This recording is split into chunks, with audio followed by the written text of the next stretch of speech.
What you're about to see is not normal. Around the world, every single day, devastating weather events are unfolding. From catastrophic floods and raging wildfires to record-breaking heat waves, tornado outbreaks, massive volcanic eruptions, and landslides, the planet is in turmoil. And yet, mainstream news only shows you pieces of the puzzle. A flood here, a fire there.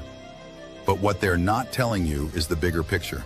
A massive celestial force is at play. The cause? The incoming planetary bodies from our binary solar system, now drawing dangerously close to Earth.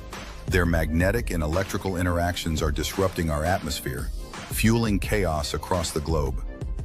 This isn't speculation, it's happening now. And every day, it's intensifying. The goal of this video is simple: to show you what they don't want you to see, to connect the dots between these worldwide events, and to warn you while there's still time to prepare. Welcome to Nibiru Followers Anonymous. Let's take a look at what's really going on.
Well, hello, everybody, and welcome to the Citizen Science Podcast.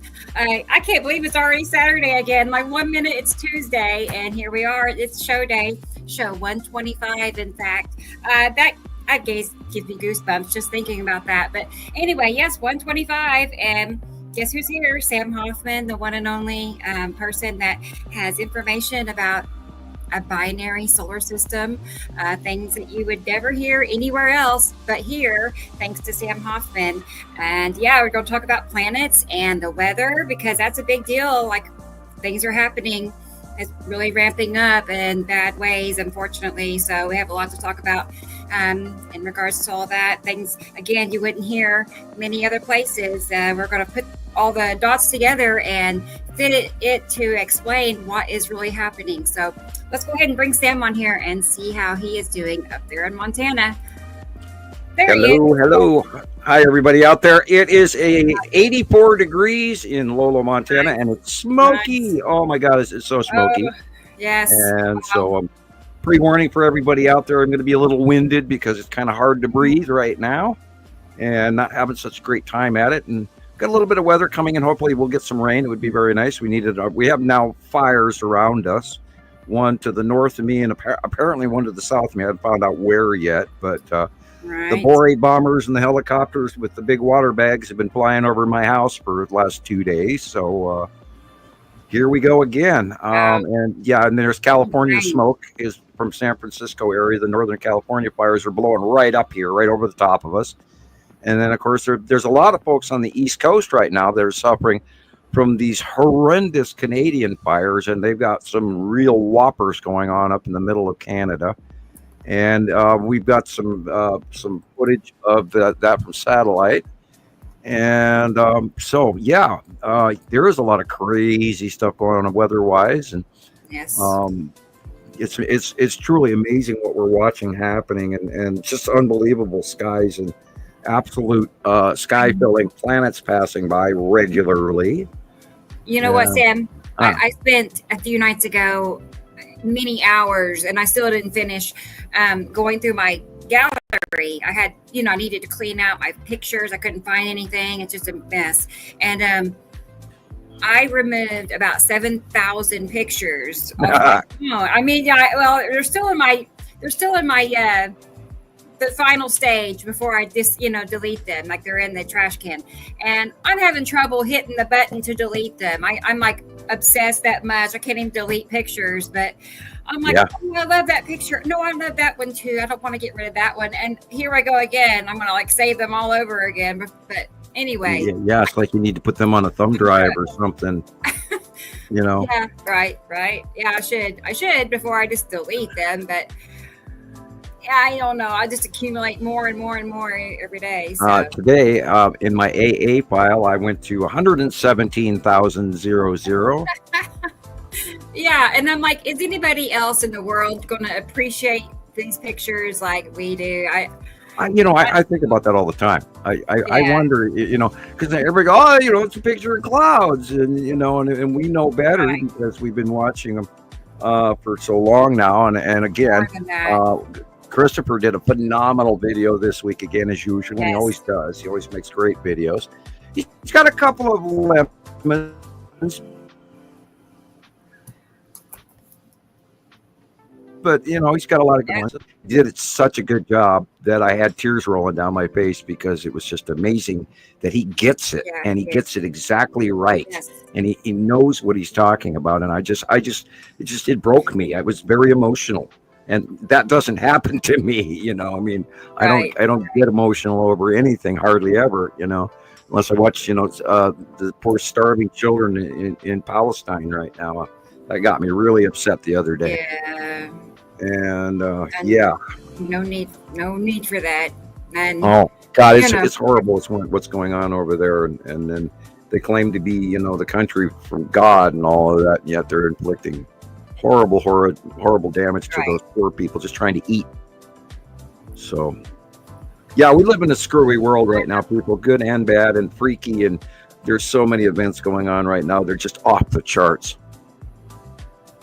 Just off the charts. That is so true. Right. I know Vietnam has, yeah. I don't know, I've caught Vietnam and Pakistan and the Philippines right now are the most of everything I'm seeing, as far as, weather-related situations. Oh, China got China had the typhoon come in, Wilpa or something like that. I can't remember. I didn't write the name down, but they had a superstorm hit like 2 days before that typhoon, and the superstorm that hit them had higher rated winds than the typhoon did. And the typhoon hit with, I think it was category or class 13 and 14 winds, and the 2 days before they hit to class 15. And there were people, flying and cars, actual cars rolling down the street because the winds were so high, on top of extreme flooding and landslides. And those poor people in China right now, they're in their third year of major flooding. I mean, I don't think there's a town that's not affected in that entire country. And the mud, like these people are just left, their whole cities and towns are just, caked in mud this deep, and that's not just mud. It's sewage, it's burial plots, and which is why they put you in cement coffins. You're coffin inside a cement box here in the United States, but they don't do that there. And so if you have a flood in a graveyard, there goes Uncle Bill. He's, or Uncle Pack or whatever you want to call it. It's a rough time to be alive. It's like a great time and a rough time at the same time. It's and they're so beautiful, but it's also so tragic and sad, and it's heartbreaking, and to see all this happen. Yeah, so I'll just warn everybody. I will attempt to hit the mute button, but I am doing a little bit more coughing than normal because it's even Shiloh got up this morning and said, Dad, my lungs hurt. And I went, yeah, it's because it's outside. It's you can sort of see a yellow in the sky, yellow brown, and it's smoky. It's nasty. And I'm achy. Everything hurts from it. I don't know why, but and we have a little bit of weather coming, so I must be getting old or whatever. But anyway, I'm sure that we have some other people in the green room that want to come out and say hi to everybody. Well, I do see one lone person there all by herself. She's twiddling her thumbs, actually. I saw Christopher made a comment up the comment. I haven't seen Christopher yet. Yeah, well, he'll be here. There's Jackie. Hi, Jacqueline. Yeah, Jackie's here. So if Jackie's here, Jackie knows. He'll know. So... Well, let's go ahead and bring Gillian on and see what is going on in Scotland. It's nighttime there. Let's see how she's doing, everybody. There she is. I've not seen you all week, Gillian. I know. I didn't even get to talk to you this week. It's been a full week. I did do a Rebecca. I saved the ginger kitty, too. Oh, good girl. Good girl. You did good. At least you found the home that it belongs to. At least you did, I would love to find my little new guy a home. I besides here. Yeah, you might actually have to take him to that place that nobody wants to take them. Well, see, I've checked in on, there's groups on Facebook here local that adoption and information. The story is, Sam, they're all full with waiting lists up to 6 weeks long to take your kitty. And so and people are telling me in the comments, well, if you don't give him a home, probably nobody will. Like, he's not going to get one. Guilt trip. And I'm like, well, and you might be right. I mean, but he is the cutest little, orange kitty cat here in Tulsa. You want a kitty cat, this one was an orange one as well. But they called her Peaches. It was a girly. Hello, everybody, have your cats spayed or neutered. Be a responsible parent. For parent. I'm going to work on getting him fixed, and that way, I guess we'll have an orange kitty. I don't know. Well, he chose us again. You can't have any more, Rebecca. You're going to turn into a cat lady here. I'm going to. That's past. It's already happened. Okay. Well, there we go. Nice. I feed 10 cats a day. Otherwise, Scotland looks like it's going to be rainy again. It's got those big folding black clouds. Well, it's all this update, everybody, on our weather. It's going to feel like 110 today in Tulsa. It's got like an 80% humidity or something. I don't know. It's very hot, very humid. How much is yours? Like 110, which is like, I don't know, 45 Celsius. But next week, it's going to drop down to the 80s for the high. So, yay. You know, that's actually not bad. I'll take that. This week, South Carolina, North Carolina, and Georgia are in trouble. They're going to be really high, really humid. So, you know, and down there, oh my God, that's, you know, I'm so glad I don't live down there. You know, you wander around and you have to change your shirt 3-4 times a day, you know, and like, no, thank you. No, thank you. It's really, really dry here in Montana. We have in our area, and it's a small area of Montana, around Missoula and Lolo, and actually it's a particularly small area, but we are in an actual drought. And I'm watering dead grass right now because it fried. And and I'm the only one in the court in my area that has dead grass, because I have gravel and they all have topsoil and I don't.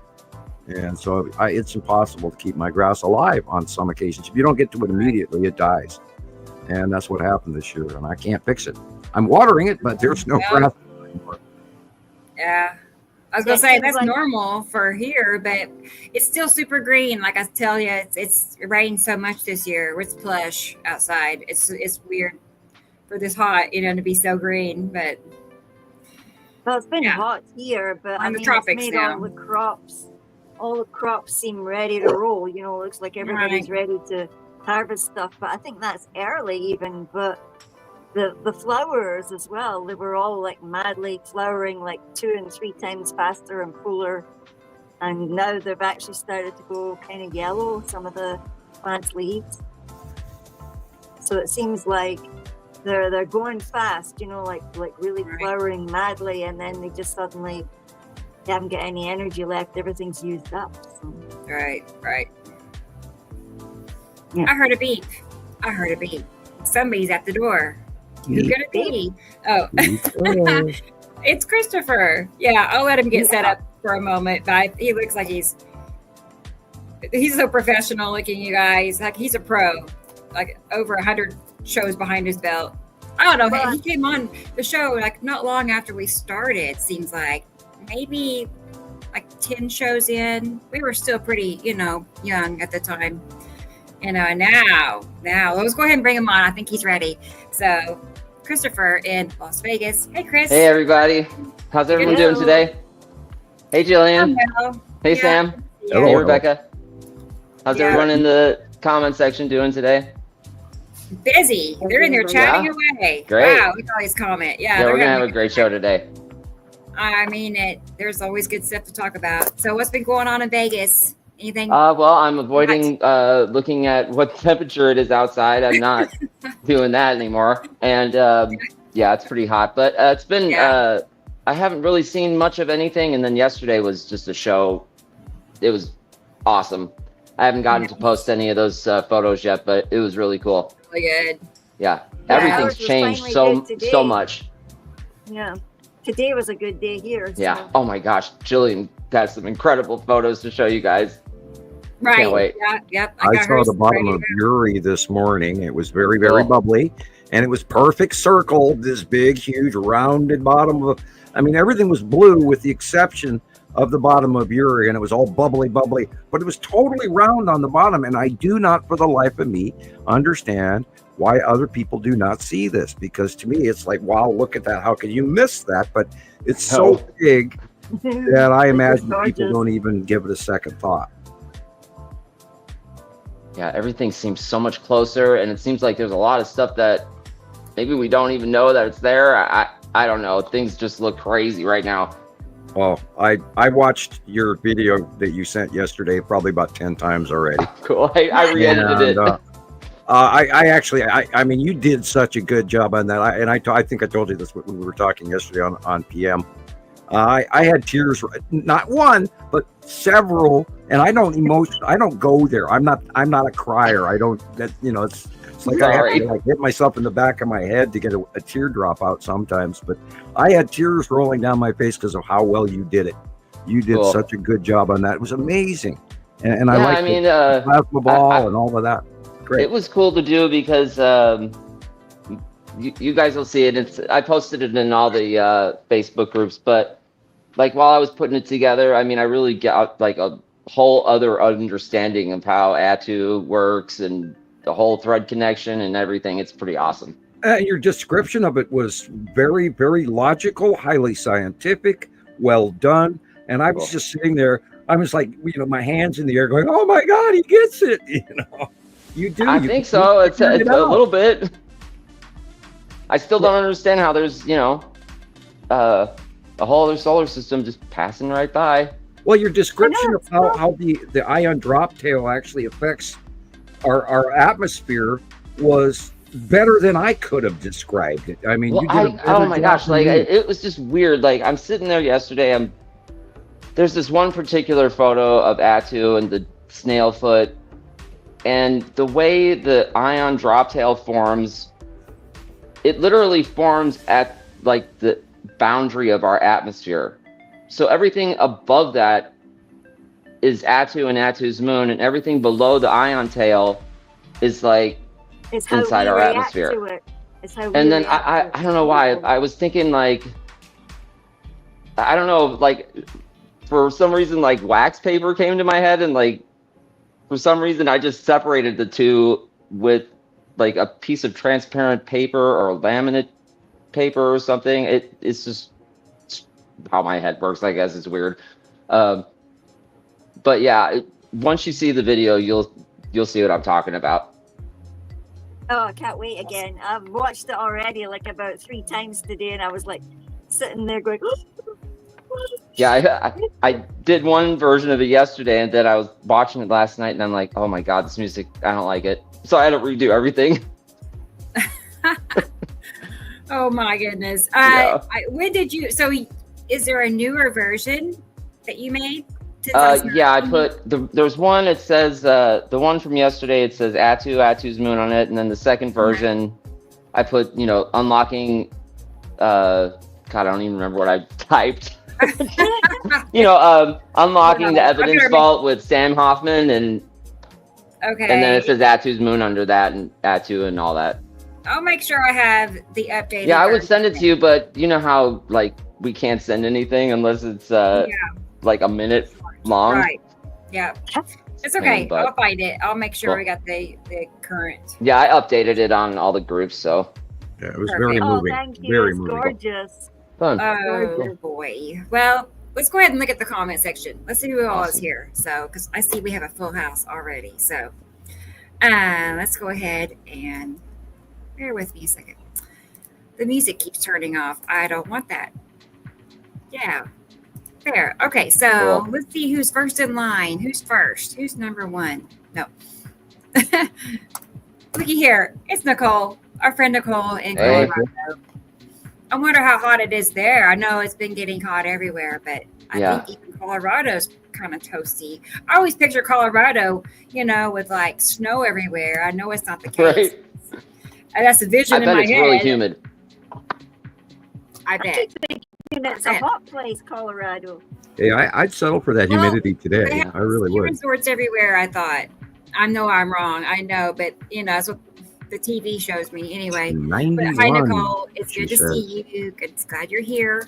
91 in Colorado. Ugh. Katie Jo in Pennsylvania. Hey, Katie Jo. How you doing? Yeah, she has some good things as well this week. She always does, though. I mean, she really does. Like, she never I found her material. There will be some flash flooding warnings this afternoon in Indiana and Illinois, by the way, for you folks who live in Indiana and Illinois. Pay attention to your weather because they are expecting at least 2 inches of rain, if not more. And, of course, it is the train car effect, which is what causes the flash flooding. And there's a lot of fire smoke coming in from Canada that's hitting Wisconsin, Minnesota, etc. And then it's literally going all the way down into the southern states like Alabama and Kentucky and Tennessee and all of that. So, of course, those aren't really southern; those are middle southern. But it's really, really amazingly dense, and it's going underneath all of the weather. And it's. I watched that. I sent Rebecca a copy of the satellite footage if we get a chance to use that. I hope. Cool. So yeah, it's pretty spooky what's going on out there. And this is one of their worst fire seasons they've ever had. And there's a documentary, and I posted for some people, but if you're out there in YouTube land or live today, it's called "The Worst Disaster in Modern Canadian History." Oh no. Yeah. So, and it's a very long documentary. It's a very nice documentary, well made.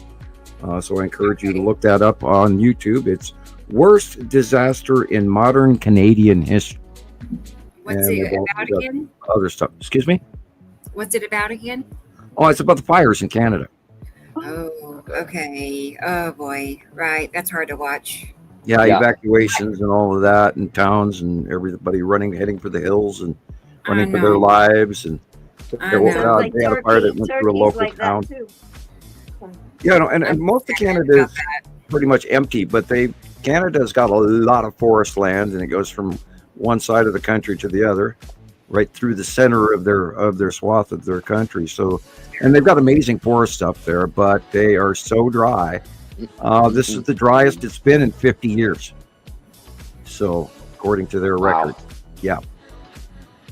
And I feel horrible, and I hope we don't have a worse season come August here. And we dread fire season here every year. And I'm paying for it right now, because I mean I can't even go outside right now. You're pulling crud out of the corner of your eyes. There's ash in the air, and of course we're getting all this stuff up in California as well, and it's coming right over the top of us, mixing in. So we got mega fires going on everywhere. They're not really bad ones. They're not horrendous ones like they had in California last year, but the Northern California fires are they're impressive. So, and then there's a new one in Washington State and a couple in Idaho, and I just hope we don't get any more. Okay. I saw something, I just reminded me, there's like a post I saw about volcanoes in the U.S., from U.S. to Alaska, to Hawaii, that are releasing gases. Right. The one, there is one, a new one off Flagstaff, Arizona, that last week was starting to issue some steam and smoke, and they're concerned about that. But there's red flag warnings going along with Mount Rainier, especially. They're worried about that one. There's been the activity in the Northern California region that I believe is a forming volcano, and they're not warning, I think, enough. Excuse me, dry throat. Yeah. Time for a Ricola. Ricola time. What about Yellowstone? I'll ask real quick about that. Yeah, Yellowstone has had some new activity.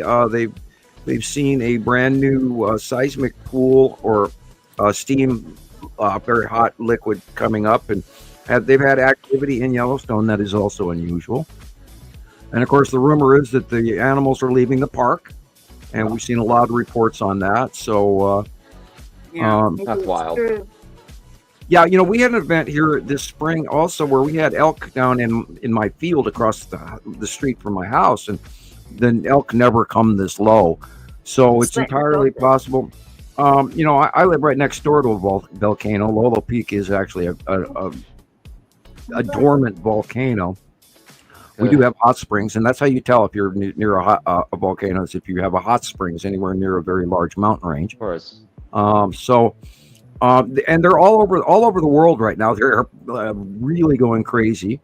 Now there's reports that Stromboli in Italy went again. We haven't nailed it down, but we think they might be new again. But then of course everybody's watching Campi Flegrei. And that's really concerning for those folks. That's like 5 million people parked on top of that one. And there's no way they can evacuate in a hurry. I mean, their evacuation route goes right through the damn volcano. So, and then there's a lot of meteorologists and geoscientists that are making a lot of videos warning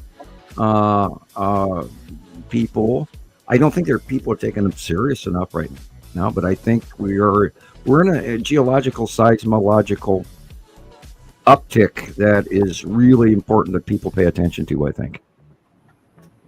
Yep. Yeah. I want to say hi to Nicole again. This is Nicole number 2. She is the admin for Colorado Skywatchers Anonymous, a new group on Facebook. So yep, I like the addition of the Colorado name. That really helped pinpoint it down for me, and that one I remembered right away, and I could go there and post. I don't post a lot there, but I try to send her some stuff every week.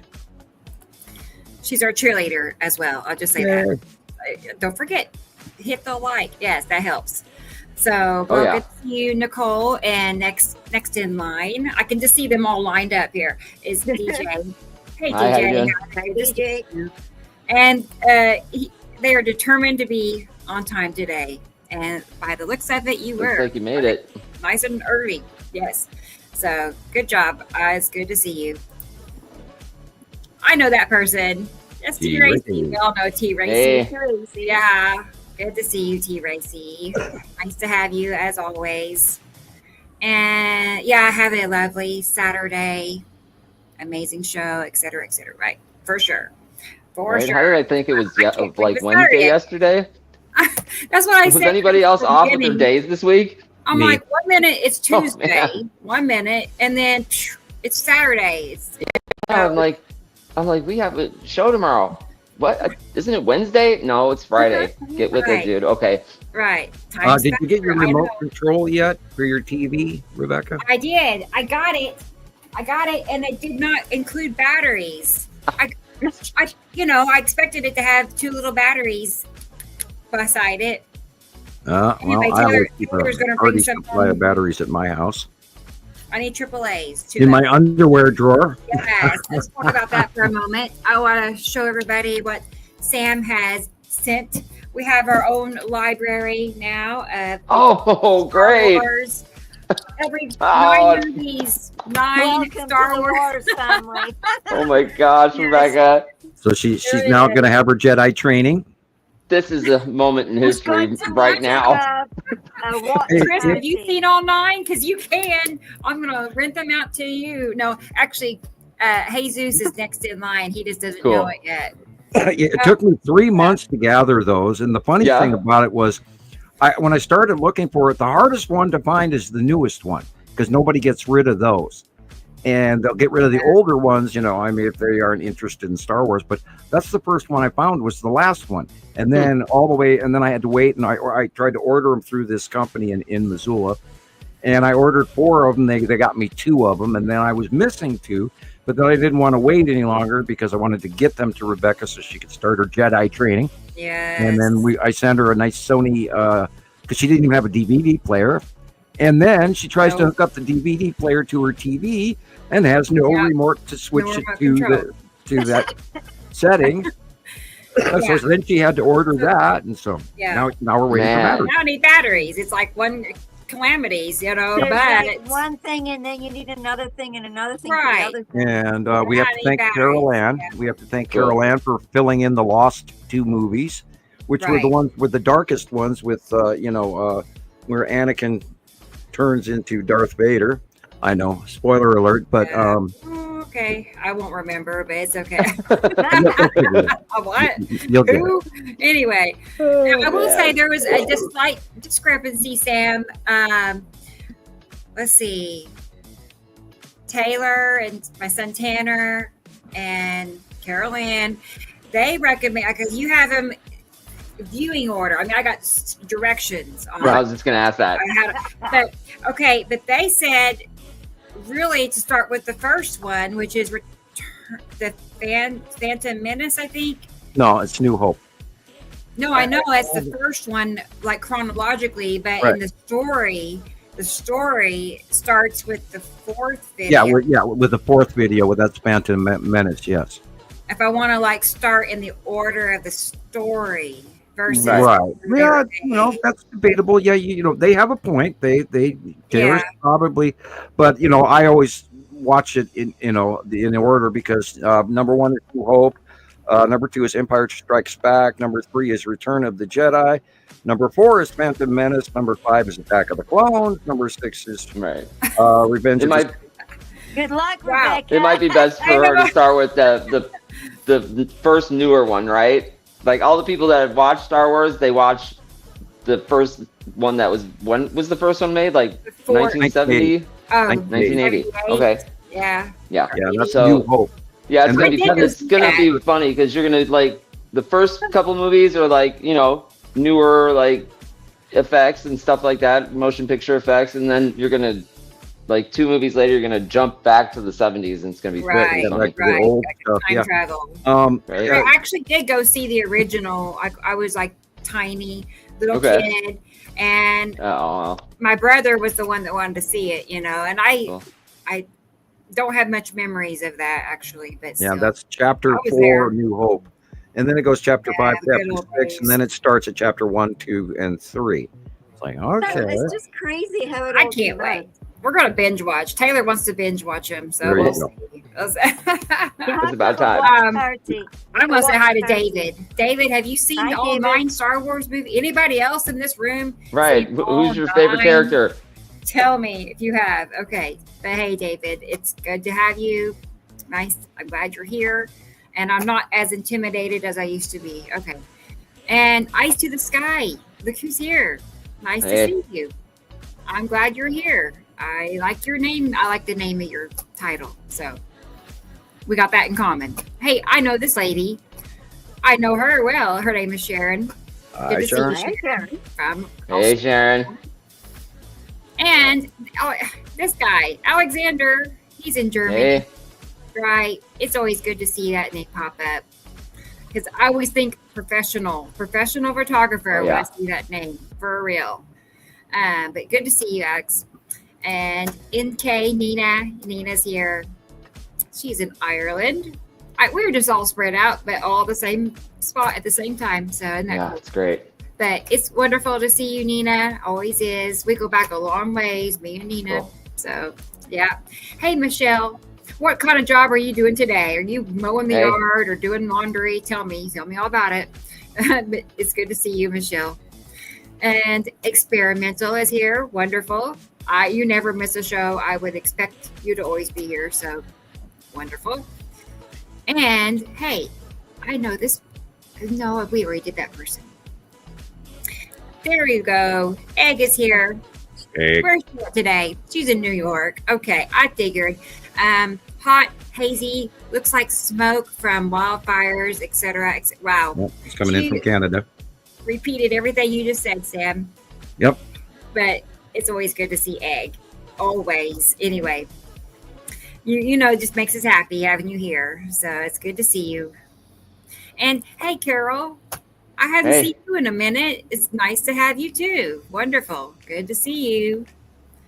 And, we got to at least look at the little emojis. Where do you get those little guys? I want emojis like that, DJ. Fill me in. How do you do that? So, hey, Brendan in Ireland too. Nice. Never misses a show. And awesome.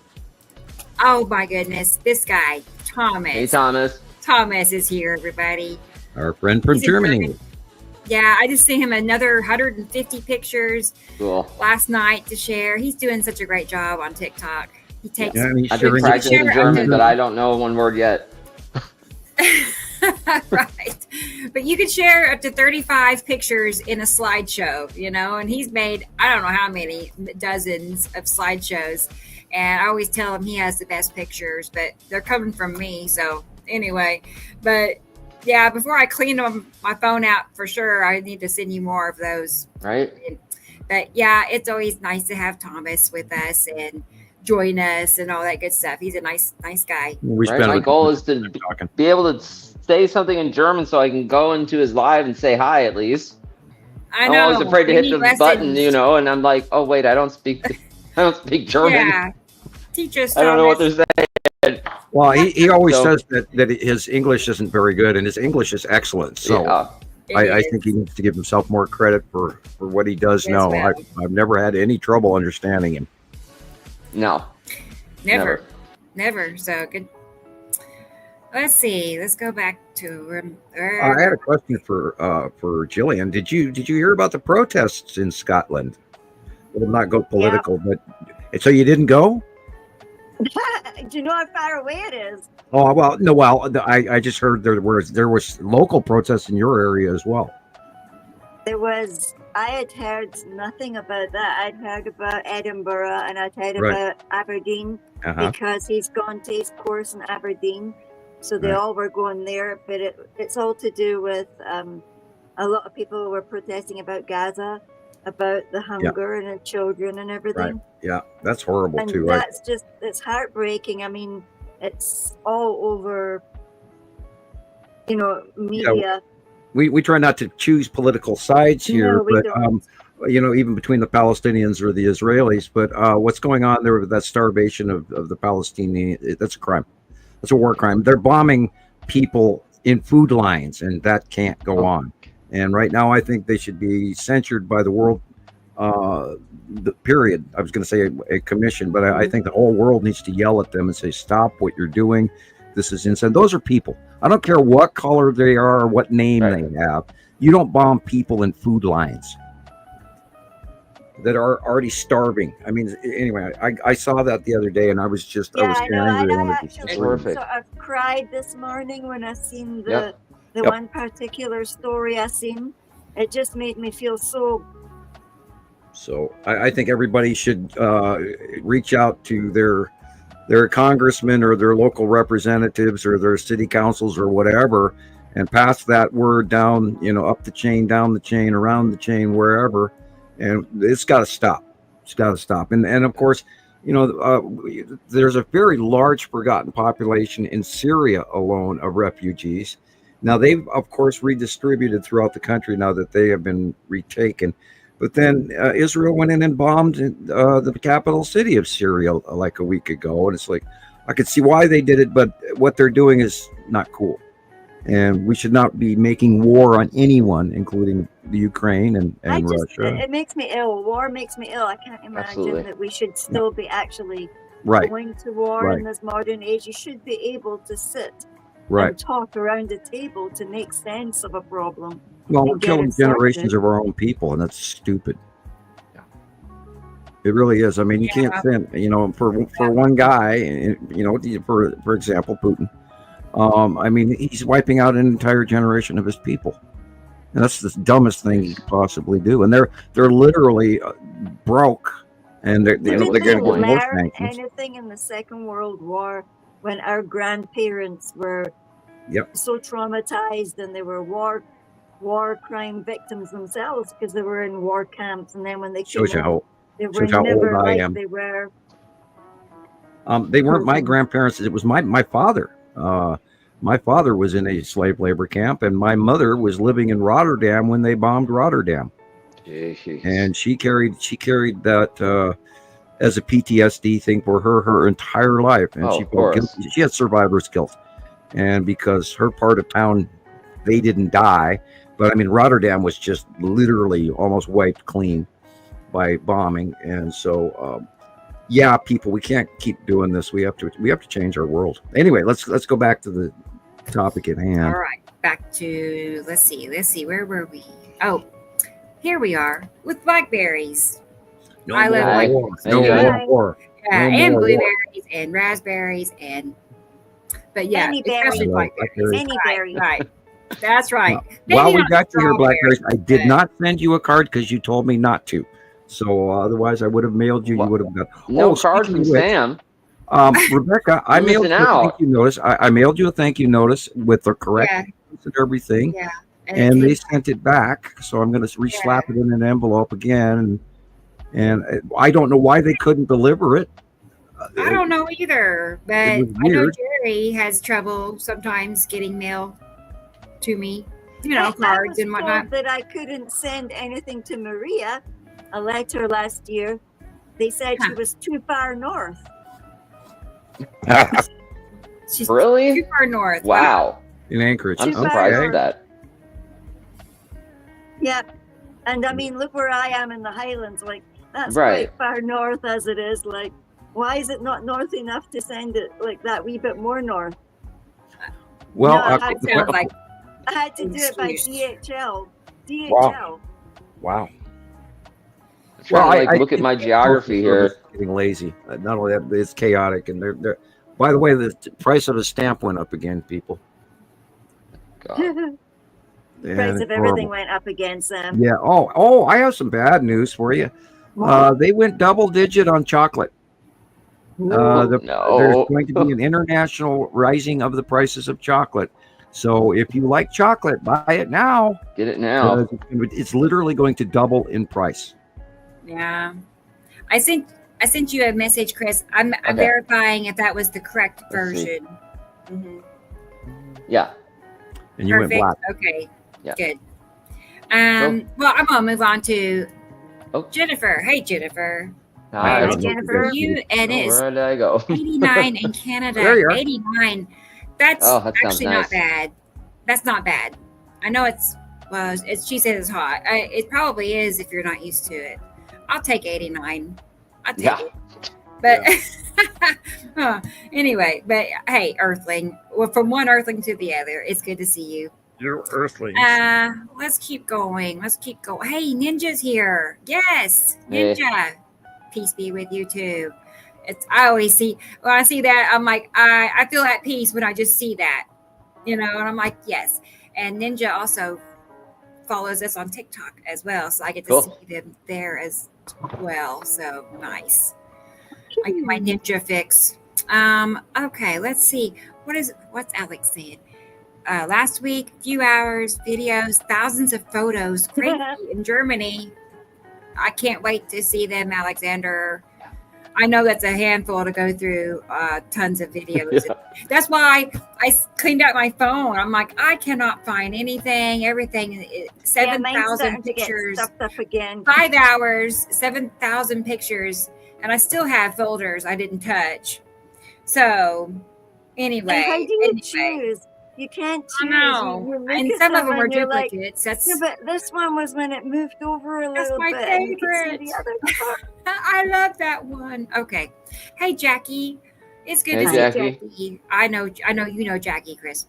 Yeah. That's the missus. But yeah, it's good to see you, Jackie. Let's keep. Oh, looky here. Audrey. What time is it? What time is it? I don't know. Hey, Audrey. It's a nice day. They had a bunch of snow in South Africa this last week. Barbecue. I must have been up in the mountains like Natal and places like that. That sounds like fun, Audrey. Had a barbecue with her friends. Hello. I wish I lived closer. Right? Out. I would like that. Sounds good right now. I showed my brother my little barbecue, my little sort of mobile one, like you can fold it up and put it in a bag barbecue. But yeah, I need to figure out how to stand it so that I don't burn stuff. But you can't put it on a plastic table, so I have to get raised up stones or something. Right. Well, it's good to see Sabrina. And Sabrina, it's 90 is kind of toasty. Yep. Yeah. 89 is not bad, but 90, it's no. And of course, depending on the humidity. Exactly. But they're very dry up there in Canada right now, so they don't have the humidity issue going on. And of course, like I said earlier, it's the driest they've seen in 50 years. Because all the rain's here in Oklahoma. Yeah, that's our Earth is tipped, and our rain patterns have changed, and even the direction of the weather is completely different. And there isn't a meteorologist out there commenting on it, not one. It's like, why don't you notice this? Or have you not been, most of these guys are in their 20s now. It's like, okay, that's a meteorologist. Okay, he's, still wet behind the ears. But, there's not been any comments. In that back rotational thing where the weather was going the opposite direction over Florida into the Gulf, and they didn't mention it. And then, and of course, that's where all your moisture is coming up out of, that and the Pacific Ocean, which is weird because it's going over the Yucatan and Mexico, coming out of the Pacific. Now, they are talking about the La Nina effect that we are going to see this fall and winter in the upper eastern coast of the United States. And that weather is, of course, going to directly go straight across the pond over to the folks in Ireland and Scotland and the UK, and or I should say Britain, because the UK is all of them. But yeah, the weather is completely different than it's ever been, people. And there is, of course, more talking about the ocean currents from South America, which is why the Amazon is having a drought this year. And oh my God, I hope that bounces back. I don't think it's going to. But the Amazon is responsible for 80% of our oxygen production for this planet. So for those of us having trouble breathing, yeah. And I've had really, really a rough allergy season. That's because we're getting all the pollen from California straight up here, and it never used to do this. Our weather used to come from Washington State. Now we're getting it all from California. So the pollen is insane. We have even new flowers I've never seen before that are now all over the side. They're blue. And they're all over the side of the highway, and they're really pretty. And it's not like Russian knapweed or anything like that. But there's these, and I need to look them up because I'd actually like to have them in my yard because they're reoccurring. I've never seen them before. And yeah, I saw them last couple of years, but now they're everywhere. Yeah, it's crazy. Suddenly something starts growing that you didn't see the year before. Right, that was never here before, and now they're everywhere. I was driving back from Missoula yesterday, and they're lining the side of the highways. It's like, oh my God, look at all that blue. You said they're blue. Yeah, they're really cool looking. Little tiny, mini little blue flowers.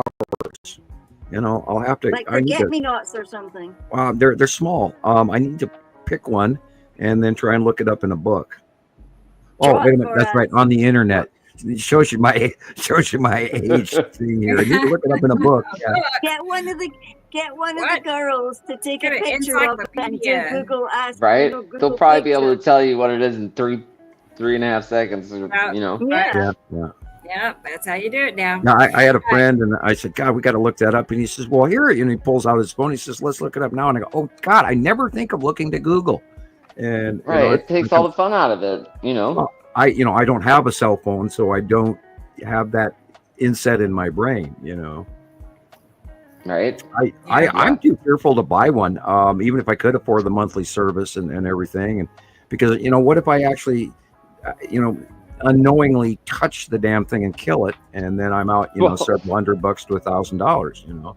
I don't have the money for one. Apparently the new Apple phone is going to be like double the cost or something, or what? I don't know. That's those import tariffs that ain't doing it. Are taxes on Americans that the current administration has obviously no clue what the hell they're doing. And I'm in awe that we've stepped into bizarro world, and this isn't anything I grew up with, and I'm being reminded just how old I am compared to everybody else now. And it's kind of shocking. I've spent 15 years doing this, and it seems like it just was only just a year ago.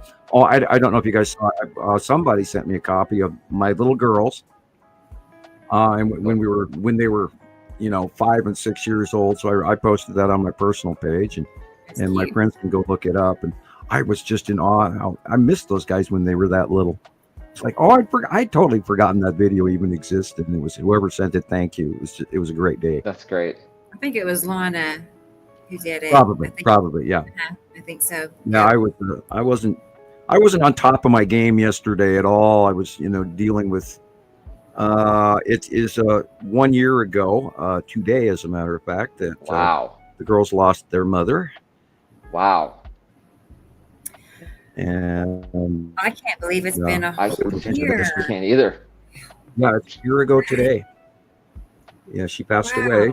She had an extreme severe stroke, and never recovered. Wow. She never even woke up again, and they found her on the floor and unresponsive. And they brought her to the hospital, and she passed away the next day. Oh. Yeah. So very bad blood issues. Something they said her blood was about as thick as syrup. So anyway, wow. and right, that's sad, and I can't believe it's been a year. feels like a few months ago, so yeah, and we're going to be putting a candle in the window tonight and all of that, so yeah. Well, I'm going to say hi to Carol Ann Bob. Carol. Again, thank you for doing that, Carol Ann. Yeah, so it's wonderful to see Carol Ann, always is. And I know she's been doing her thing with the trolls and keeping them under bay, just she's got the trick though. I mean, she knows how to eliminate them. Like they're out of here. We had our favorite troll put out another movie, another video, and I was laughing through most of it because she was commenting, well, Sam had said the planets were going away, and that was way back when Saru had backed off and away from us. Right.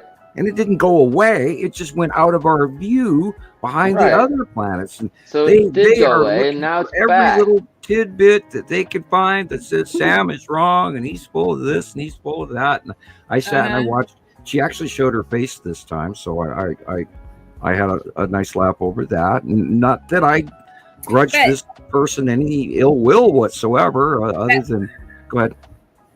I was just going to say, that was an old video. Just point that out. It's like from a year ago. I mean, there are no current. It was new to me anyway. So okay. Well, I'm just saying, like currently, that's a relief. Things are quiet actually. When that okay, and we don't want to feed the trolls. Which is good, right? Yeah, that's Move along. Moving on. But thank you, Carol Ann, for all that you do. It's good to see you. Yes, thank you, Carol Ann. You're a troll slayer extraordinaire. Let's keep looking. Who else is here who we not said hi to? Let's see. Everybody's chatting. Look at that. I don't know if you guys knew this, but last week's show, right after we got off, I ran to the living room and turned on the TV.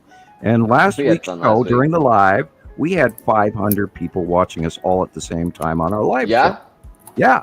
So that was good numbers, and 200 afterwards. And and I read, and there were comments, and some of the comments seem to be getting removed from YouTube. And it lists a number, and then you only get to see 2 out of 7 or something like that. So again, people names as well. It changes your name. Yeah. Really? Do the Carlton, man. Makes you a number. So who said? Okay, wait. Thank you again, Carol Ann. Very much. Thank you, very helpful. Thank you. Mrs. Doubtfire, the Carlton. I know. Look at. I was going to say, who's my favorite? I don't know who the favorite would be. I don't know. Oh, Robin Williams in the upper left corner. There you go. The guy at the bottom. That he looks like he said, yeah. Anyway, but nobody deletes comments unless they're like vulgar or offensive in a thousand ways. Even then, I don't. Yeah. I'm not quick to delete. So I don't know. I don't know why comments are missing or not there. I only delete the ones that are just horrible, so it's and we have not really had any of those hardly at all. I know. I've only done it like 3 times in the 125 shows, so it's not common at all. Yeah, I can't. So I don't know. I'll take pictures. Hey, I know this person. It's Esri Colette. It's wonderful to have you. I know they never miss a show either, so hi. Good job. Good. Jackie. Good. Hey, Richard. Richard's here, aka Rick on TikTok. It's good to see you, Richard. Glad you're here. Thank you for being here. Yeah, and Howie's here. Hey, Howie. Nice to have you. Did you see the video of fire coming out of the soil when a farmer dug into the soil in Brazil? No, I did not. Wow. Yeah, underground fires do exist. I gotta find it. They can live underground, and especially in pine tuff, which is pine needles that stack up in layers, and they can burn. You can have a campfire and think it's out, and it will last under the ground sometimes for years. So, there are several cities. There are several cities in the United States that have underground coal fires still to this day, and that's not a well-known topic, but they're still burning underground in coal mines. What's that? They're abandoned too, right? Oh yeah. Gosh, I can't remember what the name of that town is. It's somewhere in the Midwest. I gotta find it. I'll find it. And that's wild. That fire has been burning God, for decades. Yeah. I have seen several videos of like noises coming from underground, like pulsating, tapping, tapping in the ground, like something is, I don't know. I'll try to find it. They've also announced that the Earth has a 26-second heartbeat hum where there's a plasma-like electrical generation that comes in these 26-second waves. And I was looking into that the other day, and that's really interesting. And I don't know if it's a new phenomenon or if they've just recently discovered it. I haven't looked into it deep enough yet, but I was very surprised by that. But yeah, we are in an electrical universe, people. We are not just a rock floating in space. We're very, very electrical, and there's so much more going on. And science doesn't even barely scratch the surface on the reality of what we truly are. New galaxies being discovered all the time. They could be more informative if they wanted to be. But, right. But Matt knows that too. Hey, Matt. Hey, Matt. Hi, Matt. How you doing? And I hope you're staying cool too. I'm doing okay. Actually, I got parked in front of a fan here, and the fan is in front of an air conditioner. So, actually, I was getting cold earlier, so I cannot complain. I even said no happy medium, right? Yeah, not so bad. There you go. Cool drink and prop up your feet. I like that idea. Now, if I could just be in bed propped up and do the show, wouldn't that be?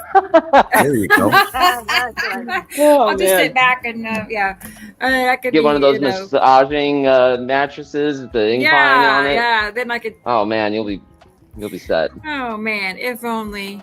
But yeah, I thought about that when we got our eviction notice. We got rid of our couches and we got rid of a bunch of furniture and gave stuff away and sold things. And I've never, to this day, even set up my living room. It's still in disaster. But and I've actually thought about buying one of those easy chairs. Of course, I don't have the money for it, but that's what would stop me. But yeah, I'm about due for one of them. They're lazy boys. Yeah, I need recliners. I need a recliner too. Yeah, I don't have one. I sit in a hard chair for my room, like a little recliner in the corner. But yeah, one of these days.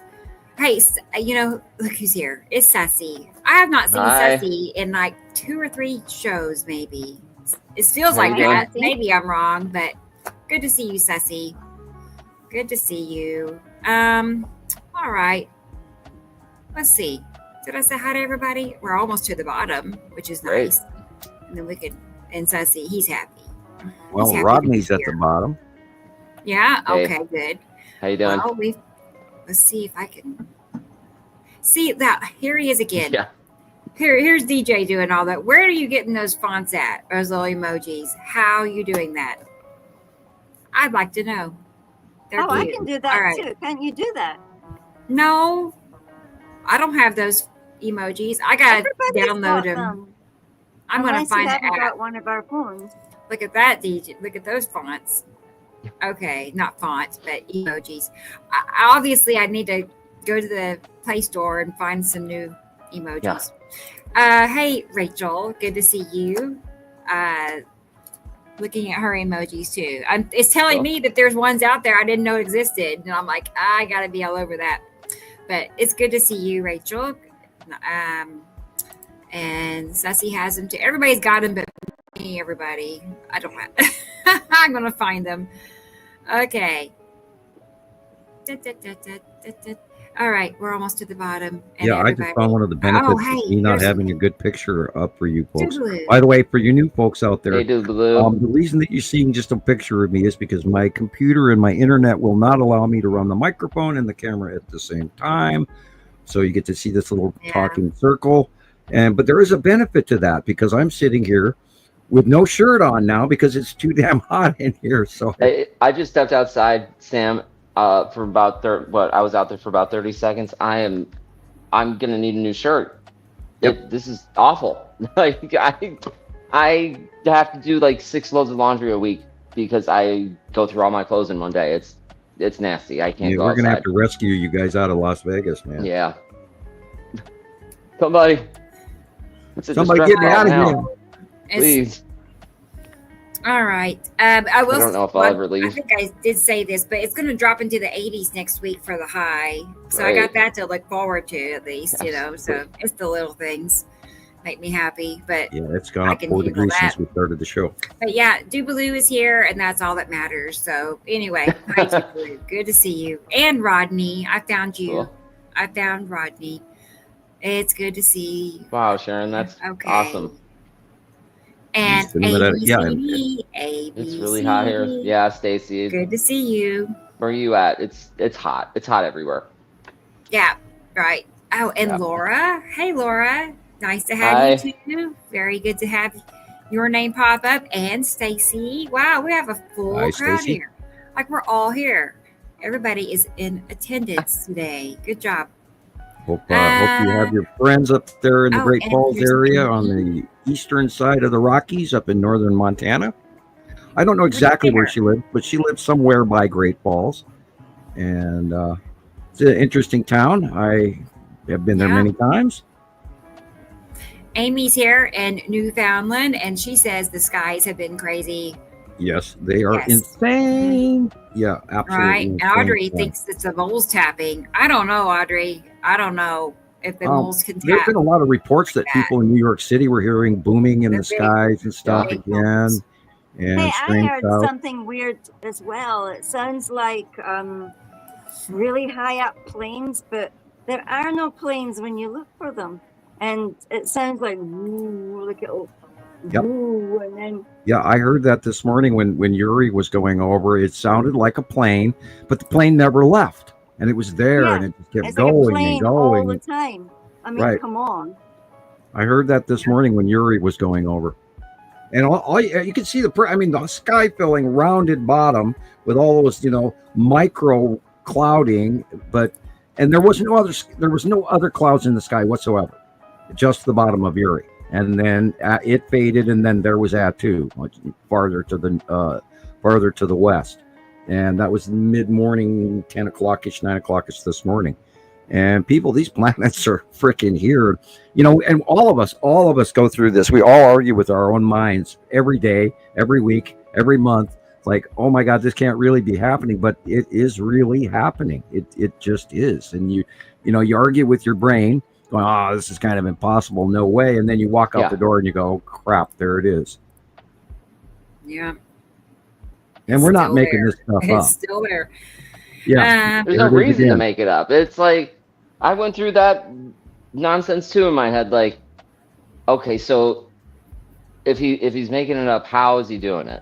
Because there's just no way. I'm trying to find every single angle, not to debunk the information, but to find especially when I first started, any kind of loophole. How is he doing this? And I didn't even know he was making making drawings for the first 2 months. I had no idea that you made them early. So you think why is he doing this? Why is he doing this? Right. Why would somebody do that? To put everything in the right order all the time. And if you had all these, significant powers, why wouldn't you be living in a 50,000 square foot penthouse or something? Or and doing the lotto numbers and stuff, Temperature. Yeah, I'm not.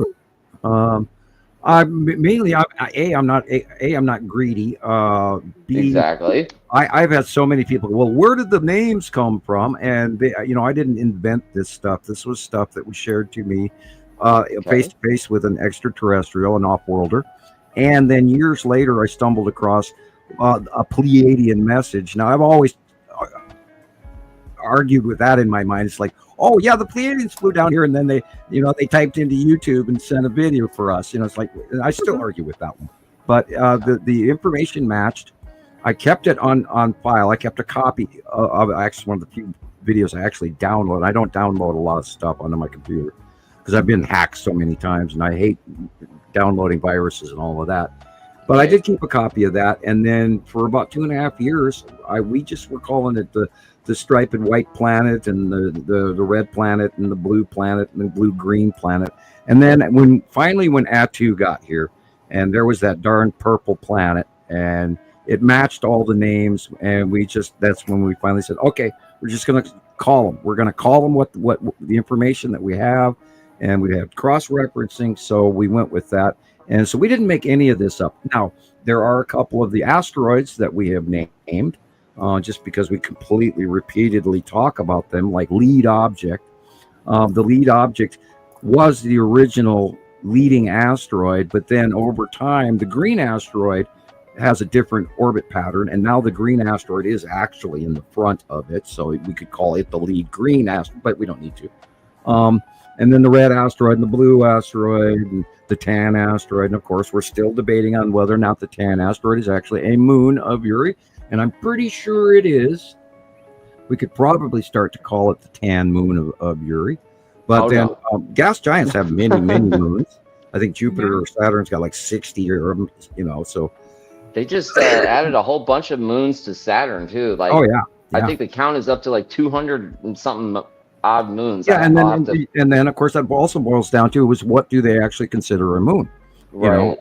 And is it by size or is it by makeup? Is it dusty because it's got craters? And so we wade through all of that, and we try to be on top of the science for everyone. And if we do have questions, this is what our panel do, and we're all talking behind the scenes every week trying to figure out, did you see this? And everybody's excited, and we are. This is why we do a 10-hour show last week. We had a great show last week. That was I'm good. gonna say it again. I even stayed awake. I was exhausted and I didn't want to quit. It was fun. Yeah. Yep. It was a good one. And we did 10 hours and I still didn't want to get off. It was a longer one than we, because for a while our average had been like 6 hours, 6. Right. But 10, I don't know. It was Carol Ann. I'm gonna give her the credit. It was Carol Ann. Yeah, so she came in and she's a talker. She came in and the end of the show there last week. It was great. She did. We all got brand new energy. We showed more content than usual. Like we kept the videos going, and it was a good one. Let's get to the pictures. Come on, 124. man. I'm really licking the screen. Here's a picture of Sam and the red asteroid. Woohoo! Nice. Wow, these are so cool. Yeah, there he is. That's Sam. Oh, hey, by the way, looks like you, Sam. Yeah, I saw that one that looked slightly religious, and I commented like, cool. OMG, kind of. There we are. Cool. Yeah, there we are. Right? Like, check out the planets in the, I guess it's stained glass, right? I mean, that's cool. Glass in a row I could be down with that. I thought that was great. great. Sam, sing us a song. Donna A's Requiem. And we're like a comic book. We're comic book characters. Yeah. I've had a good time with look at the one next to it. Artwork. Oh, that's great. And here's the cover of our Montana Skywatcher Anonymous group. I know I'm getting warmed up. I'm getting warmed up for my Star Wars training. So isn't that fun? It's about time. I really like it. And we have an invite to everybody to go to Radio Wasteland and watch Sam's videos over there, his interviews. Yeah, I count on some of those videos, and I've got some of those videos have upward of 6,000 and higher and 10,000 views. So took a few years, but right. I encourage you to go and you can type in on YouTube Radio Wasteland Samuel Hofman, and if you really want to start at the beginning, you go show 13 was my first show with them, and I was their highest rated guest above all their others combined. So, and if you're out there, we'd love to have you on. That would be great. Yeah. Really. Yeah. So good to see you, Matthew. I'm going to keep scrolling because we're almost to the bottom. And Sharon, thank you so much. And that she's prepaying for her ticket for the front row seat for Christopher's cinematic release. What? Am I the last to know? When is that going to happen? Tell me, Chris. As soon as you play it. I don't know. I don't know. Hit the play button. That is so funny. Rodney said. Yeah, right. Well, thank you very much, Sharon. Very, very, that's very nice. That makes it so much easier to keep life going whenever everything is paid. So it's viewer powered. Yeah. It's basically how it is. And I'm going to pick the little guy in the front. I know he's got offensive hands, but He's on a skateboard, so No, he's just, it's not offensive. He's only got 3 fingers. What else is he supposed to do? Okay. Oh gosh. Yeah, but he's cute. Well, skateboarders anyway. Right. I know. He's a rebel kitty. There you go. All right. Well, that's awesome. And then I think, let's see, we got, and Stacy said it's hot there too. Keep going. I think we're almost to the bottom, everybody. Oh, hey, I know this person. It's Jesus. He's going to be here soon. He said he'll be here anytime, actually. He said about 4, so it's be careful 4. and don't be in a hurry. Yeah, no rush. He watches in his car, so he's probably listening to us right now. Yeah, let's find him a little something. Yeah. Oh my gosh. Oh boy. I'll pick the kitty with the rose in the mouth. Yeah, right there in the middle. That looks like the cat on my porch. The new guy. Oh no. I know. He's trying to lure Mittens. He's trying to look handsome. Mittens, man. He's probably that cat I know. Out of Shrek. He wants to date Mittens. Oh my word. Like, what's that cat called? No. Go away. Antonio Banderas did a cat. Remember, Antonio Banderas did a cat. And that's what that cat of yours is, Rebecca. Yeah. That thing is. Well, we're all caught up. He's mooning in love for Mittens. Man. He's in love with Mittens, and she's like, heck no, I'm not into you. Right. I don't. Like, no, I don't want babies. I just tell her it's too hot. I say, no, it's too hot. You can't go outside. But truth be known, I don't trust him. Not good for kittens. No, baby. So, well, welcome everybody. That concludes our hellos for this show. Okay. Cool. Wonderful. So, well, yeah, let's watch Christopher's video. Yeah. Wait, no, hang on. Let me make sure I have it updated. I was changing it.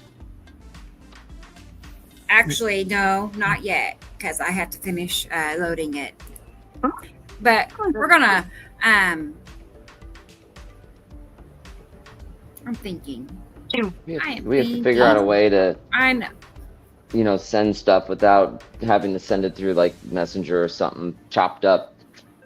I think I sent the video to Sam like 5 different sections. It's like 2025, and we can supposedly go to Mars and stuff, but things about sending videos is just impossible. Right. Don't even ask. It can't be. There's got to be a service that. And did you allows hear you all to do the that. Starlink satellites had? Yeah, Starlink went down. Satellites got munched. Really? Yeah, Starlink went down 2:00. I think it was like 2 days ago, or maybe day before yesterday. What is the hype about Starlink? I don't understand it. I just don't. Well, it's if you don't have a cell tower in your area, okay, and you've got a receiver that you can actually they mount on cars. You can get Starlink on your car. You can set up your receiver. You can go up in the mountains and use a solar panel to power the Starlink, so you can literally go camping in the middle of nowhere and still have connection.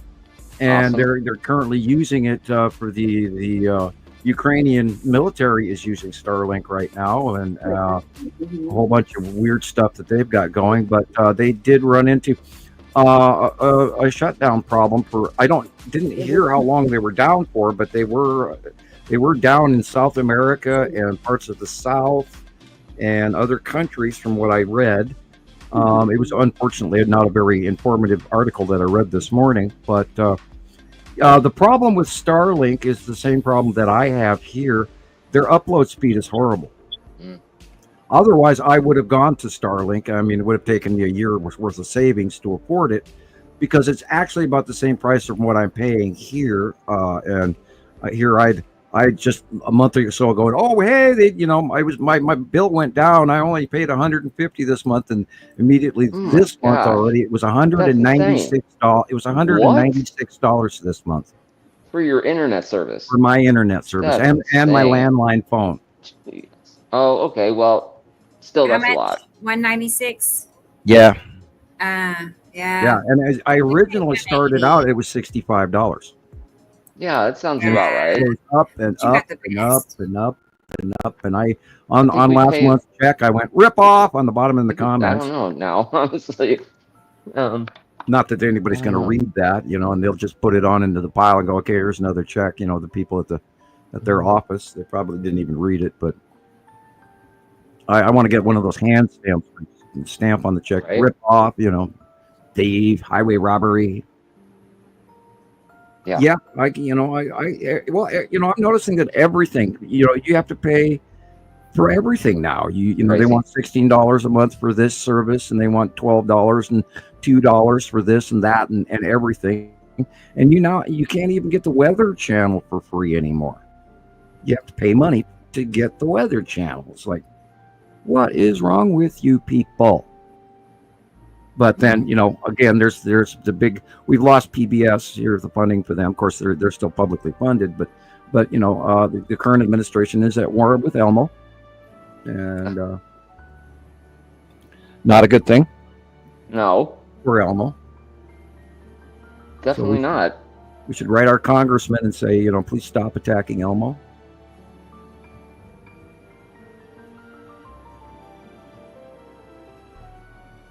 I can kind of hear the music in the background, but I got a fan behind me too. So, all right, there. I think it's ready to save now.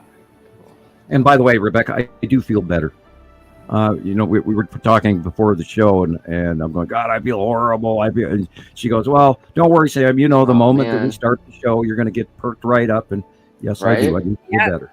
As soon as the live button lights up and you go, you know, it's like, bing, I feel great. Let's go. 12 hours. Oh, no. Here we go. Right. Okay, well, let's look at this while I'm saving. I made a little slideshow last night. These are cool. Some of them are current, you know, as far as recent. Right. Look at the red asteroid too. That's crazy how accurate it made that look. Worldwide, I know. Look at the oval shape, and there's a dot in the middle, and what do you know? Yeah, that's the little sister asteroid that is in front of the red asteroid. They're always right there together. And there's 3 or 4 in front of it, and about 5 or 6 other asteroids behind the red asteroid. But we've never named them, but we're going to be seeing them here this September. Yeah. They're going to be in our faces. And we're watching the discharging occur. Oh, write it down. There was a huge video of the red asteroid discharging this week. Cool. And I'll have to try and find that back again. Yeah. Always the same shape. Wow. It's mental. And that's the only one that is weirdly shaped like that. Most of the rest of them are mostly rounded. But the red asteroid is like a teardrop shape. It's almost like a piece of gold, where you come up with a flake of placer gold.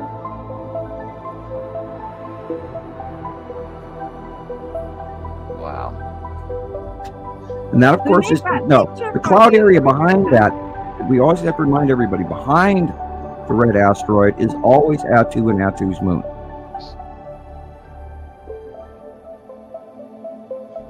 And this week we got a bunch of illuminations, and just exactly on the monthly site drawing, which we need to show more of for people to see. The red asteroid is in front, and that stuff in the back there is the bottom of Attu and Attu's moon.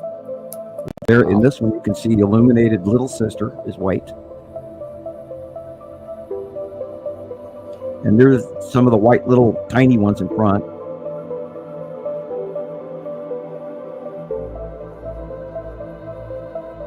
And then again, of course, Attu and Attu's moon is behind that. That's that bottom area.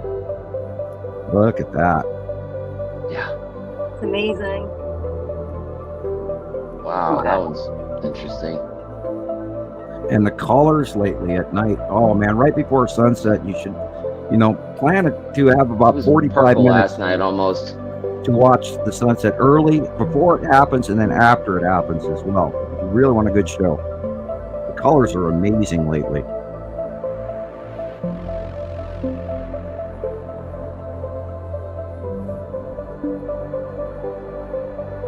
And the red asteroid is also being seen at night, people. There's an example of it as well. Wow. Yeah, that was It looks so close, and it's not, right? I mean, no, it's not. It's just really, really big. Yeah. And I'm in awe that NASA hasn't talked about it. It doesn't look like a cloud. I mean, it looks like something is well in all of that. It's like vapor, and it's just, oh man, it's crazy. I don't know. What do you think people would say if everybody knew about these asteroids that are so close to us? What would people say? I think the world would be a lot different. I see Jesus is here. Sorry, Jesus. I can't explain why I didn't hear you, but I see you. So let's go ahead and bring Jesus in here so we can see how he is doing. Here we go. In Utah. Hey there, Jesus. Hey guys. Snuck in. How's everybody doing? How's everybody doing? How you doing?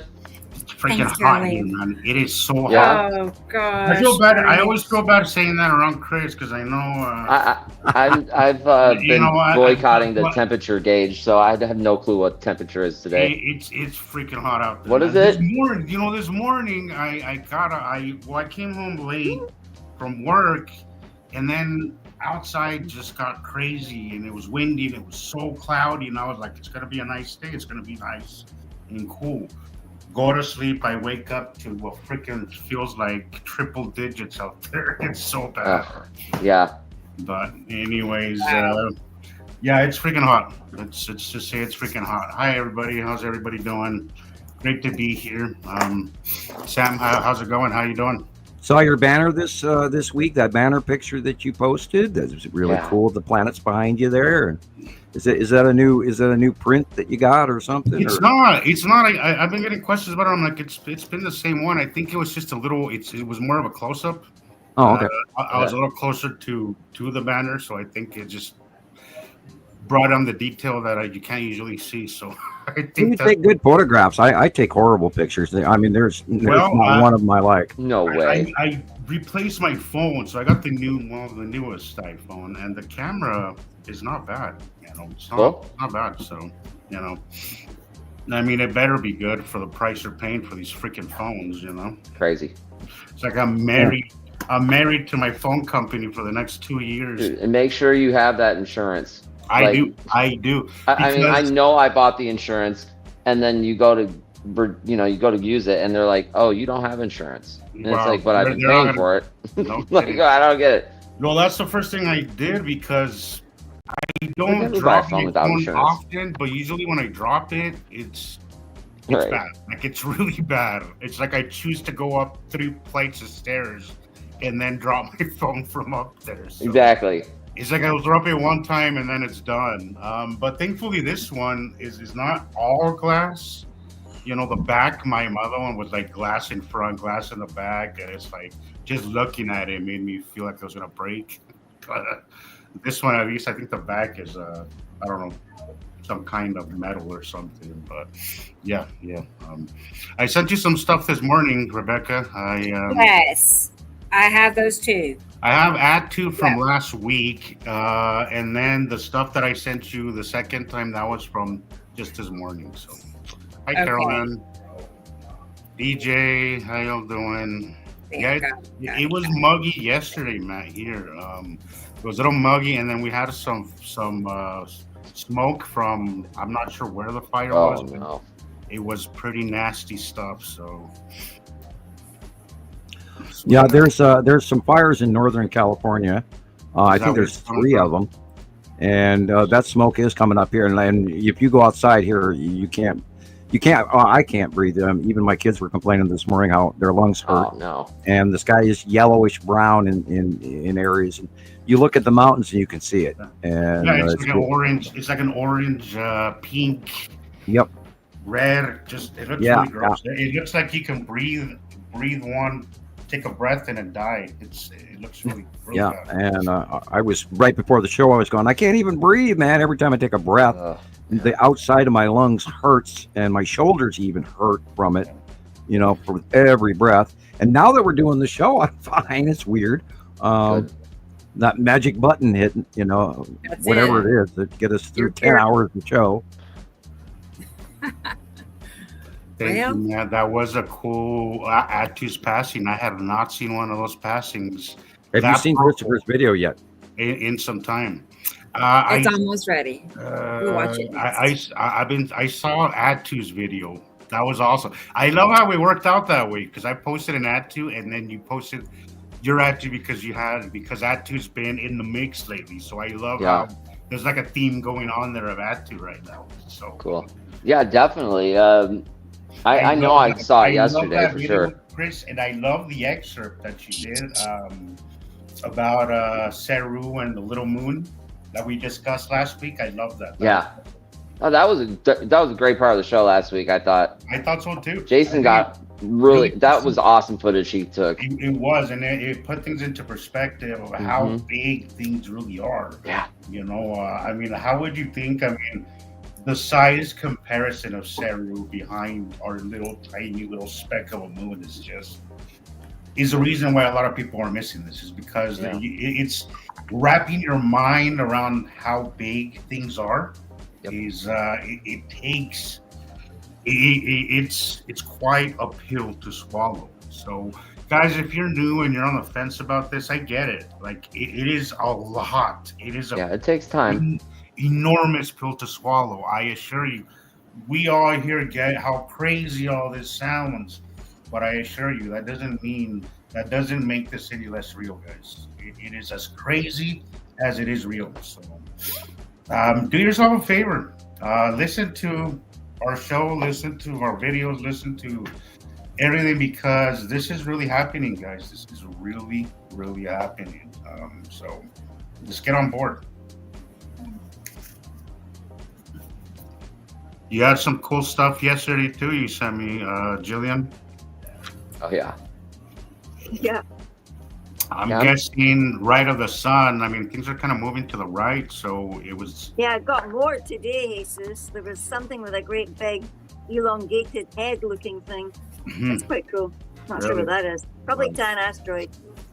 Probably, but we'll see. All right. Well, I would imagine it's going to be some cool stuff to show this show. So I think I saw the lead asteroid last night, but it was way high, like way higher than I've ever seen it before. But you could see it, the round, asteroid with that lip in the front and the band going down the middle.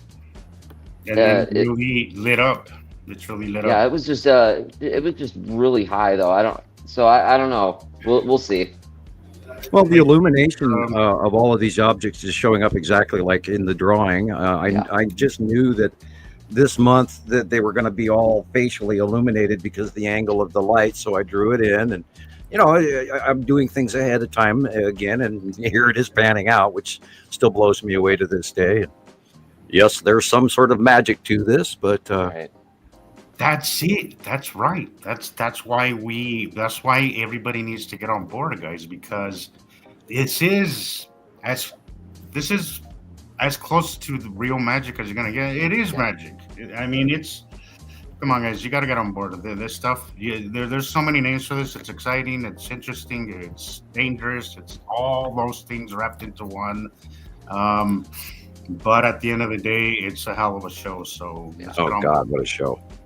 Right? You learn the basics, and then you really sit down with the information, and you just let your mind absorb all of it, and this is huge. It's a big deal. It's that disbelief. It is beyond disbelief. Once you cross that line of disbelief, and you just accept that what you're seeing is real and that it's not in your head. Once you accept the fact that media and history and a lot of that is bullshit and we've been lied to, once you wrap your mind around that, it's not that complicated, guys. It's just the disbelief that you got to move forward from. Once you do it, once you accept that you've been lied to, that's one of the ones that I probably struggle with the most, because every time that I'm watching TV, I scream at the TV a lot. That's why I don't like watching it, because when you know you're being lied to, Right. it's really frustrating and irritating. So I'm really careful about what I watch and what I don't watch. I don't watch. Right. Yeah, I have an appointment next week with my doctor for that cognitive dissonance. Absolutely. Keeps coming back. I don't watch NASA. It's very irritating. I definitely don't watch SpaceX because, God, I hate that guy. But get past the disbelief, and they will just pop out you once you start getting the dark side of things. Once you start figuring out those little details that we're not taught. Once you get that down and you start recognizing the patterns, guys, they'll pop out at you. You won't even really have to look. It's like they'll be following you everywhere you go. But there it is. It's pretty fun. It's fun and overwhelming, and every emotion that you could think of, guys. So, who needs? I was telling Maria the other day, who needs drugs when you have this kind of thing? This gives me a rush. Who needs any alcohol or drugs or any of that? And no hangover later. And it's free. No hangover. Exactly. Yeah. But you may become overly emotional and cry on occasion for no reason. And that goes without saying for sure. That goes without saying for sure. It is an emotional roller coaster that I'm not gonna sugarcoat it, guys. You're gonna go through a lot of emotions, a roller coaster of emotions. But at the end, I promise you, it's worth it. And it's just the craziest stuff too. Like, the skies are nuts. There's so much stuff happening, and we're literally passing through the system. It's just debris everywhere. You can see this stuff. I mean, last night was wild. It's not just clouds. You can see all these streaks and trails everywhere. It's insane. And then the planets are behind them, and you look up and you see asteroids left and right all over the place, and you can't argue with the shape of them because they don't make clouds like that, really. And the orange is the base cloud of Saru. Looks like bubble, the packing bubble wrap. Bubble wrap. Only a chaotic bubble wrap. I don't know. Michelle, I agree. So long as you end with a laugh at the end, I think. Right. But I shake my head a lot. But because I think a lot of us here are empaths, my recommendation is be careful what you let into yourself, because I can't. I have to turn off the TV. I don't watch TV that much anyway. So, but occasionally I'll come home and my brother's watching The View, which I can turn it on, but I cannot pay attention to it. I it's don't. The weirdest thing. It's too negative, so I have to just kind of shut it off, and I can't handle all that negativity. Yeah, I couldn't even tell you what the latest movie is or what is on TV, like the new shows. I don't know if that makes me weird or something, but I just don't know. I watch the same either 2 or 3 shows on rerun for. Right, I would rather watch a movie from like the 80s or something than or I like to watch something funny that kind of gets my mind disconnected from the day-to-day grind. Right now, I've been watching Brooklyn Nine-Nine. That show's so funny. I've been watching that. I went into a deep dive this week on 1930s murder mysteries, like that's cool. I can't think of the guy's name. Anyway, but I started watching a whole bunch of old gangster murder mysteries, and it's amazing what YouTube will hand you. Yeah, mysteries are fun. Definitely. Oh my God, look at that. Yeah. Who's are these? Different people. I mean, just different groups, even. So they're random. Somebody posted one. No, it was JD. Posted one of Saru that looked a lot like Nibiru, actually. I thought it was Nibiru too. But the light, it was illuminated on both sides, wasn't it? Yeah, and then it had that base cloud right at the middle. And I was, for a moment, I was like, God, that looks like Nibiru. But the color, it wasn't that deep blue. It was this that we're seeing right here. This green blue. It was like a green glue. It was the one on the Yeah, left. this one. That one right there. Oh, that is such a great picture. I think it was JD. I don't know. It was. It was JD. Yeah. Yeah. That was a great picture. And the one on the right was the one that we discussed last week, where the little speck on the right, the top right, was like 1 o'clock, 1 or 2 o'clock there. That's our moon, guys. That is our freaking little moon. That's crazy. I can't. How is the moon that size? Like in our lifetimes, the moon Can hardly was see it. big, I so know, that you can tiny. actually look Barely. at it with a telescope. And then if you look on the picture on the Telescope's right, like a swear word. and you see those little blue lines, the little white lines up in the middle to middle left, Yeah, that's those are probably land masses. no kidding. Wow. Well, and it matches your drawing so well, Sam. Those little squiggly things kind of moving up. Yep. Which Atu's moon kind of has a version of those little updraft clouds. They're asteroids, on those. This is one of my favorite pictures. This is the one that Robert sent in.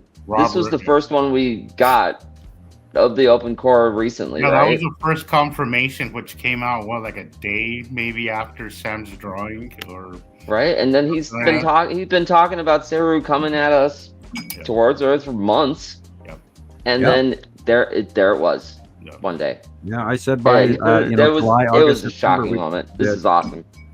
Sarah would be in our faces. That's another one that is so fun. Is seeing Sam draw it and then knowing what to expect. Right. Like Sam will draw it and then you'll just wait for it. You just wait for it, and then it's his little magic pen and it makes it happen. Freaking amazing, guys. Freaking amazing. This is magical. It is absolutely 100% magical, guys. Get on board. Seriously, you're missing a hell of a Woo! Oh, these allergies are kicking my butt today. What is going on? Yeah, I got allergies. My eyes, they're gushing basically. They've been like that all. Well, my nose has been stuffed up, but I don't know. Yeah, that too. That too. Yeah, I had a nice sinus headache first thing this morning, and I had to get the hot pack and put it on my head and on my cheeks. And yeah, it is nasty outside. You can probably hear a little bit. I got a gruff this morning. I could barely talk, and it's like, oh God, hi guys, and I laughed about that, thinking, oh yeah, I got to be on. We got to do a show in a few hours, and I need to find my voice. Where'd I put it? So love that smoke. I have Christopher's video. Yay! Yeah. So. I know. Prepare yourselves. I haven't seen it all the way through myself yet, so I'm excited. Oh, if you're easily shocked, please turn away. Okay, let's go ahead and get it rolling here. World premiere. Here it is. All right. Only here, guys. You only see this right here on the Citizen Science Podcast.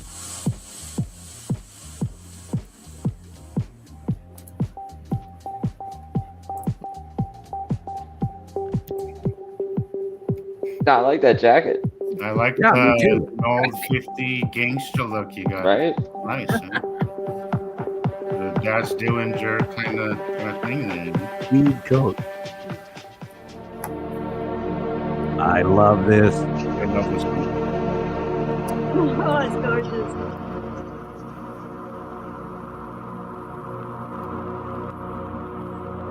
I'm going to enlarge it here, blow it up. Full screen here, folks. Oh, this is one of the original early. Oh, this is the twin solar never mind. system. Yeah. 7 of these planets, including Atu, are now passing between. This is when we Earth and our first binary discovered stars. Moon. Atu is a gas giant, one of 2 in the system. Atu is purple with diagonal stripes. It has one large moon that glows white and sits inside of Atu's planetary ring. Can you turn that up Can you here? put the volume up, Rebecca, or is that as loud as it goes? Rebecca. Rebecca's in the zone. I'm in the zone, right? Can you turn the volume up? I can, yes. I love this illustration. Who was it? Somebody made this illustration. I put it down here. It's Jedi Customs. God, I can't even see I it. wish you would join our Jedi show. Customs. You have some really Oh, cool yeah, there you stuff. go. If you're listening to Jedi Customs, you should come on with us. I know. Pretty sure you speak English. That's so cool. When Atu and Atu's moon I've known Deadeye for a few years. an electrical thread connection, electromagnetic plasma filament between the two planets is created. When the electromagnetic connection is made, the planets begin to repel away from each other through the forces of electromagnetism. I love that. We can only see the electromagnetic thread connection from Atu and Atu's moon when clouds form around the electromagnetic plasma filament, creating a signature vortex ion droptail. The ion droptail finishes by forming a snail-foot cloud formation that drags along in Earth's lower atmosphere. The snail foot can also be created by the red asteroid or other asteroids of Atu's object cluster group.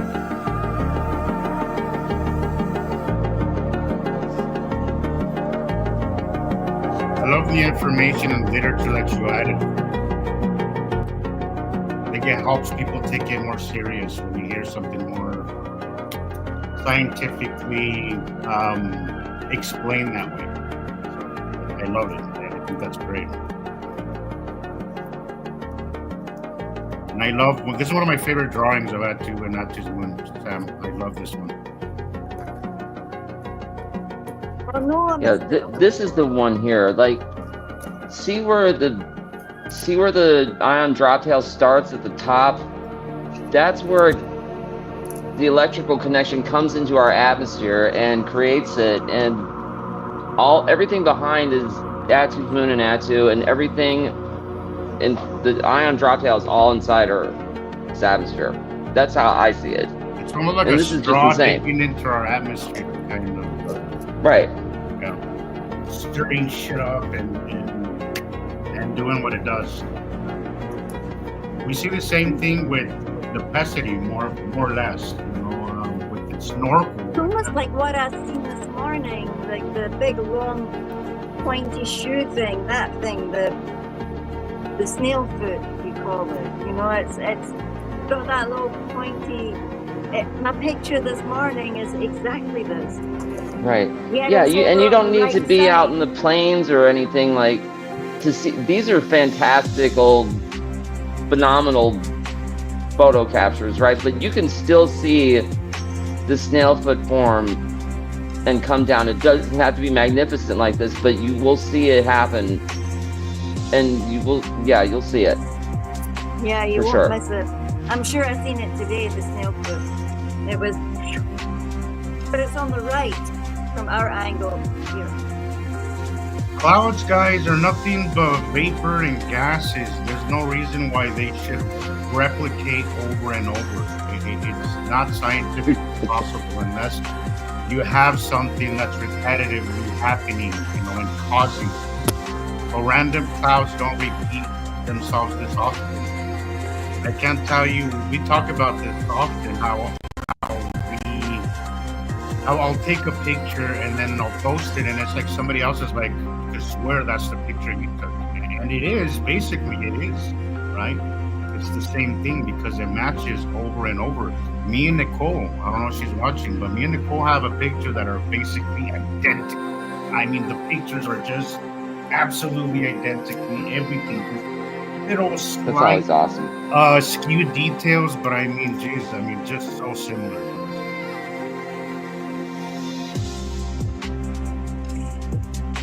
Insane.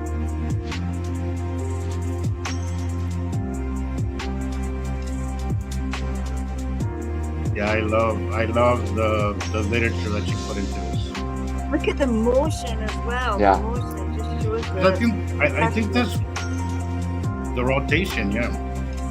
Because I think that's part of This why one is some insane. people are reluctant to accept this. I think we should do a little bit better with more.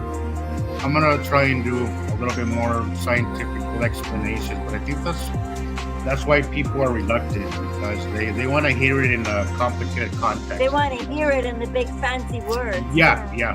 Because that's what we've been told. Yeah. We have to upgrade as well so that we Yeah. can sound. Only the big Harvard grads can learn stuff, not us normal people, right? Yeah.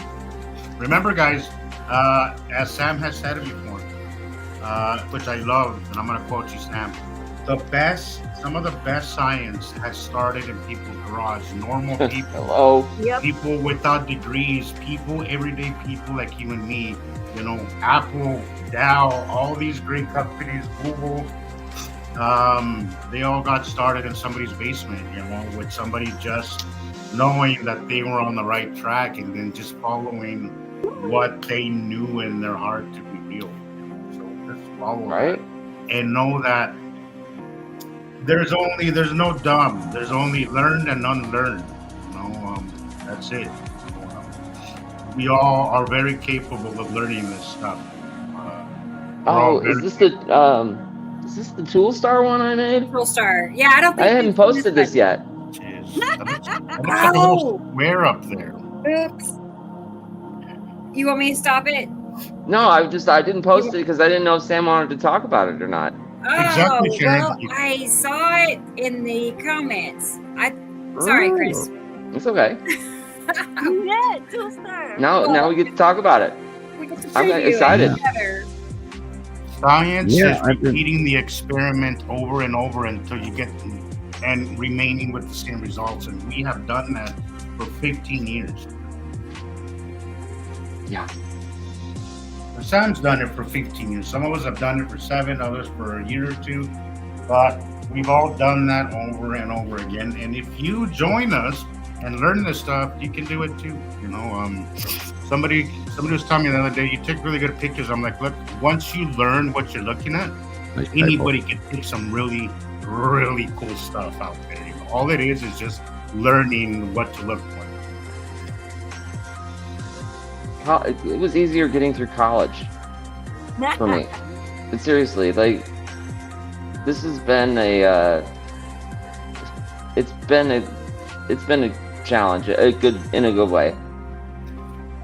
It's a double thing, Chris. Like, you're learning, but at the same time you have to unlearn a bunch of other stuff, and that definitely messes with your brain. It does messes with your brain. Yeah, because I'll tell you, once that was not good for the first few months. That's for sure. It's not. But once you kind of learn to accept that, which is really challenging, because it is hard to kind of let go of something that's been so hardwired into our brain for so long. Definitely. I say this often: don't mess with people's belief system. That's a hard thing to undo. If you're capable of undoing your belief system, good for you, because not everybody is.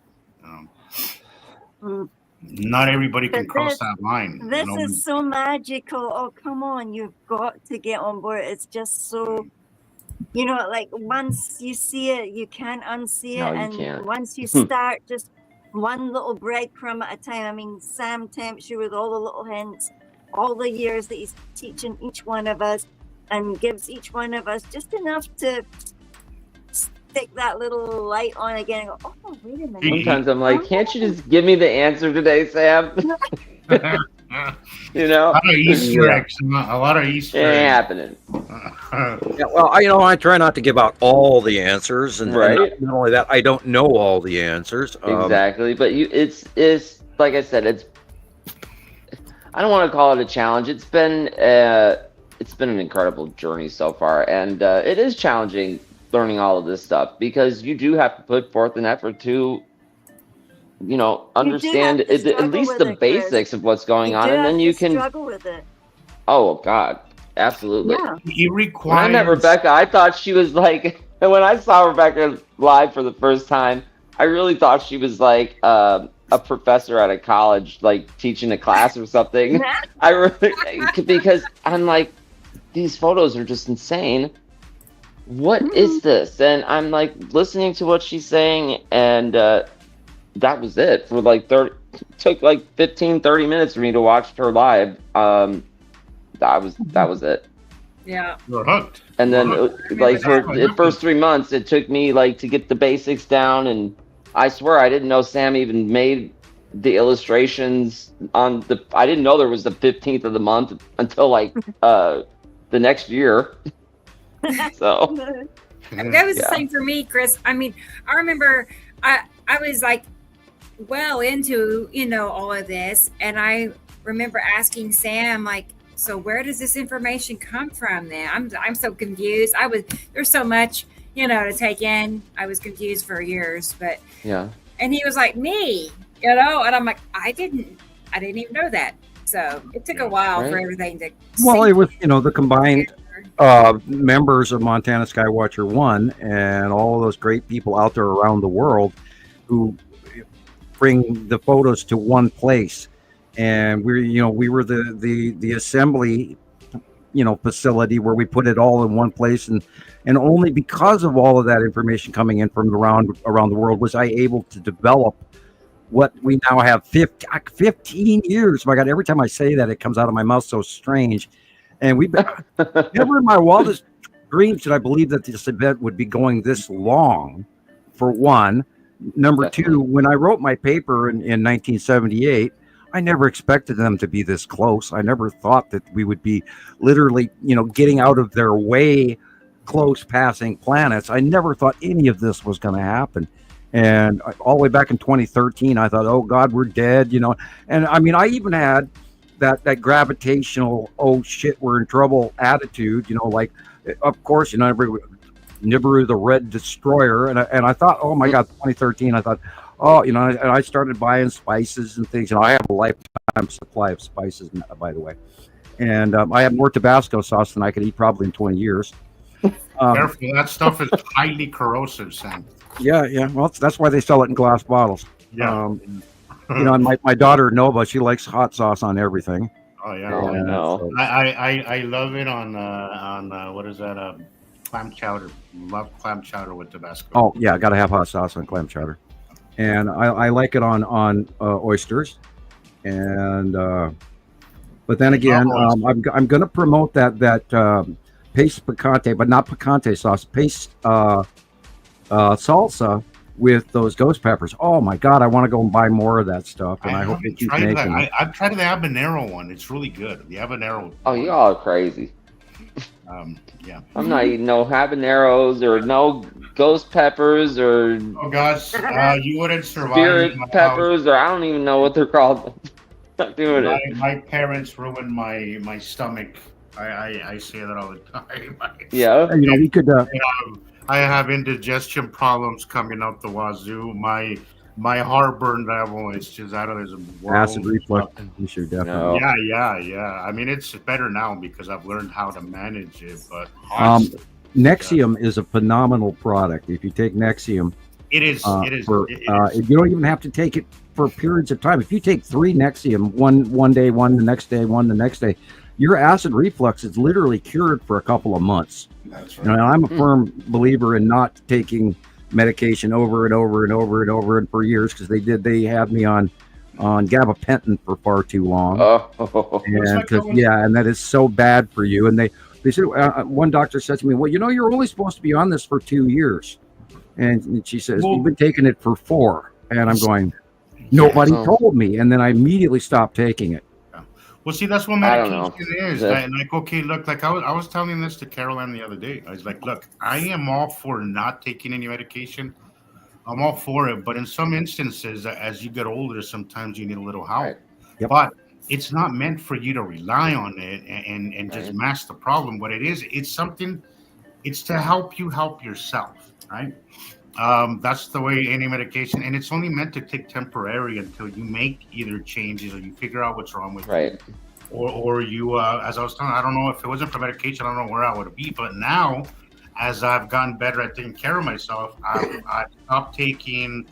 I'm no longer on my blood pressure. That's awesome. I'm just getting better. So that's what medication to me is. And you look a lot healthier too. Do your homework.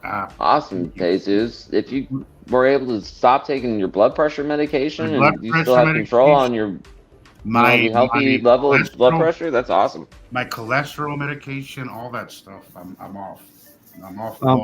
Did you watch the beginning of the show, Jesus? I didn't. Okay, Rebecca, you've got to tease him with that stack of 9 there. Oh, yes, Jesus. Looky here. Cannot wait. Here they are. Oh. Let's drop this down. Oh, yes. Nice. Yes. Oh, okay. So I want to start my own DVD store. Like Blockbuster is out.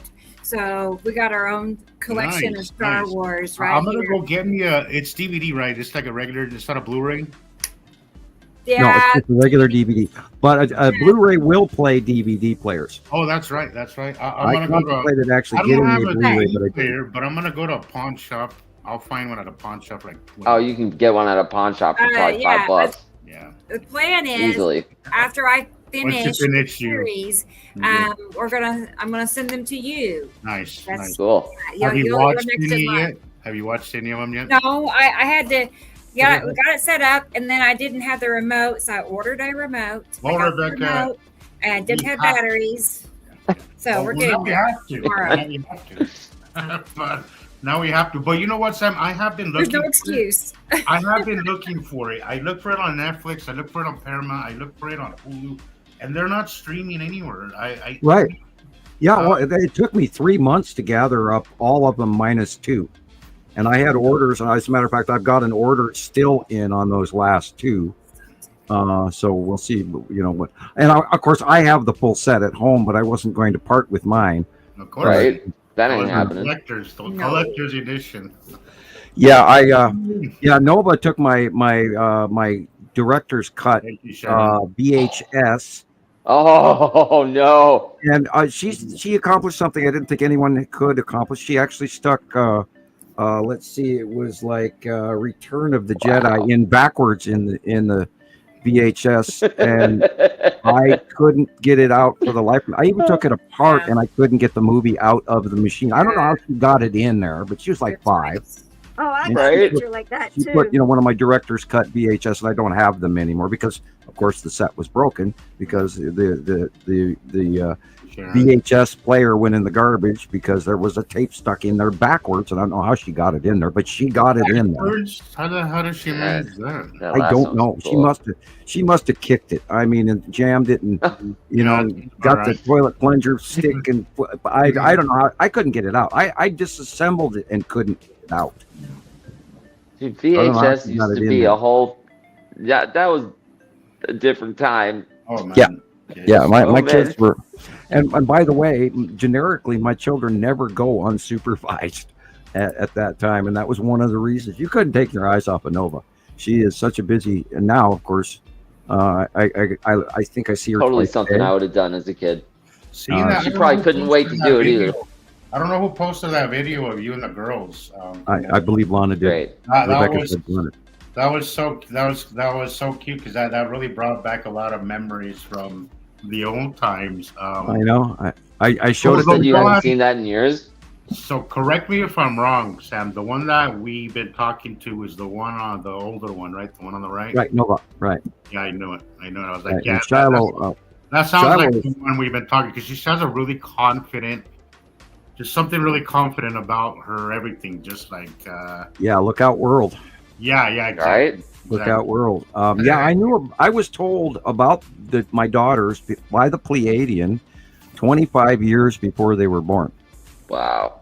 Oh, wow. Yeah, That's and I was told crazy. a bunch of other information, a lot of which I don't share. But I mean, it just amazes me to this day that this extraterrestrial takes 2 hours of his time, and he comes, and then I was handcuffed in the ship, and then they took me out into the field next to the ship, and then he sits there for 2 hours and tells me stuff about my life that's going to happen, and when he got up to the children and to my marital relationship and how it was going to go south and all this, I said, okay, stop. Please just don't tell me anymore. I cannot learn anymore. Don't tell me this. I don't want to know, because I am a firm believer that you should not know too much about your Yeah. future. And oh my God, and what What's the has fun come in to that? pass, What's the fun in knowing everything? That's just too much. it was exactly what this guy told me, and it's just amazing. And this is why Rebecca and I and the panel all have discussed this over the years, that we know that this goes through to public because they know about it in the future, because the Pleiadian was supposedly, the Pleiadians, or some of them are from the future. Wow. And Huh. yeah, it's mind-blowing, people. And you don't have former insiders who have abductee conditions who can come forward and give you information like we do. This doesn't grow on trees, people. So, and I try not to overplay that, but I think I've been underplaying that point for too long, and I think it's time that I actually step up and say, "Damn it, you need to listen to this shit because it's real." I think we definitely need to lean into that more, Sam, because this information isn't just readily available anywhere you go. And that makes us very special. That makes this show very special. And I try not to brag, and I try not to say, "Oh, I'm the coolest," thing since sliced bread. But well, Rebecca said, and I love how I'm going to quote you, Rebecca. It's not confidence is not being cocky. There's a difference. Absolutely, there's a difference. Being confident is because you know what you're talking about, and you're confident in that. That doesn't make that difference. There's a big difference there still. Funda is here. How you doing? Good to see you. Funda. Gonna have the 3 A's. I know. Now you need to bring back Jesus' space. So there you go. There he is. Yeah. All right, I'm gonna come back to the smaller screen again. Yeah, I saw that this week.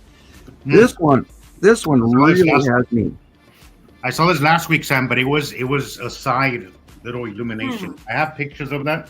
But it was just a line. It was so hard to sell, but it was just really similar. I have a funny feeling that this is necessity now going beyond Earth, and we're seeing the bottom crescent or the bottom illumination of the bottom of the planet. Because we know that Atu does this as well, but not this flat. And I saw like 3 or 4 shots from different people this week that were all very much similar to this. And I stared at it, and I stared at it, and I stared at it. And then I looked in the middle and I go, oh, look, 1, 2, 3. There's 3 little asteroids there in the center of it. So that's got look at that. It's got to be necessity because we know that the big 3 is usually on the left-hand side of necessity. Oh. So I think necessity is just now. It's over the top of us for the most part of the day, and they move quickly. But I think it is now going beyond Earth where we're seeing a bottom facial illumination.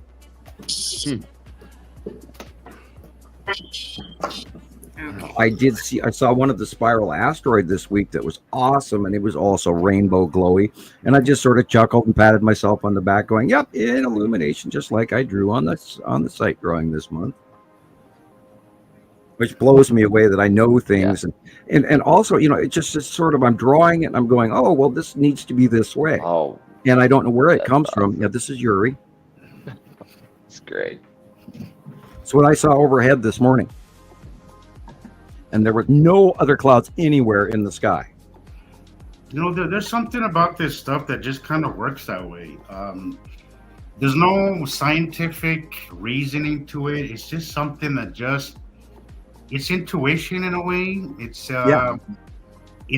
I guess magic is the only is why here on Earth they call it. But there is something that is about all this that is not just scientific. That there's a little bit more. I don't want to say spiritual, but there's something. There's part to that. Well, there's something about this that doesn't just rely on seeing, touching, and feeling. There's something that it's an intuition that you should just have to follow, and then it kind of leads you to all this stuff. But there is a level of trust that you have to have in yourself to kind of move forward. There are many people across the planet that have great, immense remote viewing skills, and that's why the United States government recruited me in 1980 for this. And signing of the non-disclosure agreement, minute 1 before they'll even tell you what the job is. And there is, when you're doing it and you're in working for them, when you're inside, the information goes up. It never comes back down, and they never corrected us or told us we were right or wrong or anything. We just turned in our work. That sucks. And yeah, it did. That would drive me nuts. That would drive only after doing this for about 5 years on the internet did I start really, really trusting my skills, because I was connected to things that I couldn't know any other way. Sure. And I would be talking, an example is a few shows ago, I'm sitting here, we're all talking, and I kept smelling meatballs over and over and over again. Yeah. And lo and behold. I knew it was a matter of time by the time you got me, son. I knew it was a matter of time. Yeah. Oh, it was you, Jesus? That's right. It was me, yeah. He sniffed out my meatballs. Oh my gosh, dude. Yeah, and it was overwhelming. I kept, I knew that wasn't my house that smelled like that because I didn't cook them that way. My meatballs would smell differently. But I'm sitting here in the show and I keep getting these whips of meatballs, and there it is again. And I'm going, no, it's not in here, but where is it? So I finally, after about the 5th time of smelling that, I finally had to say something on the show, like, why, am I smelling meatballs? And lo and behold, he's got them sitting right next to the camera. Yeah, I was eating meatballs that day. I love it. I get a barbecue sauce and then I mix it with Tabasco. There you go. If you never Oh tried man, that, you're living on the wild side now. you gotta try that. It's phenomenal stuff. It's great stuff. If you can handle the heat anyway. Right? I like barbecue sauce, but I don't know. My parents, they used Tabasco sauce when I was a kid for They ruined it for you. Yeah. Kind of ruined it for me. But I learned how to, I don't know, if you put the little salt on your tongue after you, drink a bottle of Tabasco sauce, it kind of takes the pain away. Milk, really? bread. No, that's it for me. No. I'm just going. La, la, la, la. That's beautiful. Audrey, that's it. Like, I'll just get like, I don't like buying like I like to go to the farmer's market. I know we're a little off topic here, but we won't go too deep into it. But I like going to the farmer's market because they have a lot of like good spices and sauces and stuff that's locally made. A little more expensive, but it's good stuff. So I'll go buy one, right? And then I'll just bring it, and then I'll mix it with just a tiny bit of Tabasco sauce, and then I'll add like a little pepper or something. But it's nothing too complicated. Just a little dash of it. Depending on how much heat you can take, and I promise you'll love it. It's really good. This is the post-sunset illumination of Uri, I believe. Wow. So you look at the red and the orange. That's the normal sky is down there. Now the light is shining because the angle is changing. There's refractive light coming from the far side, which is also from a very red planet.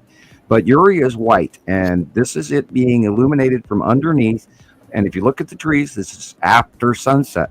So tonight or whenever you decide to go out and watch the sunset, go out a little early, and you will be amazed at the illumination of the bottom of Saru on the right and the bottom of Uri on the left of the sun. They're like basically taking over the skies, but also we have add to overhead too. Yeah, I've seen a lot. And look the other way. And add to moon, but I'm seeing more add to than I'm seeing the moon. And while you're watching the sunset, be sure to look behind you to the far east. Yeah. And you will see facial illuminated planets at sunset as well. The parking lot 360. Don't just look one direction. Look everywhere. Yeah, last week I had add to above, and then I had what looked like Nepesity just over. I had like 3 of them just right above, in front, above me, and then behind me. And it was the coolest thing, guys. It was the coolest thing. So yeah, pay attention to what's happening because I can't even talk. NASA is. I was mixing words. NASA is currently understaffed by like 600 people. They have they wiped out a whole bunch of the funding for NASA as well. That's all right. So, not like they're helping us do anything anyway. Yeah, not like they're helping us anyway. But yeah, so maybe we got to take over. Yeah, maybe you need some new blood there, guys. Yeah, somebody who's not full of shit. Yeah, I had actually asked to go to NASA, and they refused give it to you straight, not sugarcoat it. I think sometimes these agencies want to keep the peace, want to keep people calm, and that goes above anything. Even I think that's as far as their thinking goes. The government's main the government's main function, guys, is stability. Remember that it's stability. A nation that's stable, that goes to work, continues paying taxes. That is the goal of government. Anything that disrupts that is not good for government. So you have to keep that in mind. There's a lot of stuff that's kept from us because they want taxpayers, they want workers, they don't want you thinking about this shit. They want you to just work and pay your taxes. That's it. But be self-taught. I've said this before. Be self-taught. The only thing that you can rely on is what you learn yourself and what you prove yourself. Because these days, We live in an age of propaganda. We went from the age of information to the age of propaganda. So yeah, there's a huge downplay on scientific beliefs, and it's sort of like there's a prominent group of people that are trying to go the opposite direction and somehow yank us back into the 1940s and 50s. I'm not going to point any fingers, but you know who you are. No need to point fingers. I mean, if you have half a brain, you know exactly what's going on. Well, not only that, there's constant groundbreaking discoveries in archaeology that is completely blowing everything out of the water from this empirical British science that we've all been, thinking that is absolute and correct, when we've proven 1,000 times that NASA was lying to us. We've proven over and over for many years that these damn planets, oh yeah, look at that. That is the asteroid group underneath Uri with nighttime illumination, just like I drew in on this month's site drawing. Who brought you the school asteroid first, guys? Who brought you all those things? Keep that in mind. Or the cubes. Sky Watchers, Nibiru Followers Anonymous, we made discoveries, and we have put out information that was followed by NASA in their own stupid version, as they always give. Oh, it's a million miles away. But where did you hear it first? You heard it here. This is where you always hear it first. And we rarely, I think we don't focus enough on the cubes alone, or the star destroyers, or the number of orbs flying all over, and everybody's still getting captures of them again, ships. And there's another triangle ship video, and they're not putting them together. And it's just like the startup of the show, the beginning, where they're giving you little tastes of this flood here, or that earthquake there, or this forest fire, or Texas flooding. Like I said in her video, a fire here, a flood there. Nothing. They don't give you the big picture. Yeah, we are in the midst of major onset of climate change this last year and this year, and that's what's going on right outside of Rebecca's front door right now. Is that 110 degrees, and we haven't even hit August yet. And remember, the latter half of August is hot right now. Rebecca, how hot is it out there? Oh, it's 95. Feels like 110. I was gonna say hi to Maria too. Maria in Alaska is here. She's a nice lady. Yes, Maria, I passed on your message, and we are going to be discussing that very soon. Cool. Little cloak and dagger there. Can I just say something real quick, guys? I just want to say thank you to everybody who has donated to the fundraiser for me. Yesterday, the day before I had use for it, I went to my lawyer and took care of some things. So good. Now we're just waiting, see where that goes. Details are not something I could really share publicly, but I just want to say thank you to everybody who donated. You are very much appreciated, and it does not go unnoticed. And I just can't thank you guys enough. And Taylor, Rebecca, thank you for putting it together. Sure. It's been an absolute help. Carol Ann, thank you as well. You donated. You know who you are, guys. I know who you are, so I just want to say thank you from the bottom of my heart. Thank you very much. I'm glad it's working out. Yeah, you're welcome. This is I'm torn. This is either Uri or Saru. If I knew where, this is probably somewhere in the Midwest, but the undershadowing screams Saru. Because Uri would have a different undershadowing. That's what I would think, Sam. That this, to me, I would say Saru. That would be my guess. And this looks like my sky a couple of days ago, actually. Oh man, my ears are ringing so loud right now. Nice. Sarah. And this is another one, guys. Where are these crepuscular rays coming from? There's just a thin layer of clouds, and that's not making these. All right, this is the light shining underneath that very large planet that's directly between us and the sun. And is she big? And Nibiru is even bigger. This is how I visualize it. So I visualize two balls, right? Like, one circle, right? and then you have the light shaft coming in through the middle of both of them. You know, Earth down here, Saru up here, and then you have the light coming in right through the middle, just squeezing in. That's how I visualize it in my head, guys. Yep. Yeah, and you have to absolutely think of the direction of the light, where the light's going, how light behaves. Yes. Now, this is absolute Uri.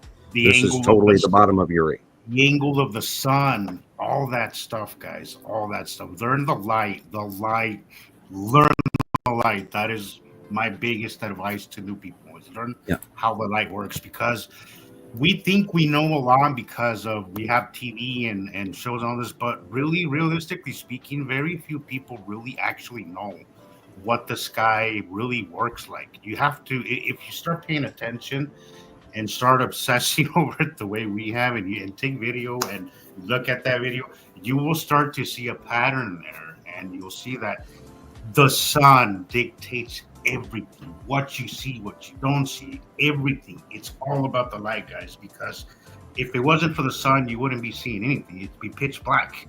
So occasionally you'll get a facial illumination, a side illumination, a bottom illumination. Pay attention to the light. That's my best advice.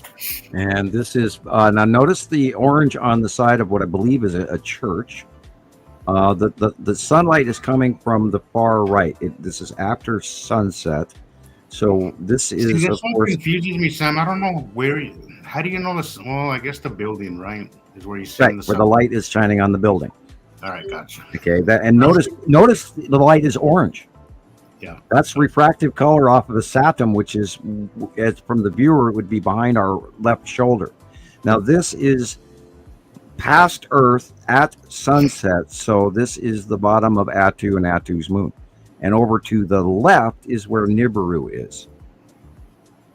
See, this is my sky this morning, basically, right here. It could be sunrise, but look at the color of that light. That is so not normal. That's another thing that I wanted to discuss, Sam. The irregularities with the sun lately have been absolutely insane. Not just the fact that it's rising and setting in the wrong place. God, my allergies are kicking me up. But also, it seems like the size of it, Sam. Yeah. I don't know. I really think we are seeing the second star. Yeah, I think we're seeing the second star coming closer and closer and closer to us, which the size of the sun is so random sometimes that I'm like, wasn't it like twice the size yesterday? And I'm like, yes, I understand that sometimes angle and those things make, but no, this is like an insane change sometimes from one day to the next. And I'm like, something is happening with the suns because the irregularities are past the point of being able to ignore it, guys. Like, even though some people still do. Well, we have a rather interesting comment. Hello, Mustang Mac. I'm glad you're a new person here. Hope you can find your way to trying to pay attention to the information and maybe not complain about it. Maybe listen before before you make up your mind. 10 million worldwide telescopes. I agree.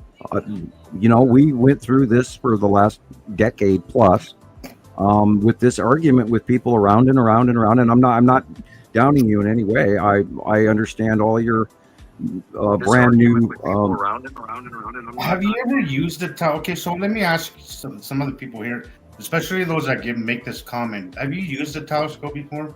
Do you know what that's like? Try using your telescope to look at a mountain, right? And see what you're gonna see. A tree. See how that's gonna work out for you.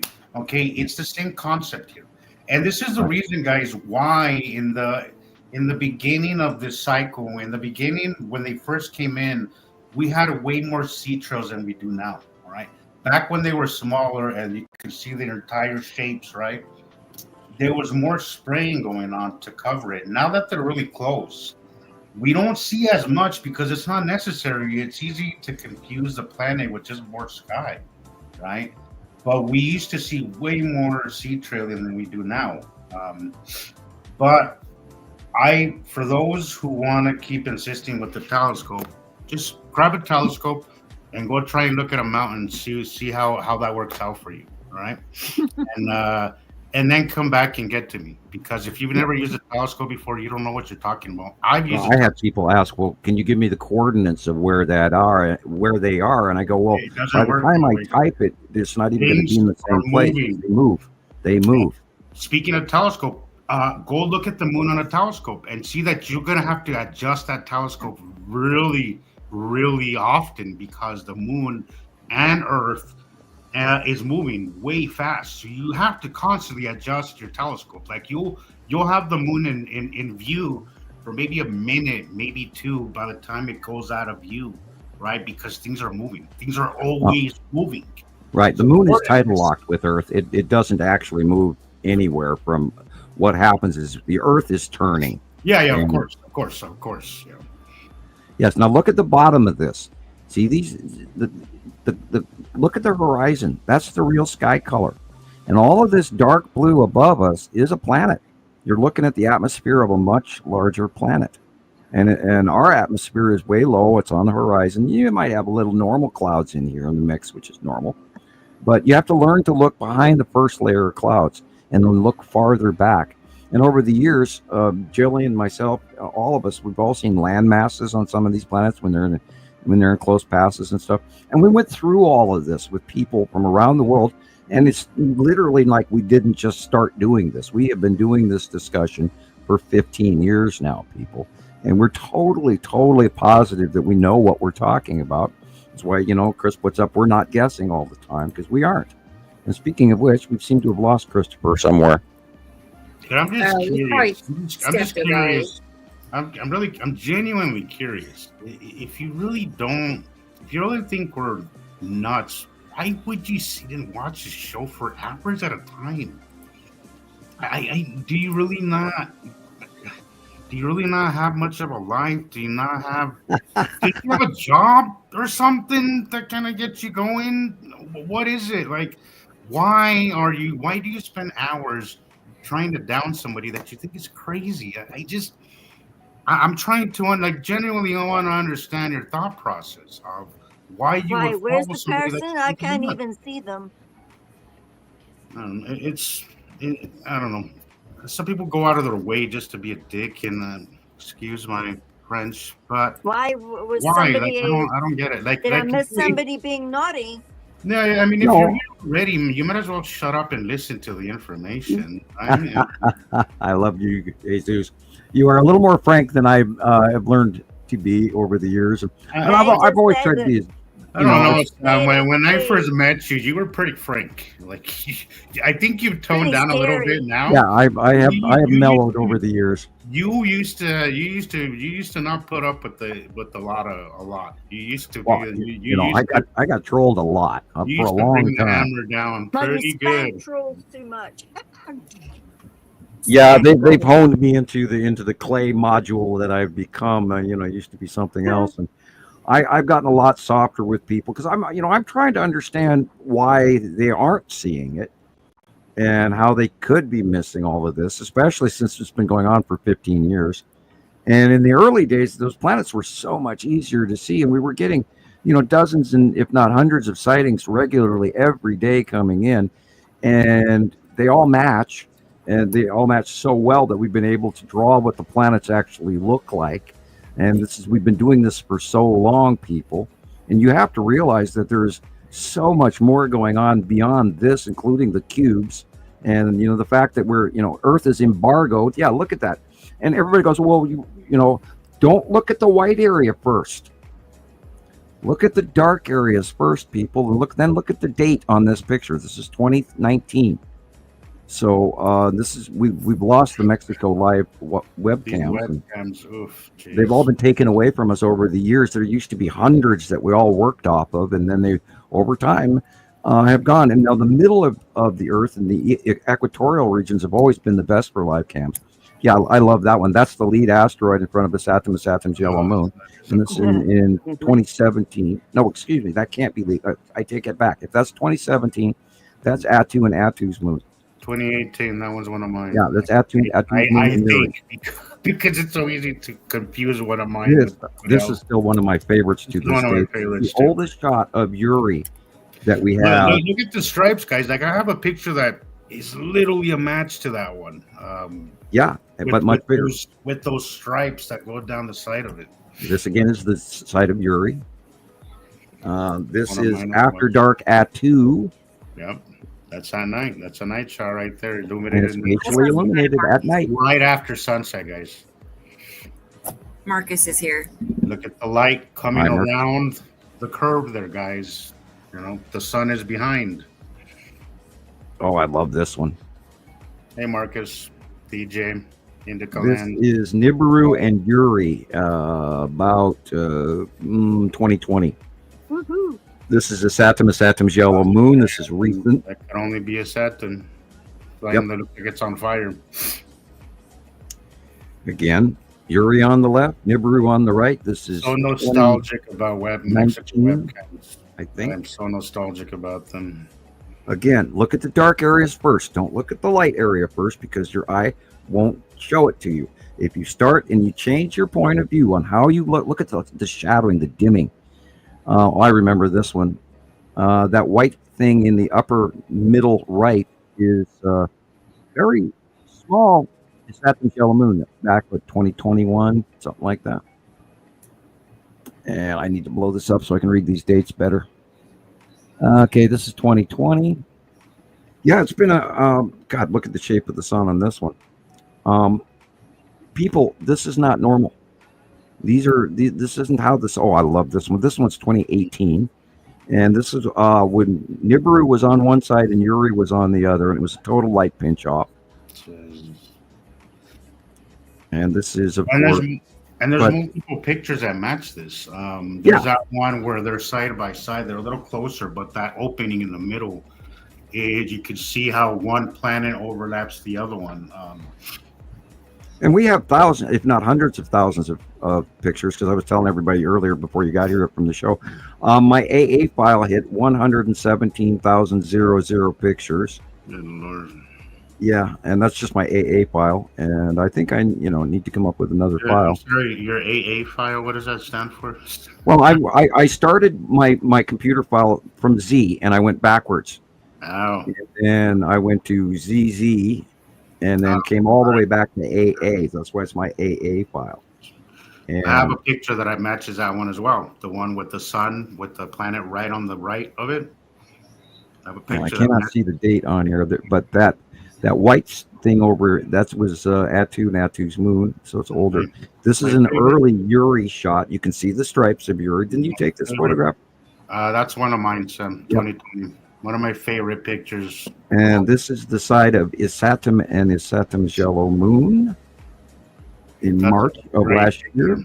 Awesome picture. I love that. And this is Yuri and Atu's moon.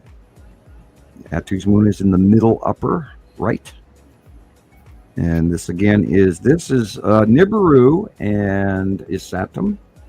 Look at the light around, guys, around the curve. All right, there's no clouds to block the light. I love this one. Look at that. That one's a cool one. I love this one. That's the faceplate of Saturn's yellow moon. Look how subtle it is, guys. It's really subtle, easy to miss. Once you understand what you're looking at, they'll pop right back right at you. But if you don't know what you're talking about, if you don't know what you're looking for, it's really easy to miss. Wow. This is the bottom of, wow. Gosh. Wow. This is a tough one. It's most likely Yuri. This is look at that white blob.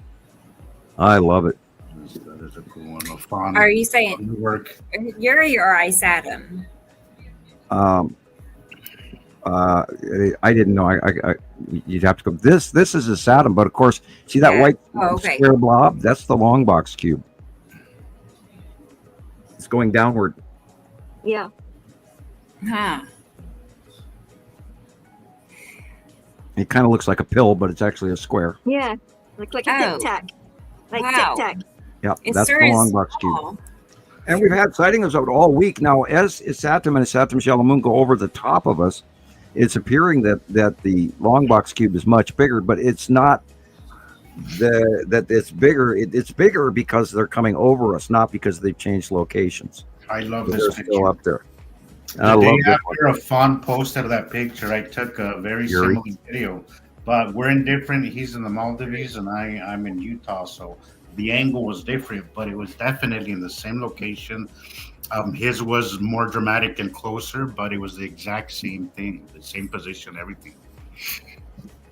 Pay attention to what other people post too, guys, because it'll tell you what to look for and what to expect as well. Stay current. That really helps too. When the planets do come in, they do cause storms. This, of course, is Saturn's yellow moon, Whoa. bubbly and flame-like and illuminated. So dark. Yeah, well, it's illuminated inside. This again is this is a Saturn,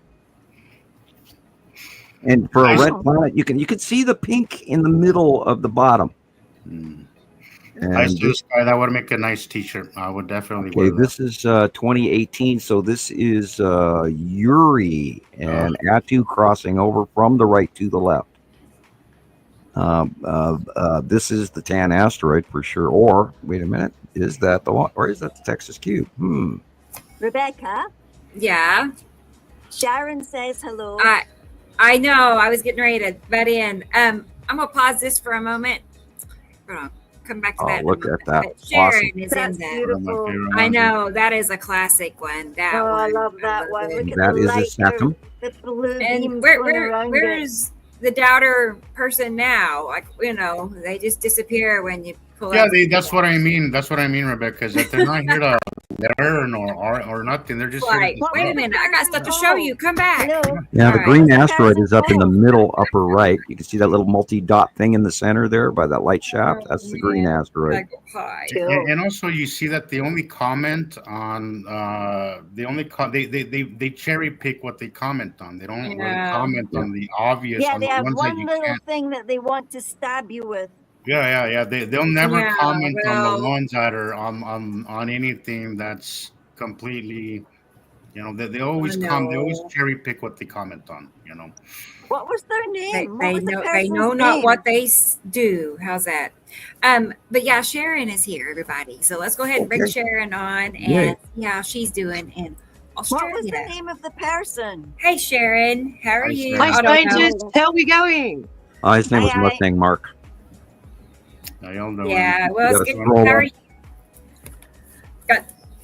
Anyway, sorry, but I saw you went to a swap meet today. Yesterday. Oh, yesterday. Yeah, Okay. yeah. It was Wow, just that's what Time everything- zones. one of our regular, we'll call them RSLs. It's a Return Service Leagues Club. Decided to have a gathering for the people out the southwest. So yeah, Oh, it was completely 2 floors of everything you can think of, from 3D printed ideas, trading cards of all description, Magic the Gathering, Pokemon, all of those kind of things. So it was a swap and meet as well. Lots of people. It looked like fun. It looked like fun. Did you find any treasures? I go there to look. I go there to look and see what the new things are. And everything is seen to be 3D is the rage right now. 3D printing of things. Yeah. Oh, yeah, right. Well, imagine where yeah. we're going to go with that. If you can manufacture things that you can imagine much faster, then you don't have to do the drafting and all of that. Having somebody, sit on drafting that, professionally, and it takes months. If you can do it in minutes with some of these new CAD programs are amazing. Yeah, So, all you have to do is just type in a prompt, tell it its dimensions, and it instantly does it for you. Yep. And these Come a 3D long way. printed things, if they're the size of your hand, they only take about 2 hours. Only So two they can hours. churn them out. And they do them in multiple stems, so they can have 4 or 5 objects being printed at once. Cool. It's amazing, the technology, and it's all plastic. We're still putting plastic into the environment, unfortunately. We shouldn't be. Mm. I was watching an old 1938 movie. It was called My Man Godfrey. Great movie, by the way. Mm-hmm. And they're dumping all these tin cans into the city dump. And my brain immediately went to, oh my God, can you imagine the waste of tin going on there? Because tin is not really that available it's hard on to Earth. find. It's a pretty precious commodity. Can you imagine how much tin we wasted in city dumps since the 1950s on from our canned products alone? And I think all of that should be recycled as well as glass. Unfortunate. And that's unfortunate that we have become a throwaway society. I wasn't going to say that, Sharon. I was going to say we become a throwaway society. There's some countries like the homeland for me, Mexico, where they still, if you go buy, everything is served in glass bottles. Like if you go buy a Coca-Cola, the bottles are returnable, and they expect you to return them. You'll either get a discount, or you could sell them basically back. That's what we need. We need these things to be recycled, because Jesus Christ, the plastic is. We only have to see how devastating some of the floods were in Thailand, Cambodia, and China, India, where they have rivers of plastic. Rivers of plastic. Yes.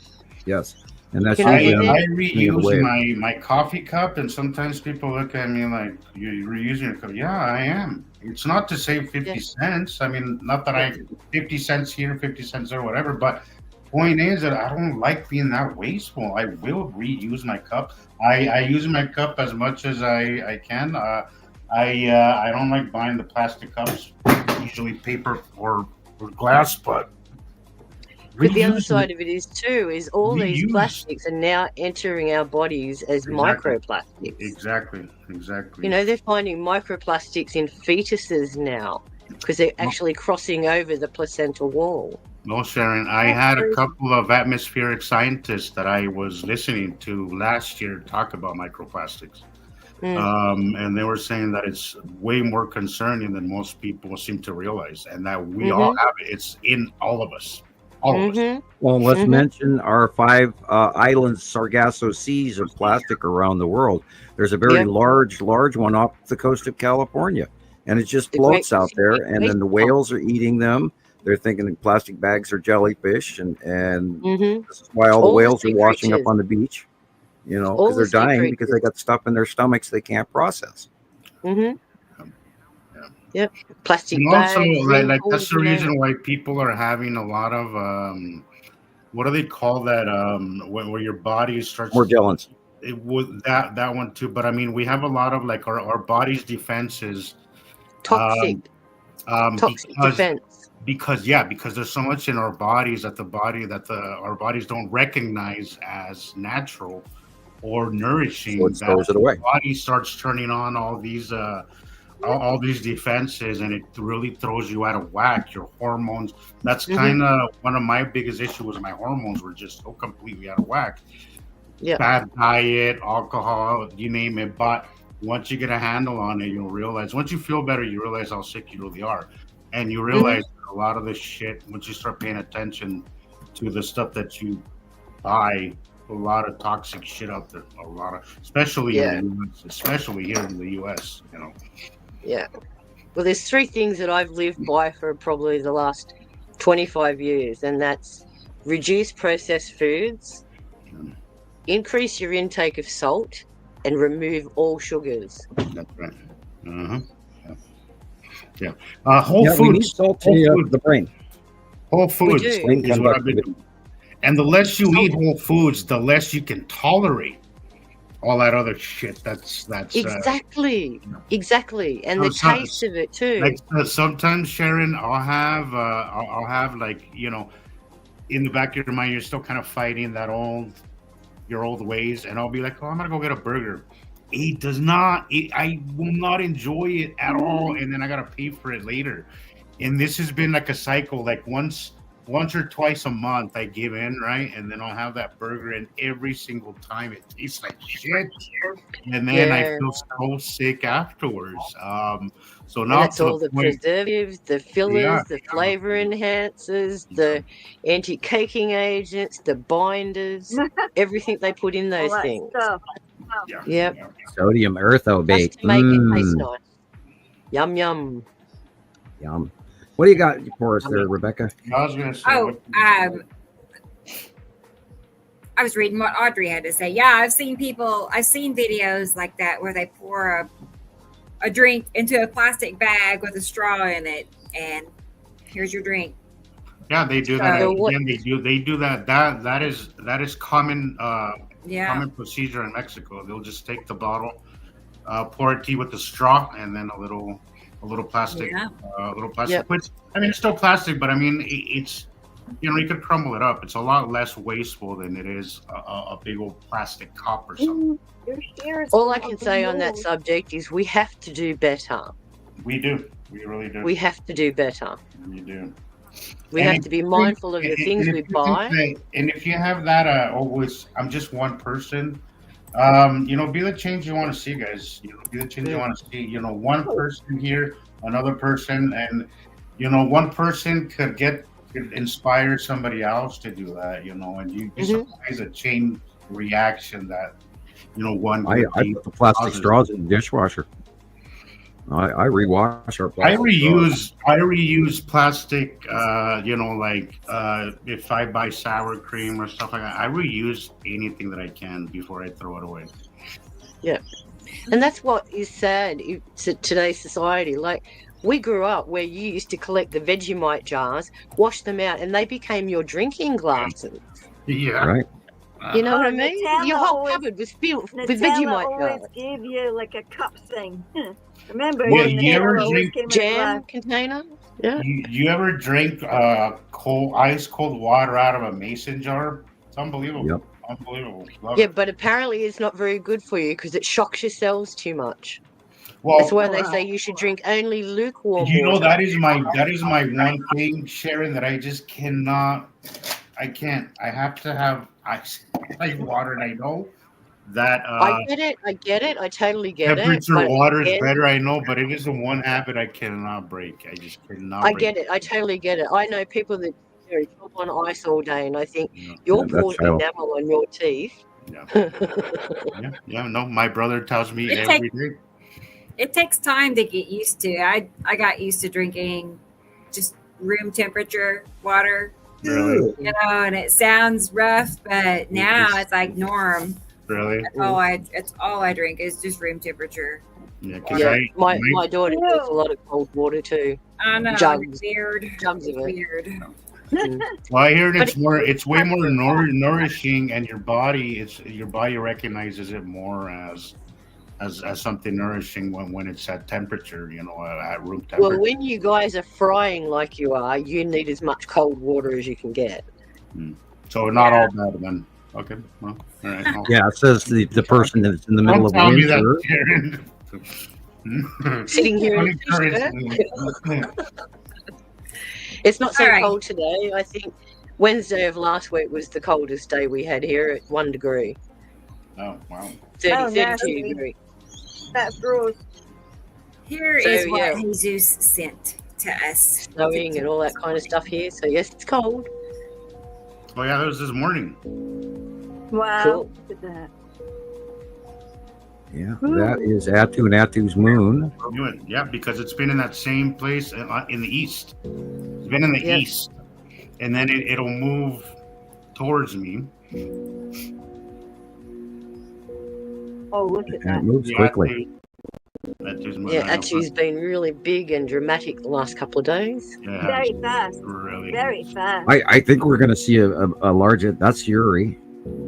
I think we're going to see a larger influence of the electrical storms within the next couple of weeks. We're going to see some, and I even sent Rebecca a video of an recent Atu storm. Is that Yuri, Sam? That really looks like, that doesn't look like Yuri to me. That looks like Atu. Well, it could be, depending on the time of day and you know what direction. This was during my live last week. This was last week in the same position as we saw Atu's moon. Okay, if it was last week, then yeah. Behind me would be Atu's moon at the same time. So it was what I surmised was Atu and Atu's moon just passing overhead, right next to each other. Right next to each other, yeah, very close to each other. Right, and they're physically attached. They're always attached to each other. They don't separate from each other. If I turned to the opposite direction, was Atu's moon, but they were, You could see the thread connection. You could see it looked like one if you didn't know any better. But well, Nepacity and we're not mentioning Matim again. Matim is also doing some cool stuff, but Nepacity and Matim are at the tail end of the spiral, and they're down lower. Well, I can't say they because Nepacity is at the end of the tail of the rotation of all of this. It goes Saru, Uri, Atu, Nepacity. And then Nepacity, because Nepacity came after this. After this, right? We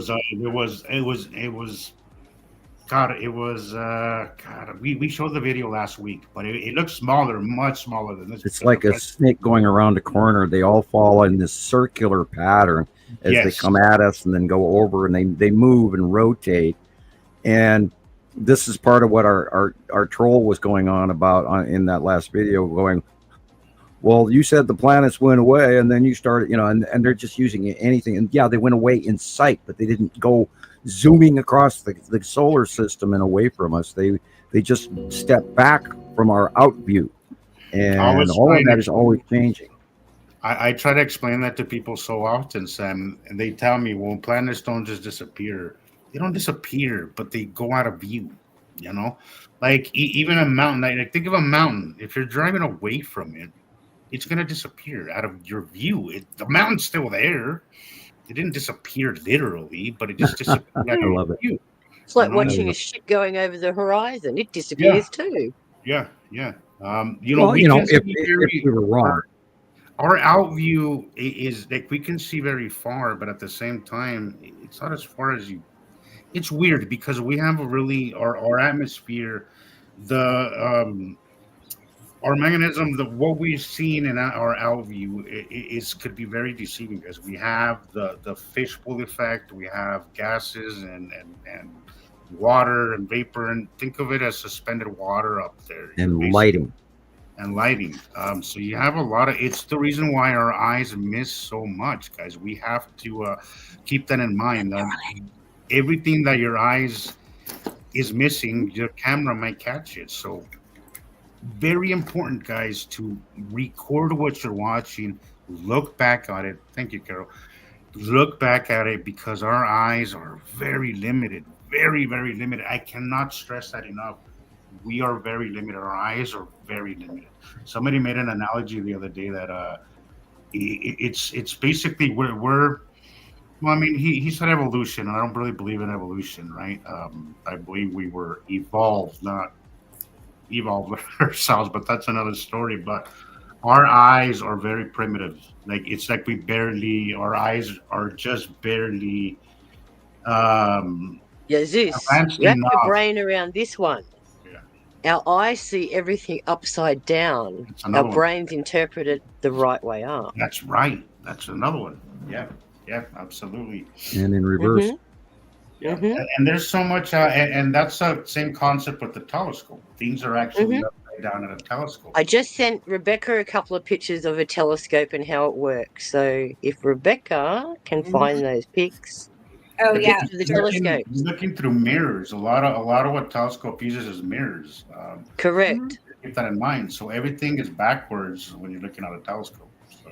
And not only that, the length of the tube plus the arrangement of the mirrors depends on what light goes into that tube and what you're actually witnessing. The length of the tube determines how far away you can see. That's right. Not close up, how far away you can see.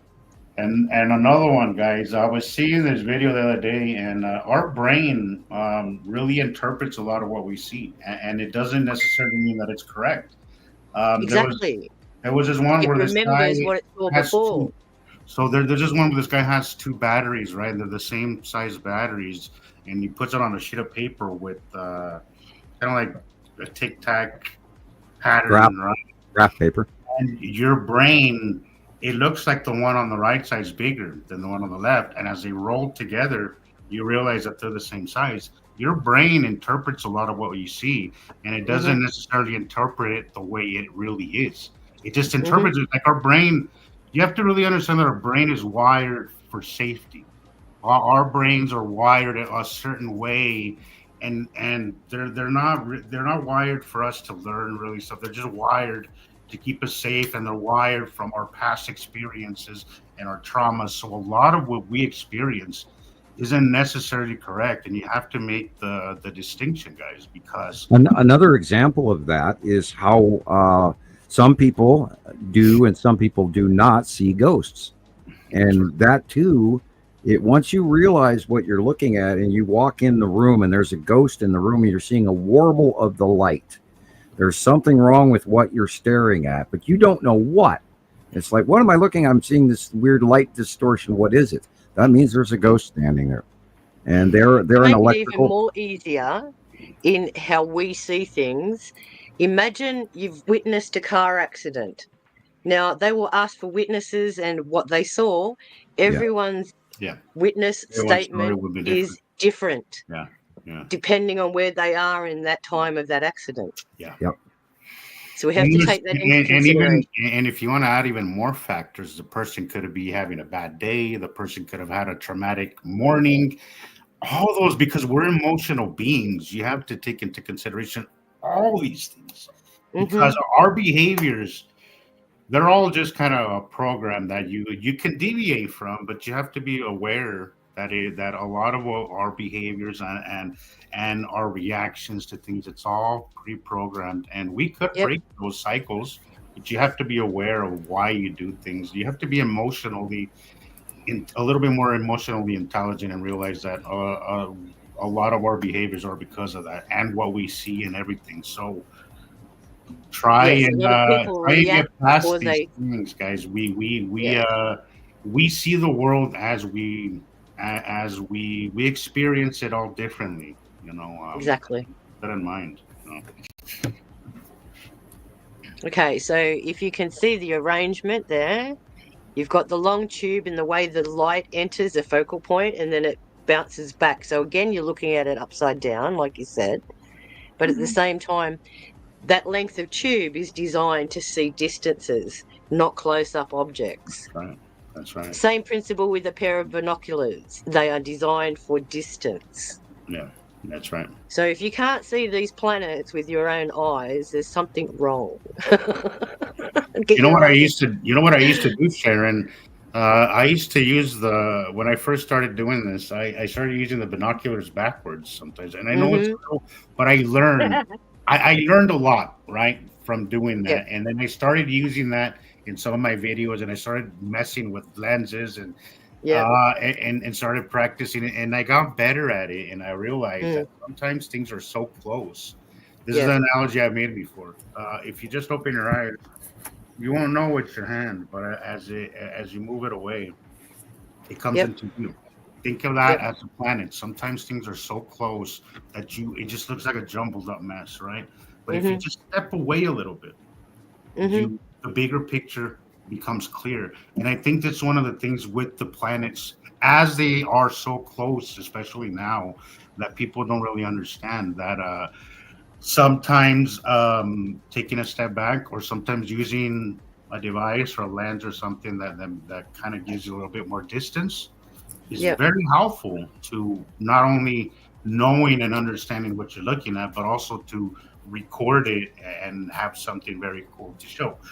It's why I like using wide angle. I don't like something that warps the picture, something too fisheye, but what it does is it puts a little bit more distance between the camera and what you're picturing, and it gives you a bigger overview of what you're looking at. And that is one of the biggest things that helped me learn and help me understand what's happening, and help me understand how to photograph it and videotape it in a much more efficient way for people to understand what they are looking at, guys. So, Andrea, with all the big observatories, the bigger the telescope, the more space you can see. It's not actually more distance, it's more space.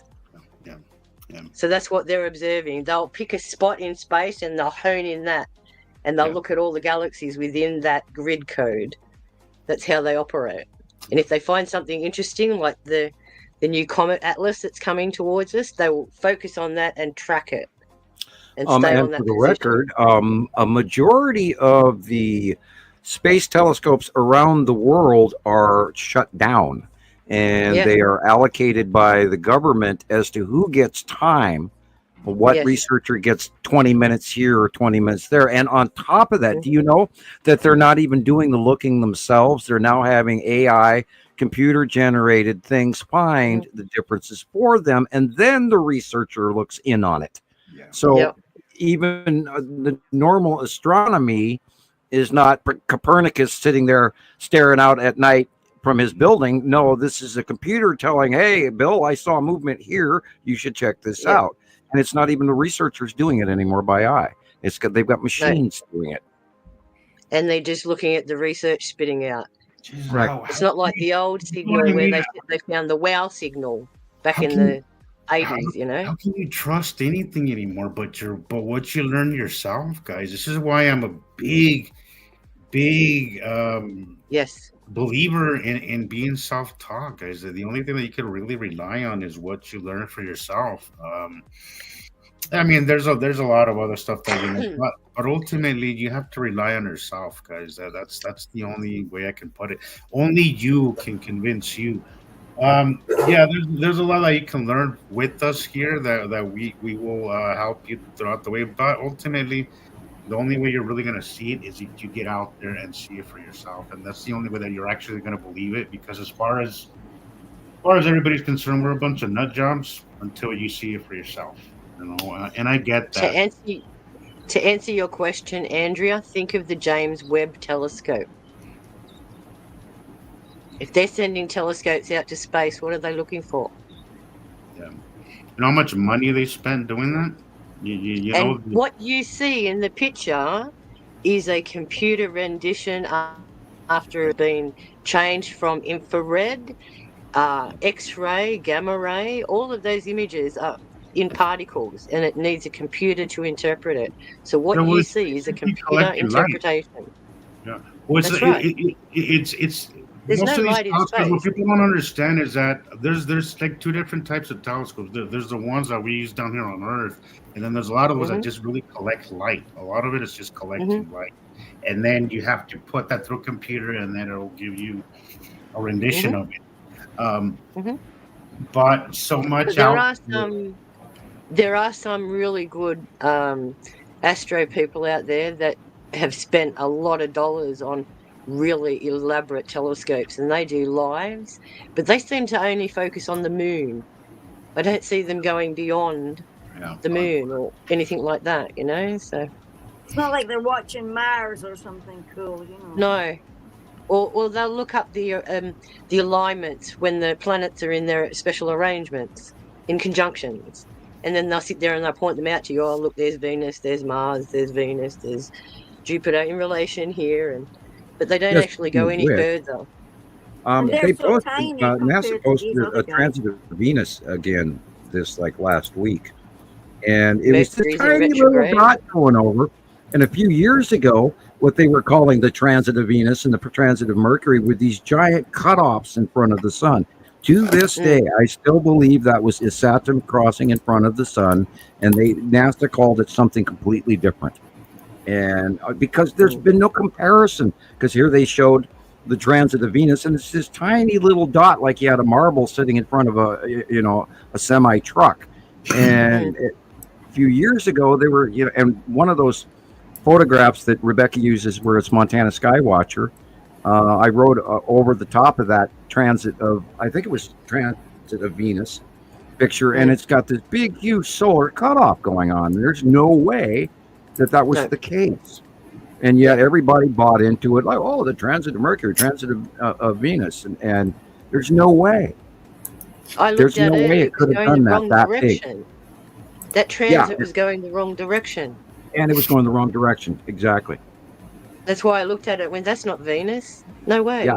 Yeah, and that's what grabbed me too, is it went the wrong direction for starters. And then I started, I've never seen a transit of Venus or Mercury this large. How could this possibly be? And lo and behold, that was the year 2017, 2018-ish, where Saturn was crossing in front of and above the sun, where we've got hundreds of photos of the winged planet, which always thrilled me. Oh, look, it's Nibiru. No, it's winged. It's red. Yeah. No. That was a misnomer. Oh, and by the way, speaking of NASA and all these misnomers and rumors, for the record, again, I heard this rumor again that there is an astronaut at NASA named Hofman, and there was a big rumor going around that I was his son. By the way, I'm older than the guy that works at NASA, so that's not the case. And we'll just quell that right away again. I love reaching at straws, man.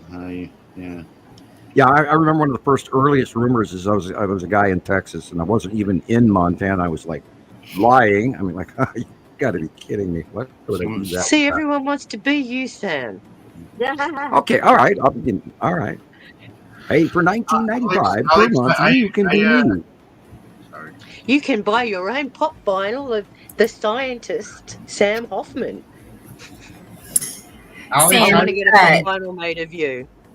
I really do. I want to get a pop vinyl. Matt, I was going to say, yeah, make sure you see his comment, Sam. Matt, if you want the top of the line, the best YouTuber camera out there is the Insta Pro 360. Yes. And they've got some new versions out. Have you seen how small they are now? They're this big. And they're about $500, but they are the number one YouTuber camera out there. Now, Jesus, however, he buys and does quite well with his cameras, and maybe he can share that information with you. I don't have nothing fancy. I have just my phone camera, which has a zoom out, which I love, absolutely love that feature. And I use just a little handheld. I mean, this is a case for it. It's just a little $20 camera. But I used to have this one camera. It was a Sony. It was a Sony SS DHC 130, I believe, and it's like a $200 camera. This was 10 years ago. I got it for $200. One of the best cameras I ever had. Has great zoom, has great features, and it has this feature where it takes 3 pictures in one. Right? It'll take it in different lighting. It'll do a bright, not so bright, and then a darker picture, and then it'll converge them together, and it'll give you some really nice pictures. Look at one up on Amazon. I got mine refurbished at the time, and I had it for years. It was such a great camera, but it's a Sony DHC something. Look that up. It's a very affordable camera, but it's a really nice camera. It's a digital camera, and you will love it. I really wish I'll probably buy it eventually because it's a really nice camera. But try that one. That would be my recommendation. I was going to say hi to Bird Eye 360. That's pretty good. And for Alex, I agree with you. I think you should learn how to photograph something a little bit more. You have to learn. You have to crawl before you walk. As I look at that. Maybe learn how to photograph. Can you rewind that? Down here. Yeah, what is that? Getting into that complicated stuff, you know. This is Rebecca's favorite camera, her Bismarck. Yeah, the Bismarck cam.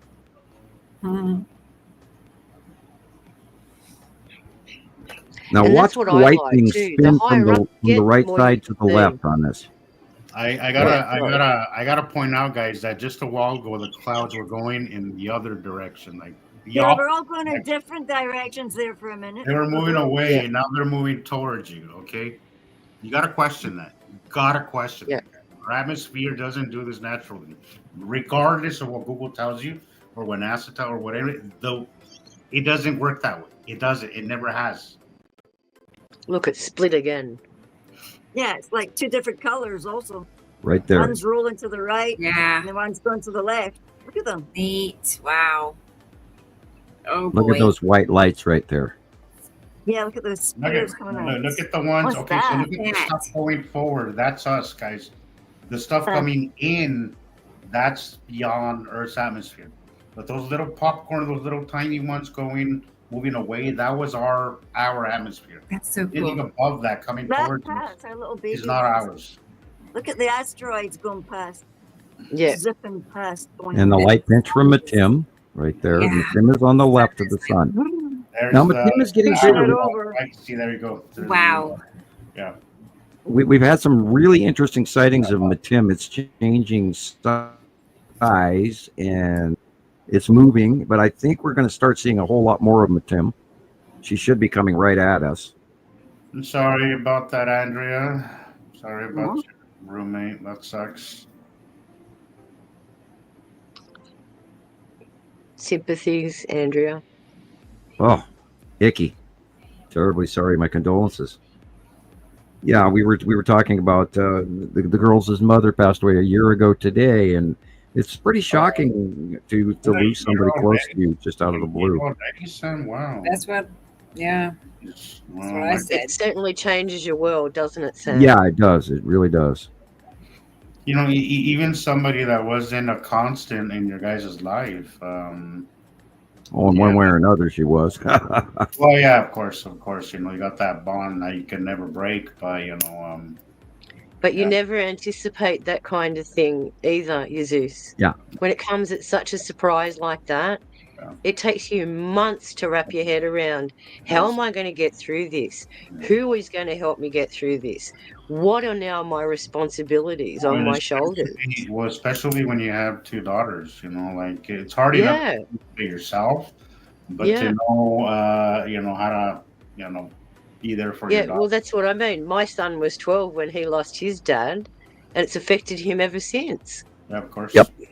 It's actually exactly 7 years since my dad passed away. 7. Gosh. It doesn't seem like 7 years, though, does it, Gillian? It seems like yesterday. It seems like just a course it feels like everything just kind of concertinas. Some days it's far away, and other days it's like it changes. It depends on how much. Like, I'm sure even Sam knows that. It's like if you're doing something and it triggers a memory of something. Yeah. Triggered. Yep. Yeah, and the realization that they're not there is really strange. And I still go through that, with my parents, and they died, they passed away in the 90s. And you feel like they'll just walk in the door again, just the way they were when you last saw them.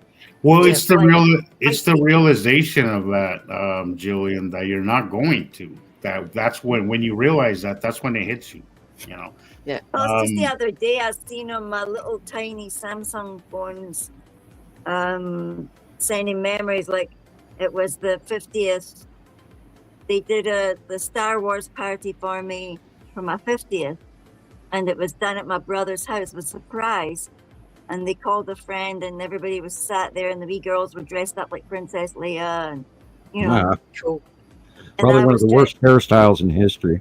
Oh God, they said to me, "You've got to dress up like Princess Leia. We'll do your hair when you come over, and they were like, "But do you know where they got that from? Do you know where they got that from? One of the carvings from out of Peru with the woman with her. That woman, that helmet. What is that? Yep. I mean, that's pretty cool, isn't it? Yeah. Look at the alternative rotation of that dark area. Just insane. Look at the big thing, and it's pulling all those silver gray clouds to the left. And over the top. And look at the 2 layers, guys. Look at the 2 layers. The bottom layer. Look at the zippers going past as well. All the little. Well, yeah, and you can tell the difference, guys, because the bottom ones are a lot more clear. Everything above that's a little bit more blurry is because it's past our atmosphere, right? Because it's like looking through the pool water. But everything below that is very clear because that's eerie. It's within that atmosphere. And then it moves. And then there's Atu's moon. Yep. And then comes in behind it will be the green of necessity. Yep. And sunset and darkness. And the amount of cloud they're generating lately. All that gray, all that like. Yeah, the 500,000 or so photographs over 15 years, if not 1 million. I'm trying not to exaggerate, but years at 15. We're working on a decade and a half now, people, of matching photos. This is really, really, really real, and there's absolutely no way to completely discount this as not happening. It is absolutely happening, and I remember back in 2011 and 12. When I'm sitting there staring at these planets in the deep south, And then and they're right overhead in front of Sharon way back there because they came from under Earth, and so we were watching them on the live cams in Antarctica, Newmeyer Station. Now they've changed the camera angles on that. Now all you get to do is look at the station. You don't get to see the sky anymore. Boring, yeah. So people, this is really, really, really, really, really, really happening, and we're going to have to. They're doing their best to hide it too. We're going to have to realize that this is a whole new ballgame. It's everything we know is different now, and of course, you're going to see that in the next couple of months here with our weather, and all those poor people in Asia, and there's going to be a serious electrical storm in the Mediterranean this week. They're also going to have another heat wave in Spain and France. There's going to be major thunderstorms from Spain all the way to Germany this week. That just changed rotation. Yeah, it's hey Sharon. Nasty. Hey Chris, how are you? I'm good. How you doing? Oh, I'm brilliant. Thank you. Sorry, Sam. No problem. Did you see his amazing video? That's why I bought my first ticket for the front row seat, love. Man. IMAX. That'd be brilliant on IMAX. Wouldn't that be great? Oh yeah, can you imagine? Yep. Yeah. I mean, we discovered that. We really have an IMAX right outside the front door. You just have to look up, and you got I know, but your own screen right there, 3D and everything. You've got to send those videos. Take my family and sit there down and say, "Shut up and watch." Yeah, you've got to send a couple of your videos to Sundance Film Festival. I think they're nominee worthy. I really do. I do too. The Nibiru one I love. I watch it all the time still. And the Atu and Atu's Moon, the recent one. Oh, perfect. Yeah. Brought tears to my eyes, man. I actually. I was gonna do like a whole Atu video, but there's so much information. I mean, it's gonna be like 3 different ones because it would have been like 40 minutes of photos. It's crazy how much. You should do each of the planet. You have to do each of the planets, and that could be like a catalog, like an actual visual catalog. It's so cool to. And then they all go on the web page, on the website, and then have Sam's pictures right there, like. People I think Rebecca should show more of her comparatives where she takes my drawing and then matches that. Those are that's one of my favorite things is when Rebecca makes a comparative with one of your photos. It's like I like it. It's like a like a certificate for the week or something. Or I save copies of them. I do. Yeah. Yeah, there should be a proper catalog of that as well, like all the little. Yeah. Yeah, look at that. It's crazy. Oh, my word. I know. I love this one. You may be familiar with the bottom picture because it's been around for years, right? 2016. And then, we did I did a enhancement, just to clean up, lighten it up, and that's what it gave me. I didn't even tell it it was on Chat GPT. I didn't tell it there's a planet there or nothing. I said, please enhance. That's all I said. Right, like look at how it put it put a moon there too, like. Right, it saw that too. Right, it's crazy. Right. Sees the planets too. You can't. Yeah. Anyway. Another little mini Earth right there. I really have to get a collection of the early Atu's moon captures that we have going back when we first realized that Atu had a moon, and then we've got tons of those photos, and they're in unmarked files, and I'm just bombed into a file, and there's so many files. Damn. I have stuff that I've never shared. Ever. I know. I'm sure you do. And I just have to, stumble across it to go, oh, okay, this is this way back when. And, I spent a lot of time trying to stay current. Yeah, Dan Asteroid. Love it. Huh? Oh, the picture before this one. Oh. Yeah. Yes, Sam's always one step ahead of our brain power. Yeah. I've noticed that. Like, I'll hear him say something, and I'm looking at the picture, and he's saying something else. He's talking about the picture, like, 2 pictures before what we're actually looking at. And you're like, oh, right, shit, I missed. Right? Well, I do stall. My feed is sometimes very slow. Like she'll put up a picture and it won't pan out until that's true. Sometimes 30 seconds into what you guys have already seen. I haven't seen that one yet. Processing. Yeah. Oh, look at that. Scrolling. This is Carol Ann's, I think. Yeah. That's great, Carol Ann. She took another picture. I think can see the Texas. Either her or her daughter did. I think Nipicity last night. It was crazy. I don't know. I've never seen it look like that. I've never seen the sky look like that before. Just the pictures. Yeah, we said that every wow. day. They're like, no, I didn't see that before. Oh my God, look at that. New eyes, Gillian. New eyes. Hey, I really like that Yuri drawing. I do too. Look at that.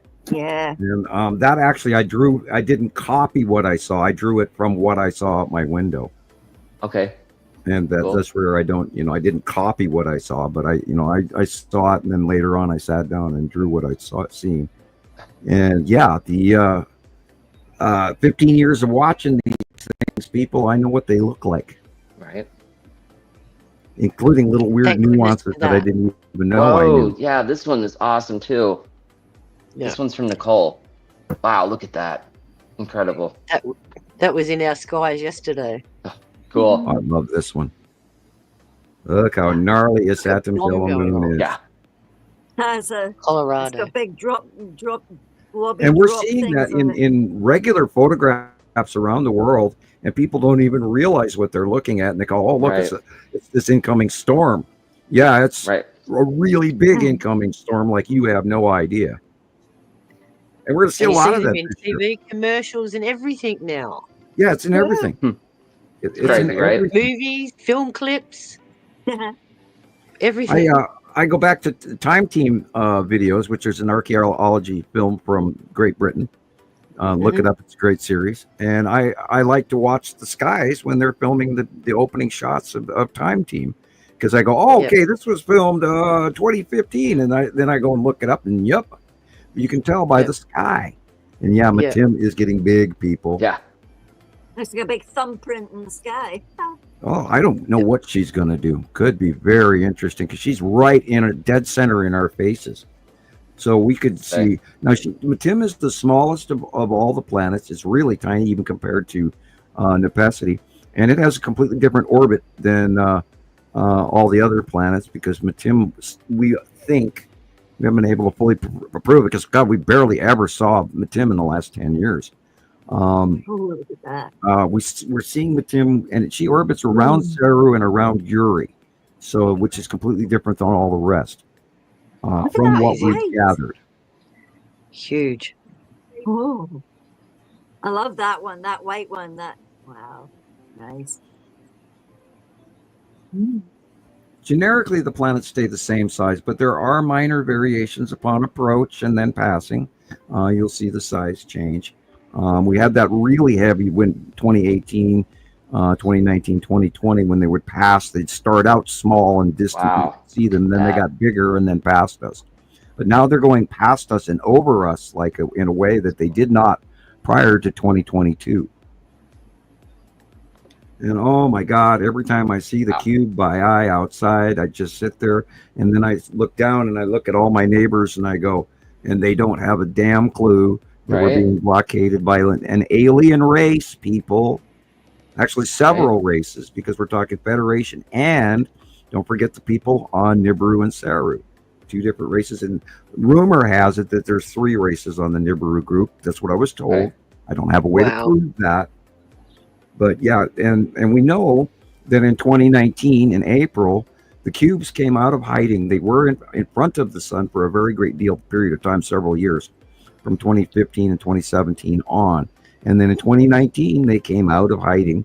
Now, granted, they are parked in front of moons. Oddly, the Texas cube is parked in front of Atu's moon, and the long box cube is parked in front of his Saturn's yellow moon. And that gives them a natural hiding from where their space trails, their ion trails, their movement trails will mix in with other stuff. But we've seen tons of examples of the long box cube this week alone. And then I say this every show, but I mean, we get in photographs every day of the cubes every day. There is one day that we don't see cubes, and they're real people, and there's star destroyers that come out of those cubes. Yeah. The star destroyers are huge. They're many football All fields the long. little white spots are underneath, guys. Yeah, there's so much in these pictures. I'm sure there's tons of stuff that we miss. Beautiful. That's a huge discharge. And oh my God, the Skull asteroid! The first time I saw That was that out my 2015, window today. it was hiding behind the side of that too, and I'm out in my yard looking at it, and it was in the That darkness, mess. and then it rotated out into the light. Oh, And yeah, and the wispy ice gases were coming out of the eye sockets and out of the mouth, and it was like, dun dun dun. right. No, my knees buckled, and I know that the Skull asteroid is real. I've seen it by eye, and we've had thousands of sightings of it since. And of course, that's a then, real horror movie, that one. yeah, 3 years later, NASA admits that it's real, and that's what's amazing to this day. That is the only object from this celestial other Wow. group that they talk about it, but they gave the wrong orbit model, and we'd be seeing it in Right. 2 years, blah blah blah. And we knew they were lying right there on the spot because we were watching it for the next year. You know, It's been buried now. yeah, they were telling people, yeah, Yeah. it's something that's just going to go flying by, and we'll see it in a couple of Yep. years. No, it was still here because it comes by daily, not yearly in Yep. Earth's orbit. And hello, Texas Cube, And friends. Idor, small ships. Yes. And friends. Yeah, and friends. Yeah, the side orb, we've seen many sightings where the side orbs get hit by lightning, and then there's a shaft of light, straight line light from, and it's not immediate, it's delayed, where the light comes off the orb and goes to the cubes. And I think that's their power generation. Yeah. That's crazy. I'm convinced the Empire orb is sucking up all that energy, like you said, and then dispersing it to the rest of them. I was just gonna That's say, smart do theory. you guys remember that little orb? I hate using the word orb. I don't know why. I just don't like it. But let's just say for sake of conversation. But that orb that looked like it was connecting to the sun, right? And then it disconnects. Remember that video from a few years back? Well, there's a new one. There's a new one that's very similar on a different side of the. This one was on the bottom, the old one, but this one's a little higher. But it's the same thing, guys. And my guess, But they discontinued all the LASCO cameras. Because it has to be the Empire orb because it looks like it's drawing energy Plasma. or something or play Yeah, out. they've Yeah, got rid of a lot of them. yeah. And who knows? drawing Like, energy. God knows how many of those are out there, But that thing Right. has got to be enormous. I mean, My question is it focused on our sun? Yeah, and what are they giving examples of now? Are they showing us the larger red star? And we talked about this before. Excuse me, dry throat. We talked about this before because the spatial sun patterns that we've been staring at for the last decade do not match anything we're seeing now. So I think what they're showing us is the larger star now, because it is more directly headed towards us, and I think it's also outbrighting the smaller dwarf yellow soul. See, there you go, Sam. The irregularities I was talking about with the sun, the heat feels different. Oh, The yeah. brightness feels different. Like my eyes are very sensitive to that stuff. I just went outside for 2 minutes. I saw some, something's happening. A bunch of asteroids are out, and I wanted to get some pictures, but I couldn't stand out there for more than 5 minutes. I had to take a shower before I came back on here because it's gross. It's a heat that feels different. It just feels very different to my body. It feels It's like your own personal air fryer. Yeah, it feels year. different. And even when at sunset, again, it looks sometimes like the different. I know we're getting a lot of refraction from Saturn, so there's a lot of that gold reddish colors coming from that, but it doesn't look like our sun. It looks like the size could change from one day to the next. Lately I've been so focused on the sun because it's just how can you ignore these irregularities, guys? every no, year I print out a calendar chart for growing specific things in your garden. Everything has a cycle, right? So you have your vegetables and stuff that go in winter, summer, autumn, all that kind of stuff. So every year I print out what they call a seasoning planting guide. And for the last 6 months, that whole seasoning planting guide is off. Really? Off. It's completely off. And it's because of the second sun. And what you're feeling right now is an increase of radiation. Because my roses out the front have had 3 growth cycles. Right. Three growth cycles. They're only supposed to have one in winter and one in autumn. Right. That's what happened to mine last year, too. Yeah, when I went to the farmer's market last week, I was talking to one of the guys there. He's usually our guy. He's an Asian guy. I buy broccolini from him and a few things that only he grows. And he was telling me it's been a great year for a lot of his stuff because it's been. He says he's on his second or third batch broccoli, but he says he's also had to make adjustments because some of the stuff that he's growing, the sun is too strong. But he says he's had to basically change his whole thing because of our changing, weather. And the fact that it's not being told to us. I sent him to our page. Hopefully he actually, because I feel farmers, they should really be the ones that notice all these changes because let me throw a hypothetical at you. So. What if the sun is going to, as it's exiting with the rest of the system, or as we go through them and they go away from us, what if this larger sun gets even closer to us? That's just going to won't be able to grow anything soon. Well, including us. I mean, what if it gets so damn hot that we can't even be above ground? I was going to say, hence the underground caves in Turkey and all over the world. Why do they make that? Why do they make those things? Nobody goes through that much work. Just because they thought it was cool. 30 miles of tunnel in one city alone, and then they've supposedly discovered literally a tunnel that goes from Turkey to Great Britain. Yep. Yeah, they saw it. Yeah, that thing is insane. What? What's the? Oh man, that one. They're like 15 stories down. They're sophisticated tunnels. Yeah, and there's thousands and thousands of people can fit in them. It's incredible. Water bed at the bottom of those. So they knew exactly what they were doing. They knew what they were doing. Water bed at the bottom of those caves. They had air ventilation. I would love to see us try. Had animals. They had wells. They had sewer. They had septic.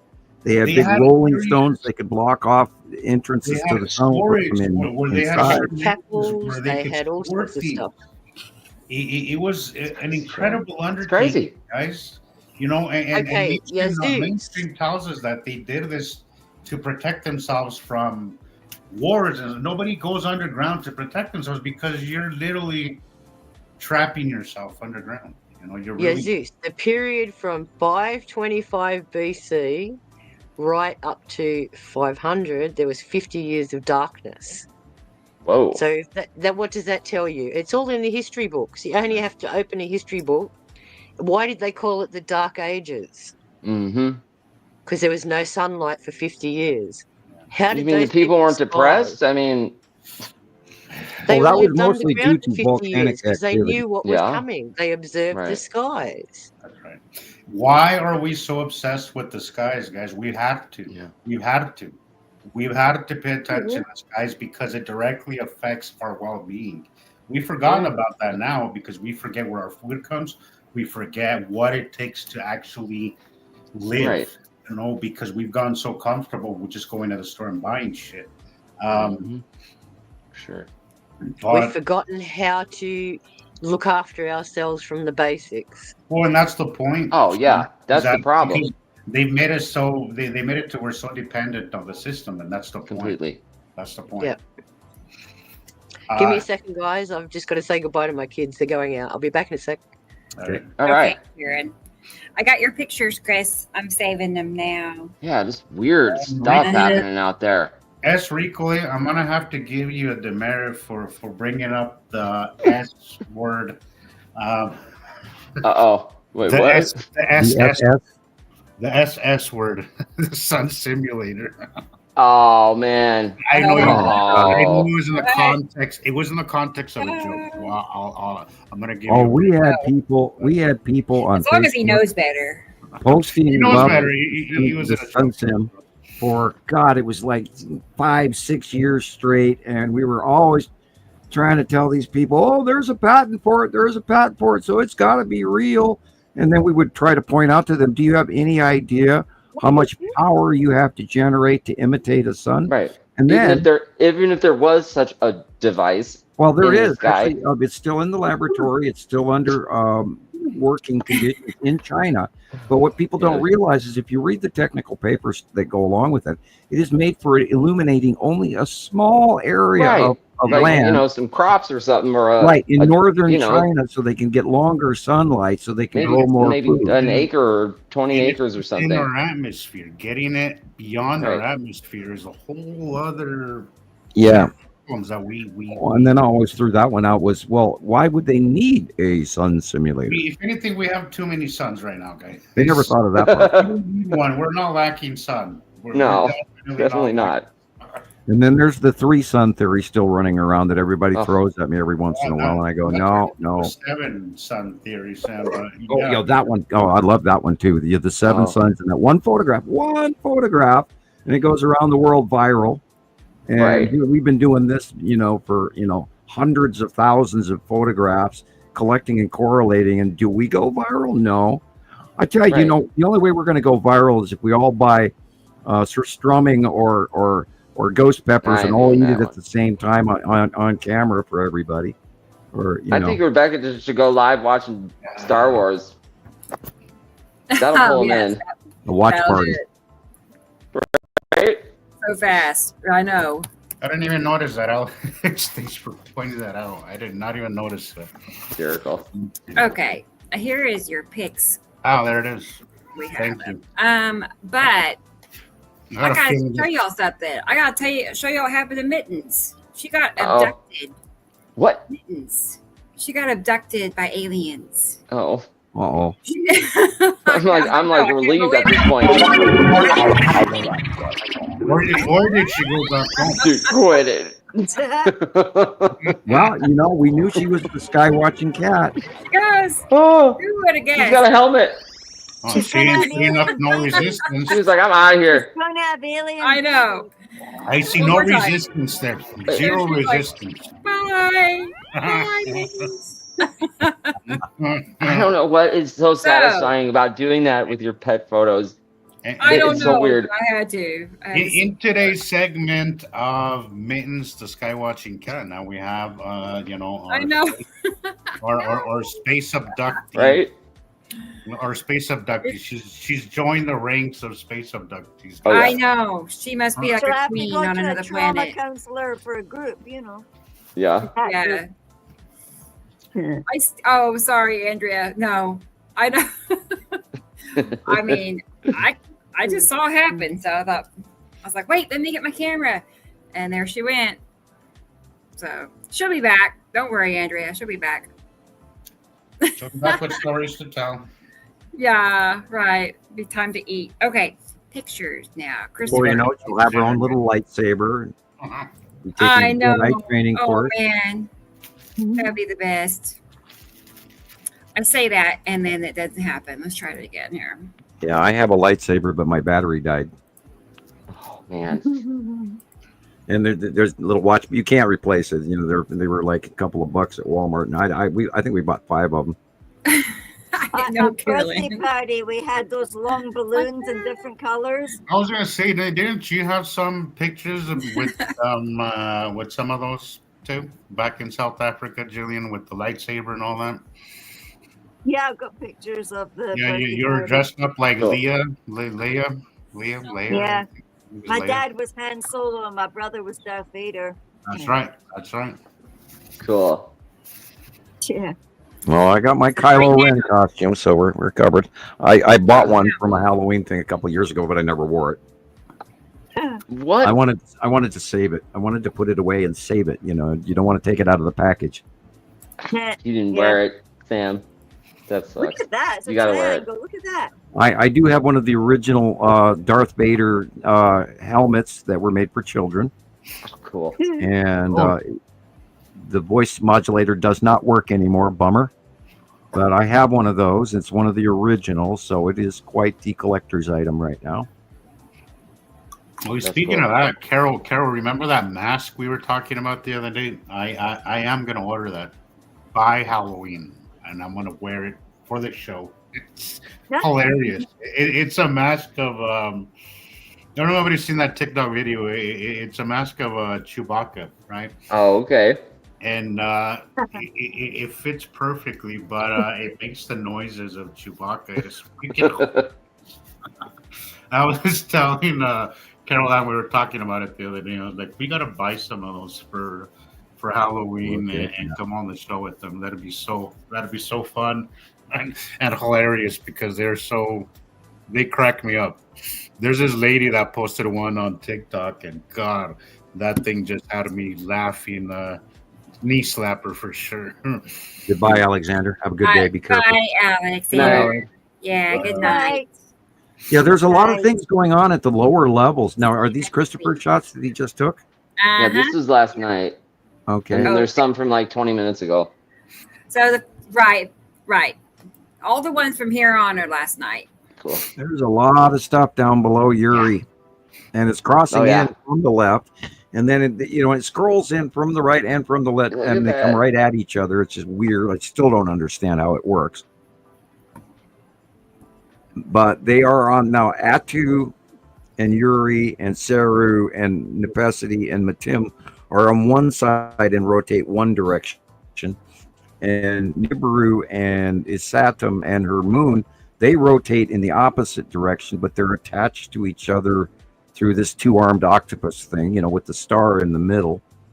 And how all that works. It just over the years, it's finally set in my brain of reality. It took a long time to get the planetary order and grouping and everything mapped out where we understood it. Probably about 3 years before we, even knew that. I thought the object cluster group was in one cluster, but it wasn't. They're just orbiting outside and below Yuri and Atu, and they're substantially connected to them, and they're always connected to them. They don't separate themselves from that. They're always rotating way far out away from the planets. But in the early days, we couldn't tell because they were so small. But the objects, the asteroids, were so much more illuminated, and I think we're seeing that weird self-illumination of the lead asteroid again this week. I saw quite a few pictures. I couldn't actually figure out what I was looking at. I'm pretty sure I got it yesterday, but it was just like I said earlier, it was illumination. just way up there. I don't know. We'll see. I'll post it in the group later on tonight. Okay. I'll have to go soon as well because I've also got work tomorrow. Is it already getting that late? Hours. Oh my Yeah, God. it's going to be. Well, I'm waiting for the sun to go down before I go to work. It's too freaking hot to go out. oh, right. Well, here's your pictures, Jillian. Oh, Here we go. Let's she look had at the great picture. pictures this week. Yeah. Yeah, I wonder what they are. I sent you the 2 reels. Oh, look at my kitty. Oh, Malty. I'll have to look and see. Oh, that was in Gardens Bay in BP. South Africa. Look at that one. Right. Wow. Look at that purple. That's mine. Yes, Andrea, work. Ugh, I feel you. That's how I feel every day. I go to work. Yuri. Yeah, it's weird that, isn't it? Look at that. It's always... Wow. This is Atu's moon. And somebody had asked, did I see craters? Yeah, back a while ago you did see craters. I did. I was going to say that too, and I forgot to answer that. Yeah, you did see craters. You sure did. Yep. Yeah, Atu's moon sometimes you can see inside of Atu's moon and you can see the craters. On the early crazy. I had a crazy view one time of that, guys. It was an up close view where I could literally see the shadowing of the What is this craters above orangey me. thing? It'll change you once you see something like that. Right? Was it during the day or the night? It was at dawn. It was right prior Okay. to sunrise, and Yeah. God, it was so cold, dude. That- Like, it was like That 25-degree temperature drop. That side orb, that little circle in Yeah. front of. Yeah, If you look, there's the long box cube right behind. Told you, the sun. Jillian. I knew it. Yeah. Ring cam. You know, Yeah. a time-lapse camera would doorbell. be perfect right there if you set one up. Yeah. Wow, look at that. That's crazy. Those are the asteroids under. Oh man, there's a helicopter going over the top of my house with a bucket on it. Oh no. Yeah, we have a new fire, and there's one just a at few that. miles away from me to the northeast, and then there's a new one somewhere half a mile. south of me. Which is why I'm coughing so bad, and you can barely. I mean, you cannot go outside and breathe right now. So wasn't there an air quality warning Ew. for you guys? Yeah, it is actually just outside of Missoula in the Paddy Creek area, Look at that. and it's a really beautiful Yeah. forest, but it's getting burned up. They're right of the sun. Look at that. You have Right? Is that the ion tail on the far left or far right? Look at that Like, thing. look It at almost that. looked like the snail foot. Look at it. Oh, look at that. Hmm. Are these yours, Gillian? Yeah. This I'm is I'm just not wondering. sure, but I think you have Matim right there, just on the Whoa, lower right look of at the sun. that. Look right Yeah. there looks like Matim. Blue. It Definitely. could be the tan asteroid, but it more looks like Matim than the tan asteroid size-wise. Cool, that's him. Yeah, Lindsay Somewhere also in there, thought she saw either them going above or over to the below. right.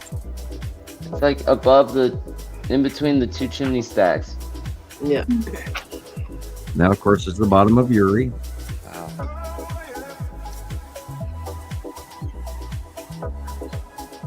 And that of course, is the Saturn's yellow moon. You look for the dark blue, that's the Saturn's yellow moon. And then the Saturn is the light blue. Cool. That's incredible. Look at that. Yeah, huge. Right? How many pictures do we not have of this exact same Yeah. thing right here? It's 1,000. awesome. It's awesome. Thousands. Look at the back end. With that beautiful curve. All right.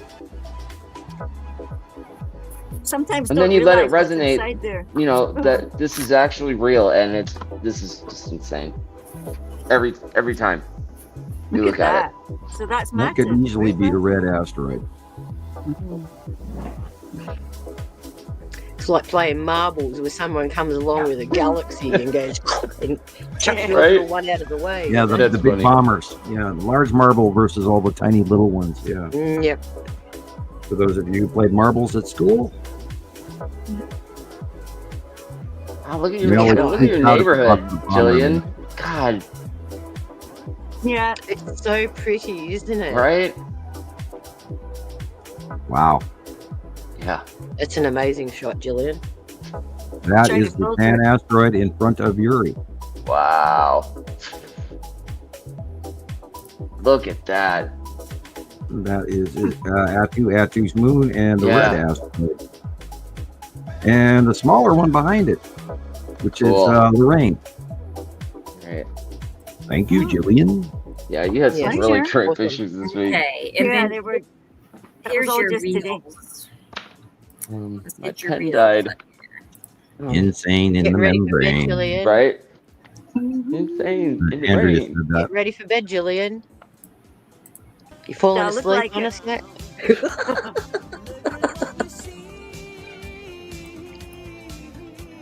Oh, Never ending story. Woo! Yeah. Aw. Couldn't believe how many times that played on my TV. right?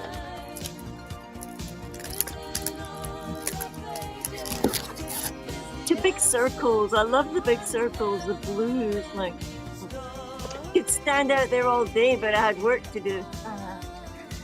Sad about that, isn't it? Yeah. I just want to sit on my veranda and just watch them go by all day. Yeah, I could Pretty much. I could Yeah. totally Well, do this occupies for a quite a bit living of and my never time. be bored. That was a new crop circle to me. I had not seen that one. Cool. That was a recent one, wasn't it, Gillian? Yeah, I just pick up shit on stuff. We lost Rebecca Because the again. last one We had the can't go Celtic back. But, tree of life or something in it. Yeah, well, it there's almost looked like a things with the menorah, tree. but I was, trying to get the count I'm of here. the number of objects. You said go back.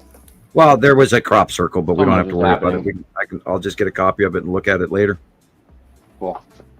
Sorry. 'Cause I had not seen that one yet. I think it was only in the last week, wasn't it, Gillian? That one cropped up. Dropped, yeah. Good night, Audrey. Good night, Audrey. Stay safe, stay well. Sharon, I love your laugh. Every time Oh, Yeah, I know, right?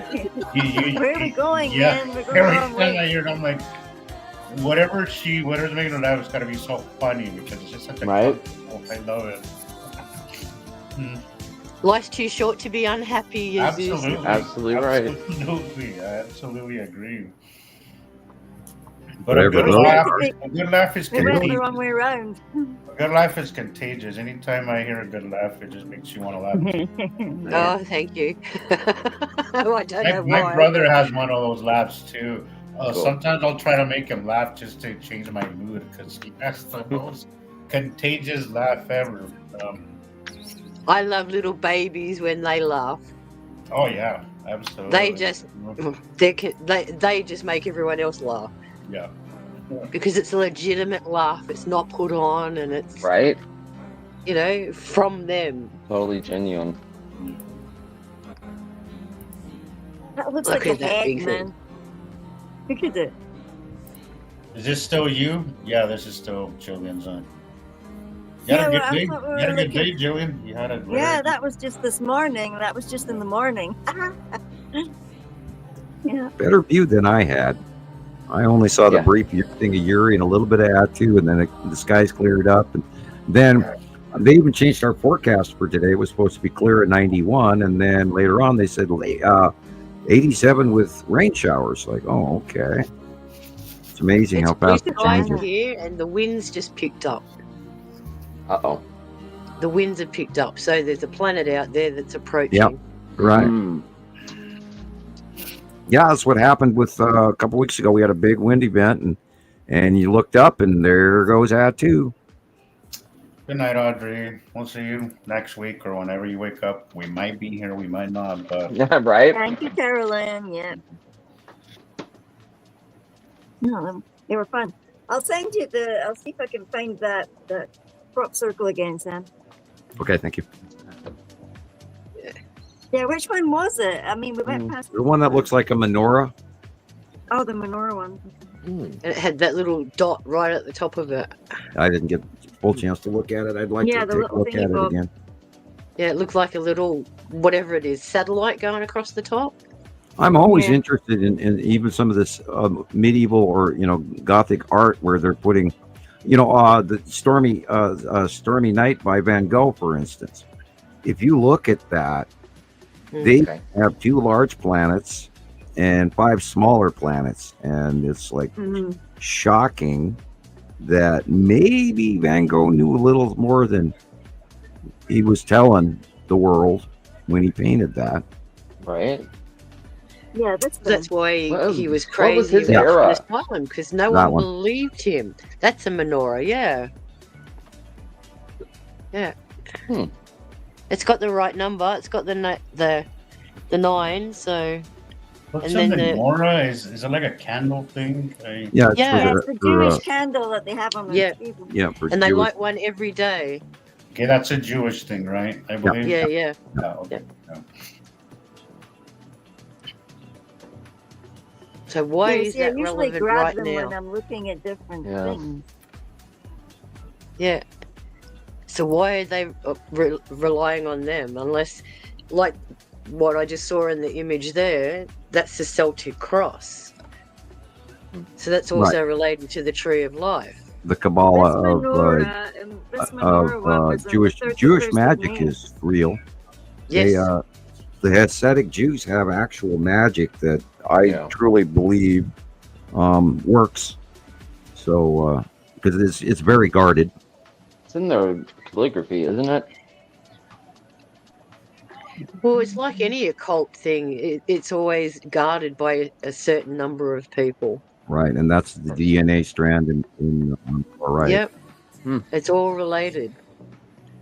Incredible. Maybe it's telling us to go back to the basics. The chakra towers, their magic, the DNA strand, all of that, it all matches, it all fits. There's a lot to that. I was even posting my post I found, actually. I love the symbology aspect of all of this. Yeah. It was a post I Well, it makes sense now, right, Chris? Like, now that you know all this stuff, a lot of this stuff that's such a mystery in the world becomes a lot more clear, you know? Symbolism, absolutely. Ancient See, this is what we forget about, is how interconnected we really are. Absolutely. Right. Absolutely. And these are why these symbols are important, to remind us of where we are right now. We've become so segregated, so separated. We need to become united again. Absolutely. Unfortunately, maybe this is the event that will make that happen. Supposed to. This is the year we're supposed to, get assurances that extraterrestrials are real, even though they're already parked over the top of us. And all you got to do is watch every day, and you'll see if you learn where the cubes are on the left hand side of the sun and on the right hand side of the sun. Once you learn which is which and where they are, and then you start to see the planets, you will always see the cubes right where they're supposed to be. Yep. Right. Initially, I wanted to, I was trying to find them all over the sky, right? And then it was only until later Rebecca found one in a picture I took, and then you guys explained it to me how the Texas cube sits in front of Attu's moon, and the long box cube sits in front of Saturn's yellow moon, and it's been like a year since little more than a year since I've seen the Texas cube with my own eyes, and it's always in the same spot. That's what blows my mind, is that they don't move. They're always there. It's crazy. I would expect them to be moving all over the damn place, but they're not. They're always in the same spot, and that's insane to me. Well, what just blows me away is they've been parked there for years, and social media hasn't caught on to this yet. We've had some single sightings. Oh, look, I got a square thing in the sky, and it never. Or one's on its way. It's heading towards Earth at 50 million light years, or some weird obscure story about a cube in space or something. It won't pass again for another 100 years. We're having another eclipse sometime. Haley's the 2nd of August. Suddenly we're put an eclipse on the 2nd of August. Yeah, and one's not going to happen. Our moon, Gillian? 2011. Whose moon? What do you mean? Something. Yeah. I don't know. Hey, I wonder whose moon is going to be on the 2nd of August. Yeah, we'll have to see which body it actually really is, and then we'll have to pay attention to what they're telling us, and then laugh at them later. We need to look up all the documented, eclipses and events that are scheduled from today on, and see which ones are added and which ones aren't. Yeah, because I feel like they've. Doesn't it feel like there's more meteor showers all of a sudden, and more all of this stuff happening? All the Starlink things falling down. That's all the Starlink things falling down. Right. Oh, that's right. It's just a SpaceX rocket. It's a Starlink satellite. It's all imploding because the other suns. Has anyone consulted Stonehenge? Oh. Stonehenge is supposed to be able to predict every solar anomaly. Now I did back in 2012 when that celestial occurrence at Stonehenge. You could actually see Nibiru above one of the stones. Wow. Yeah. Yep. That's incredible. And I was saving those. I think I got there 2 or 3 of them, but they're lost in some file somewhere. But over the years, find the file. I could be searching for days, and then you just stumble across it and go, "There it is!" Oh my God! Now that's usually how I find everything. Is like I know where most everything is, but so many years on this computer, and God, the lost photographs over the years that we've lost from, this is computer number 15. Thank God, knock on wood. I love my computer. Please last forever.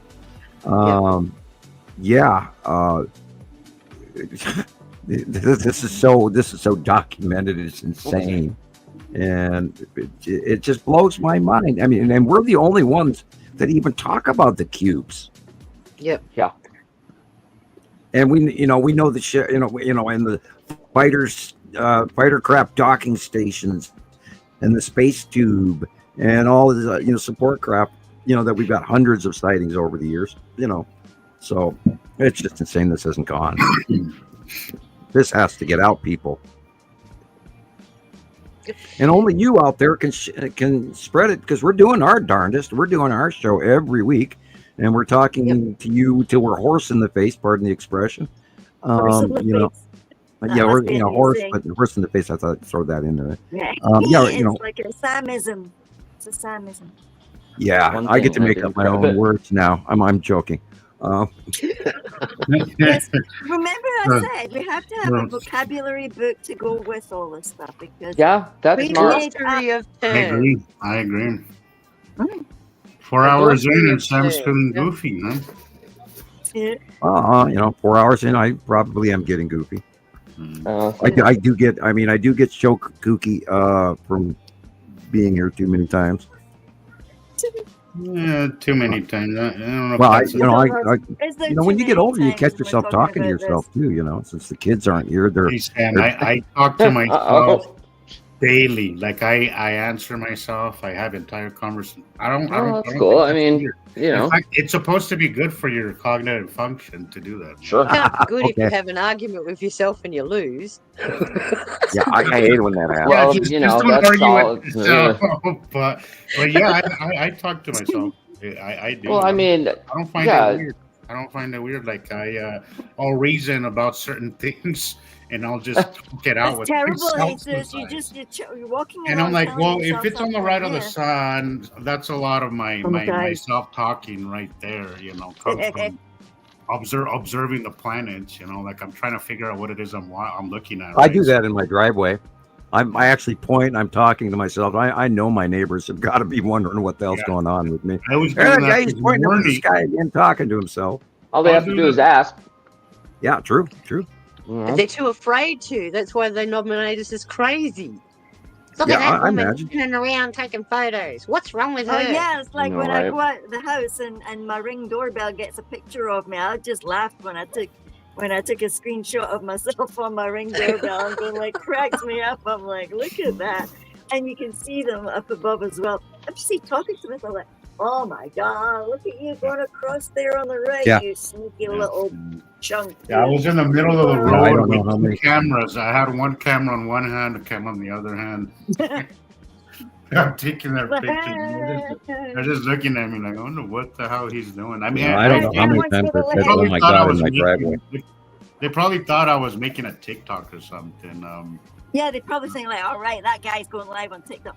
And here on my right hand side. Well, as long as they're not calling the cops on me anymore, As long as they're not calling the cops on me anymore, so. They're hearing voices in my head. Oh no. No, the police car goes past, you go. We're not allowed to film them, so. No, I wasn't taking a picture of anything. Sorry, officer. I was just practicing to see if my Ring doorbell works, like I'm really scared of prims, I'm testing the lighting on my camera. Yeah, I'm just checking out, so I can see my dogs in the ring, the camera in the kitchen, Yeah. I need to see if I have to open a curtain to get more light inside. Did I get my camera adjusted right? Can I see my dog's tail nicely? Yeah. No, I can't see my dog's tail. He's busy eating his paws. I hope he hasn't sat on a bee or something. He's obsessed with his one paw.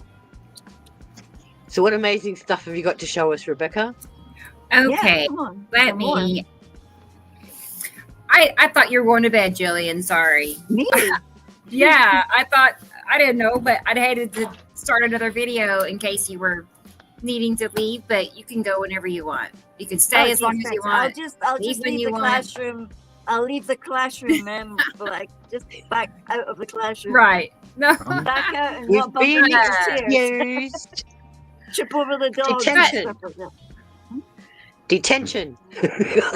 Detention. Dog, you farted. Like, the dog I have just- some videos of megaliths and temples that I like to look at. So how about we look at some of those for a little bit? Oh, I love stuff like that. Yeah. Fun. Me too. Ew. So let's do that. Stinker. Let's do that. What's the bed? And then we have current events, and I have Ew. TikTok videos to show you. So we got things lined up here.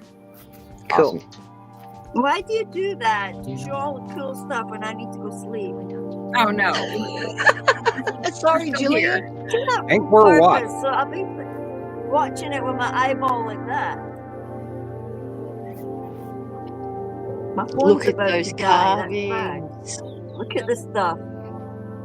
Aren't all those little goddesses symbolic of the planets as well? Look at the things. Yep. Jeez.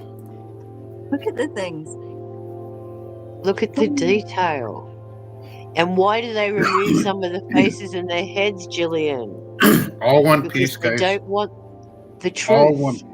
All one No, they piece. can't have the Of truth out there, can they? I mean, if you put a Vishnu thing there, and You learn and all the gods out of the Nagamati texts. They're all in there, and the Nagamati text focuses on the female goddesses. That's what is yeah, they talk represented about, there. but that's because each one of them is her reincarnated down through the ages. And Yep. another friend that I have says that that's because everything belonged to her anyway. Not females Aren't create they- have the creation. Can you imagine power. what a group of people had to go through just to stand one of those stones? So look at And that Yeah, great because did big they they have- they one. weren't doing it with the crane, guys, or at least Let alone get it Exactly. there. that we know of. For You know, all we just know. trying to get Exactly. it there, and then try to dig a hole big enough to stand that up in, and that takes a lot of people to do that. Yeah, without cement. I mean, what did they use for cement? Well, they still can't work out Roman cement. Right. And Well, yet it's still most standing Roman cement 2,000 has years volcanic later. ash. The missing Volcanic thing is ash. to grind up. They Lime. use ground up seashells, volcanic ash, potash, and sand and stone Hey, aggregate. look, there's an Anunnaki handbag. And the beauty about theirs, Gillian, is as some of the grains fall out of their concrete, they fill up with water when they get wet, they swell, and they it's like nanotechnology. They fill up all the holes again. That's why they've lasted 2,000, 3,000 years. Yeah, it's self-repairing. No, I back in when I That's was amazing. back when I was younger, I used to do a lot of construction work. Stucco really was a lot of what we did. Concrete as well. But we used to use this fiber that we would add to the first coating before the stucco goes on, which is like the cement coating on the house. And my the person that I was working with at the time, my ex-father-in-law, he always used to have this saying: "Is it made Roman style?" I never understood what he meant by that. Never understood what he meant by that until years later that I got into all this, and I was like, "Wow, that old man was just trying to." I understood what he was trying to say, but even that is pales in comparison, even with the fiber, which was actually very pricey to add it. In my college years, we were testing concrete samples, and it's all about they tested on hardness, but not durability. So how much weight can that concrete handle? But then what happens when it shatters? They put a Newton's force on there, 150 Newtons. That means nothing to you and me. In building design, what is 150 Newtons to you? Means nothing. And where are the pressures coming from? Are they up, down, or sideways? This is where construction in these circumstances, these ancient buildings have been thoroughly thought out. They think about the geometry of the stone, the crystal structure of the stone, and the resonance look at the of the precision of stone. that. Jesus Christ. Look at the precision of that stuff, eh? If you're looking at that, it's almost like Yeah, we it can't carve was that. photocopied It's onto laser. there. It has It's to be like laser. X-rays, X-ray visioned onto that. You know, it's perfect. Yeah, But in as if order you to used carve a a template, straight line is next to as if you had impossible. a template and put it on. Look at Who look had at the the vision? symmetry, guys. If you were to take 2 shots of this right and left and layer it together, it would line up perfectly. Both Yep, Hey, right look, and that symmetrical. looks like the zigzags on the Pisidy. You know And how that's Mary. hard it is to sculpt something and make it that precise. We can't. And Like this is it's hard to even these days to do that. You know.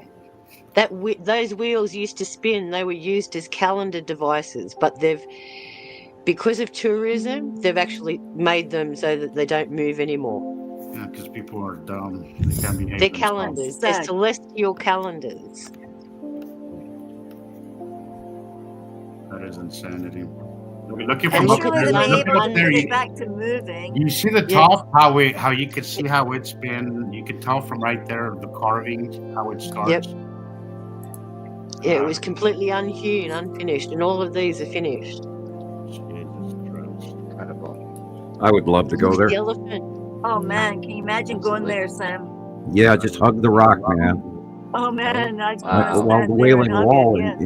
in Jerusalem would be awesome as well, because The those Wailing stones, Wall. those stones were moved by previous races, people, and I think they're highly misjudging the age of Angkor Wat, for instance. I think Angkor Wat is probably 10,000 or older. They remind me of people. Have you like ever the remote viewed Moai. one of those places, Sam? Right, the Moai, Yeah. or the That reminded me of people.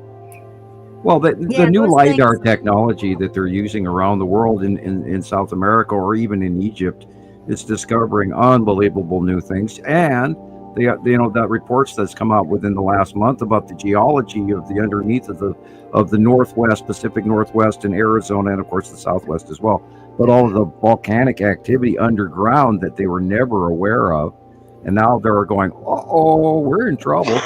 Because they're talking about connective volcanic lava tubes between Mount Rainier and Mount St. Helens. Well, I And would that, think they would go and use that stuff and look at things like that after. They Yeah, call that- them If lava they could go, bombs. if they can look underneath the pyramids, they can easily go and see what's happening with the volcanoes and. yeah, it's earthquakes and so stuff. they're rethinking geology now in new ways that they never even imagined. And the thing is, like Arizona has at least 600 tubes or cone volcanoes in Arizona alone. Yep. And we're talking 7 in Washington State and Northern California and Oregon. It's Yep. like, Wow. so there's a lot more. Oh, and geologically, place the that Ring of into? Fire, earthquake-wise this week, in the last week, all of this month, let's put it that way, the Egypt. uptick in earthquake magnitudes has been 6 pointers all the way around the Ring of Fire all month. So we're way upticked in geological occurrences Look too. at the Way bigger. hieroglyphs. Yeah, can you imagine And just the carving hieroglyphs one were- of those stones? Yeah, look at that stuff. It looks like it's been scooped out with a spoon. Yeah. But they did say that they had technology there to liquefy smooth it metal. is. Otherwise, how come you've got so many OOP parts, Right. out of place Is it- objects? Is that Well, that and have they- got it's from and they've melted high stone. heat and or they've something? noticed. What they've noticed looks that like a there's like in footprint. Sacsayhuaman, and they've noticed that the rocks have been like heated to. Yeah, it looks a like certain it degree. looks like it's been. and that's Look not how something smooth that it is. you can't reach Yeah, it those looks like that sand temperatures. when liquefied, like it was Yeah, poured in. Some Well, you people can't. claim that's not hewn rock. It's like a form of concrete. Yeah, it's liquid. You can't reach Wow. that level of heat, guys, just with the fire. Like, how are they reaching that kind of heat? You know, that You haven't requires. heard of the new concept that the Japanese have come out with? They've been sending electrical signals through metals and then it heats it up from the inside, and they can actually use that to shape metal from the inside. No actual heat or anything else attached to it. They just put a magnet on one end and an electric spark through the other, and it heats up that piece of metal block to red hot if you want, with no electricity added. Nothing. Wow. So this is how far Hello, technology's Lori. going. Hi, welcome to the show. Yeah. This is what scares me about technology. Crazy. Are we actually looking in the right areas? Yep. And are we ready for that technology too, Sharon? Because everything that we develop is for killing people. It's not really to help humanity. Everything that we develop is more. It's either for profit or for war, and none of it's really used for good. And that's unfortunate. Why do we have to create these weapons to kill each other? I was watching a TED talk the other day where they had a device that's only about this big. It's a drone, and at the front of it has an a device on the front of it that once it hits you in the head, your whole brain goes to mush. Oh, why are we inventing this stuff? If you were to actually, they're nuclear deterrent, basically. That's what they're saying. Well, if you actually take all this effort that you're putting into killing people, why don't you put that same effort into feeding people? Into exactly. It doesn't pay. It doesn't put money in their paycheck. Developing good technology. Somebody was saying the other day that we have lost all humanity. Like we become so individualistic and all about profit. That we've lost all humanity. We've lost all sense of responsibility for each other. And but that's the thing really is unfortunate. too, it's other governments that are preventing stuff. How much food delivery has been sent to the people in Gaza, and they can't they'll get burn to it before they send it to help people. We're not.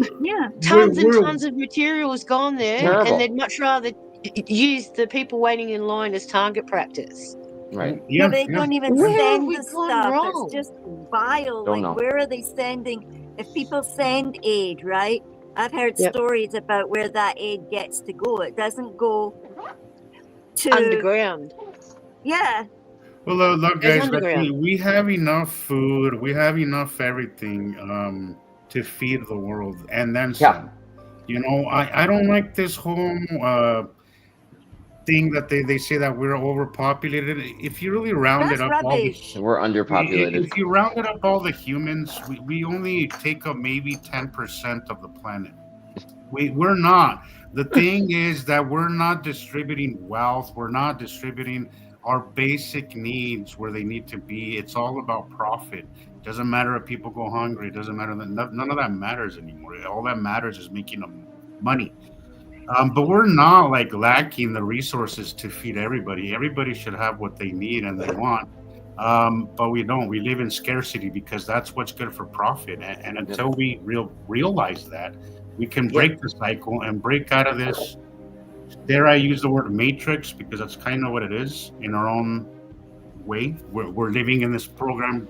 We could step away from it, but before you step away from it, you have to realize that it is a program, and you could move away from it. It doesn't have to be this way. We could change it. I think financially, in world markets, we've been manipulated. There used to be a thing called a monopoly. Right. And we would stop monopolies. There used to be laws for that, Sam. Right. Well, there still are laws, but they're not doing anything about it. Right. And what really kills me... But they have been slowly deregulating, Sam. Right. Now, what kills me... What the current administration is doing is deregulating everything from climate change to... We're allowing corporations to buy water rights. Yep. That is a no-no in my book. They're doing it on their own. Right. They're buying up our water rights.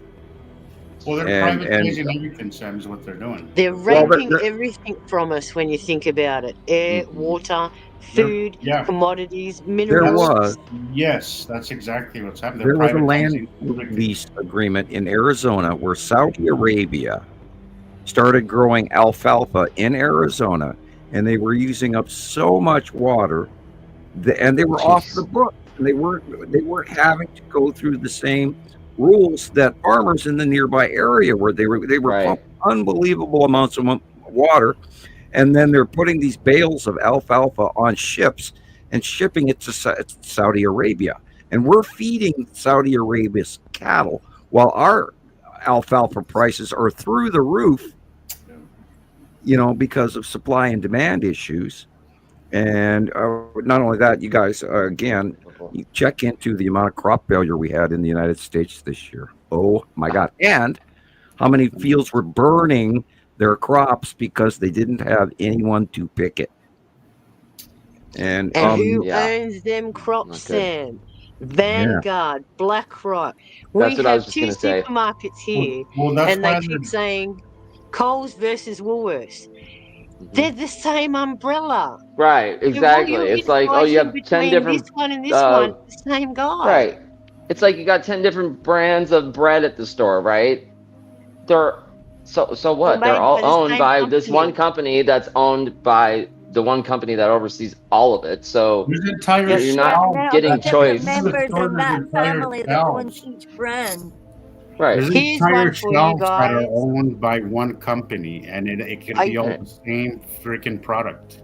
It's everything. Used to work for Coca-Cola. Anything commercial that you can buy at the store is that is the way it is here in America for sure. I used to work for Coca-Cola. Coca-Cola does not just their own cola, but all of the other colas on the market too. And all they change is the amount of sugar and the amount of water. Jesus. Wow. You better be careful with them secrets. Flavors, same everything. And if you take Coca-Cola, Coca-Cola, you should be able to identify cola nut, lemon, and lime when you drink cola, because that's the flavor profile. Really? Yeah. Interesting. Lemon and lime. Lemon and lime. Yeah, you have the cola, the concentrated, real heavy, nutty flavor from the cocoa nut, and then after it you have lemon and lime. Okay. Because it's built in the flavor profile. Oh, look at the hieroglyphs in that. It looks like hieroglyphs. Have you noticed they're all swirls? Yeah, they're swirling. A lot of ancient art depicts swirls. I'd love to be able to read that language. You can tell. Have a look at the ceilings. If you have a look at the ceilings in reverse, they look like gears in a gearbox. Yep. Yeah, look at these things. Oh, this is a big machine. Yeah, we were talking about this last weekend. They look like turbines or like jet engines, basically, like the inside of a... Probably are like.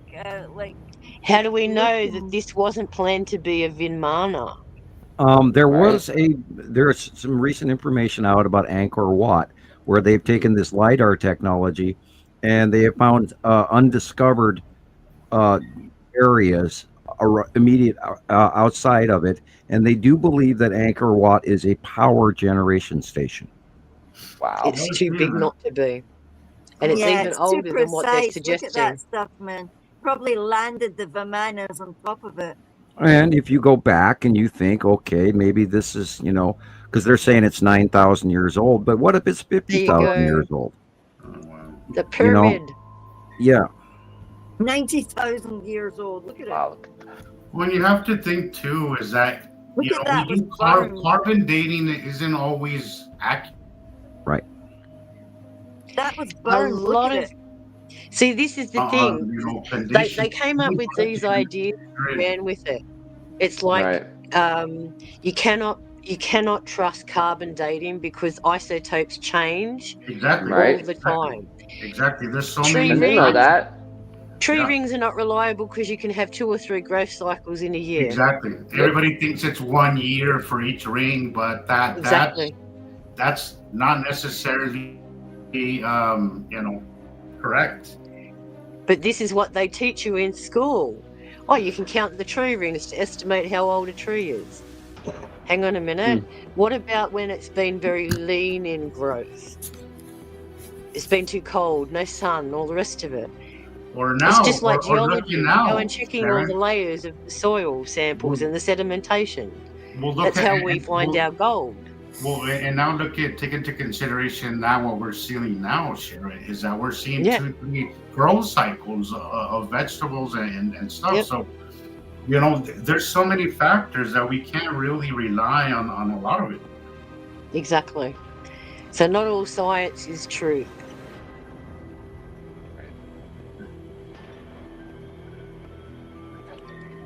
Well, we can't reproduce this, can we? This stuff is too amazing, too perfect. Yep. And how many years did it take them to make it? They said the pyramids can't make it took like 20 we years. We can't do this now. No. Right. There's just no way. Humans didn't do that, man.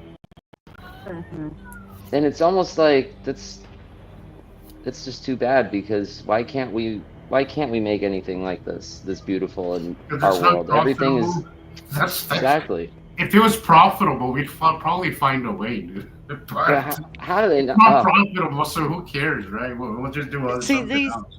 These what's profitable to them, like these are temples of worship where it used to draw people together, so they had a common goal. Right, exactly. I see potential here, and frequencies of the noise in there.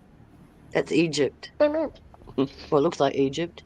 Right. Look, see how they scraped all the deities away. It's like all the carvings in Egypt, wherever they smashed their faces up, they don't want you to know that half of the Egyptians were Nubians.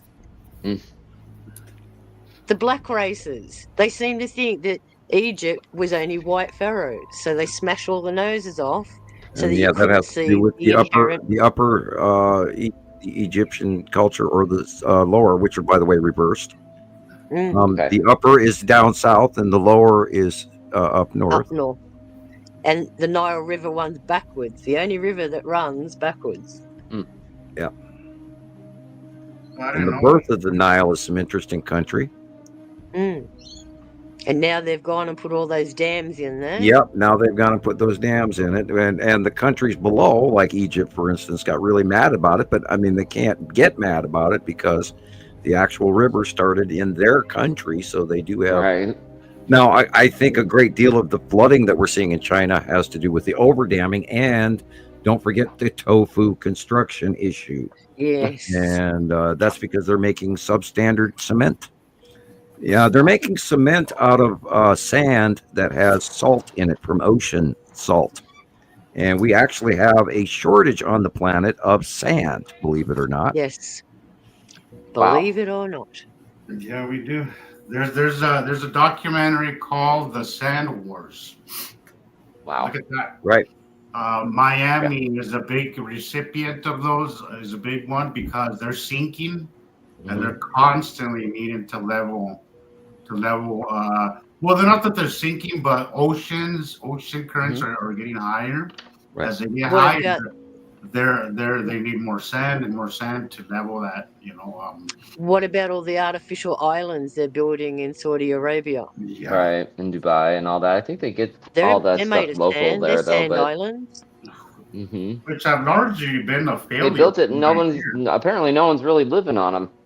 Yeah, they're like half built, and there's like 2 projects that are built, but nobody's living on them. They've been doing that since like the early 2000s.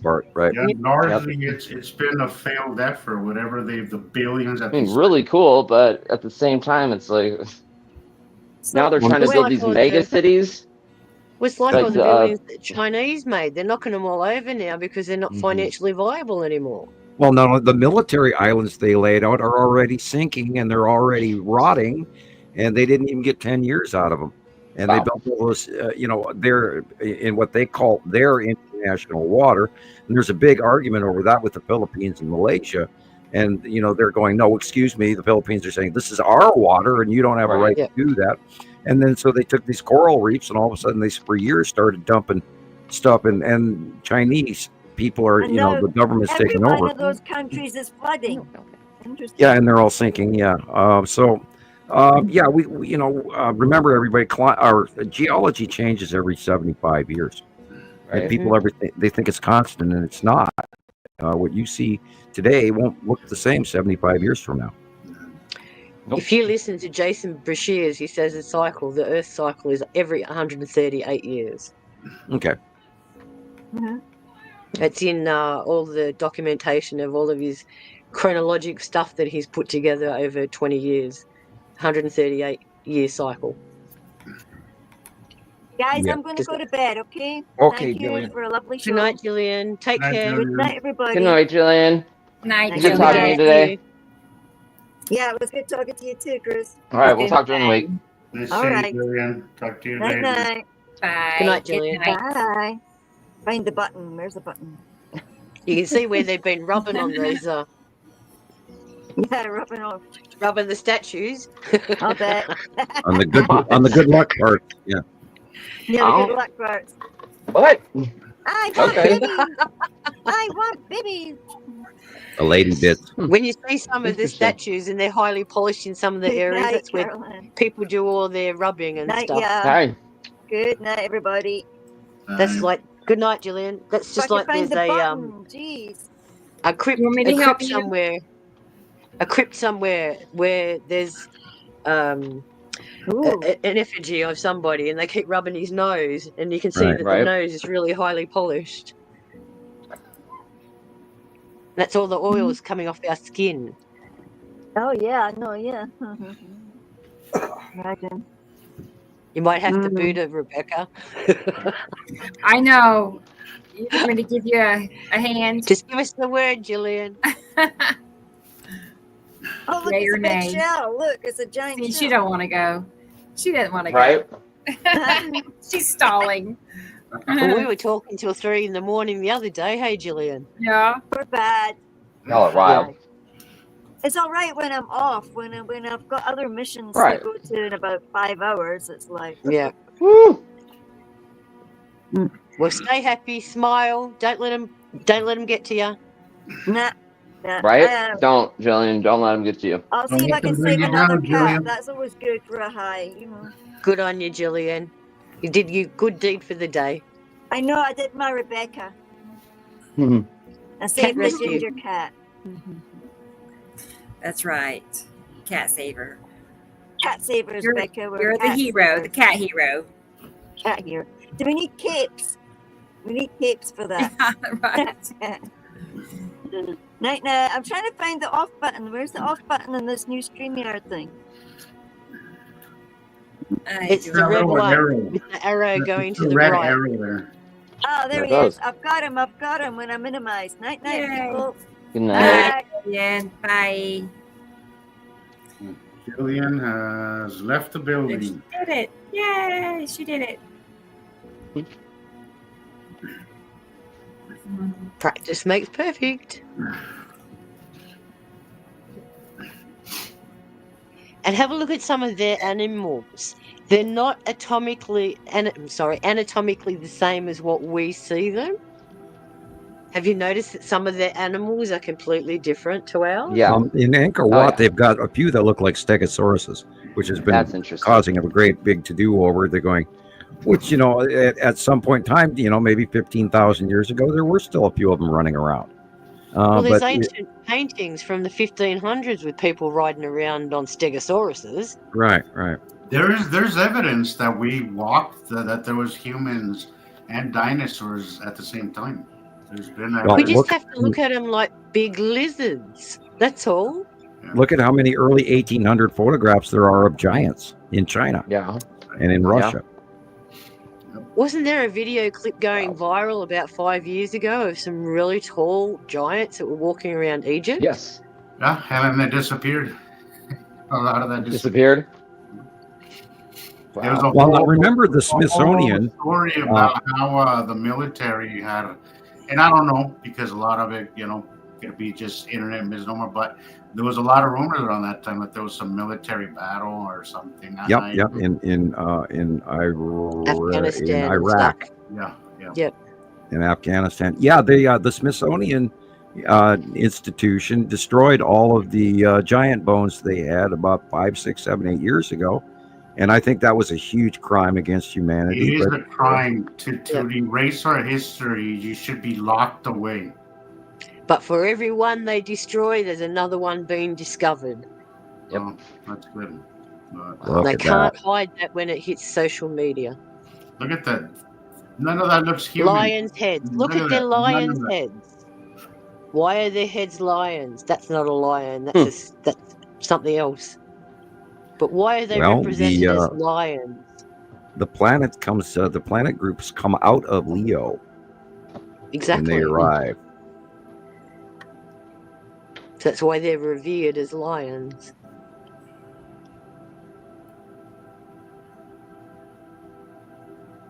And why we see a lot of these statues missing the face. Not necessarily anything else, but it's always the face that's destroyed. Well, sand, storms, weather. Yep. Well, I mean, and age. You can put it to that, Sam, but a lot of them, I mean, look at the Sphinx. I don't know, that wasn't normal. What happened to the Sphinx was done purposely. That wasn't. That was recarved.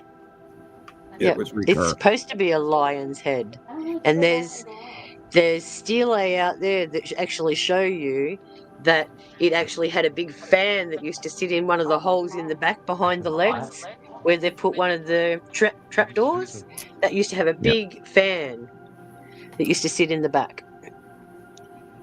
But see, this is the thing. Like all of Napoleon shot his cannon away at him at the Sphinx and blew off the nose. Yeah, that was Napoleon, wasn't it? Right, yeah. Definitely censorship, Andrea. Absolutely, definitely. Look at all the women on that boar. That's a harem of women. Like, it's not difficult already to carve something like that, and then the hardness alone on that stone would need diamonds to be able to carve it. Because on the Mo hardness scale, that's about an 8 or a 9. If it's granite, that looks like red granite. It's crazy. Yeah, we have other civilizations we don't account for, and our history is being led by the people in charge, and we're not being told the truth, and they're not telling us about these planets and the second star. And I did see some reports even this week where they're talking about that we were going to briefly see a second star because it was coming out of such and such, and it was a supernova. And I think they're just throwing in a cover story that some people buy into, and they go, "Oh, okay, it's nothing to see. It's only here for a short time." But I really think that we're going to see both stars here anytime within the next year. They do that a lot, Sam. They do that a lot. They keep saying something almost like in anticipation of something. So they'll give you kind of like a reason for people to not freak out when it happens. As I was saying a couple of weeks ago, there was a story about how something about the second sun, right? Which in the context made no sense because it said that we were being pushed into a second sun, but that's not the point. The point is that they're mentioning a second sun, and that's what you should focus on, is that they're making mention of it. And that's how NASA works. NASA isn't going to flat out tell you, but they will give you little tidbits, and if you're listening and you're paying attention to world events, you could put it together. Yeah, but they're going to take credit for it. They're not going to give it to Sam, are they? Of course they are. Of course they are.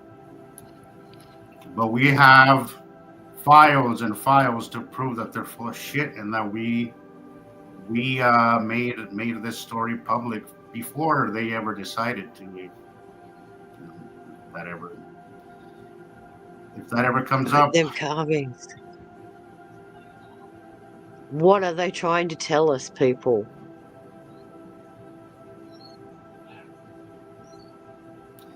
Well, as far as mainstream goes, they were just doodling.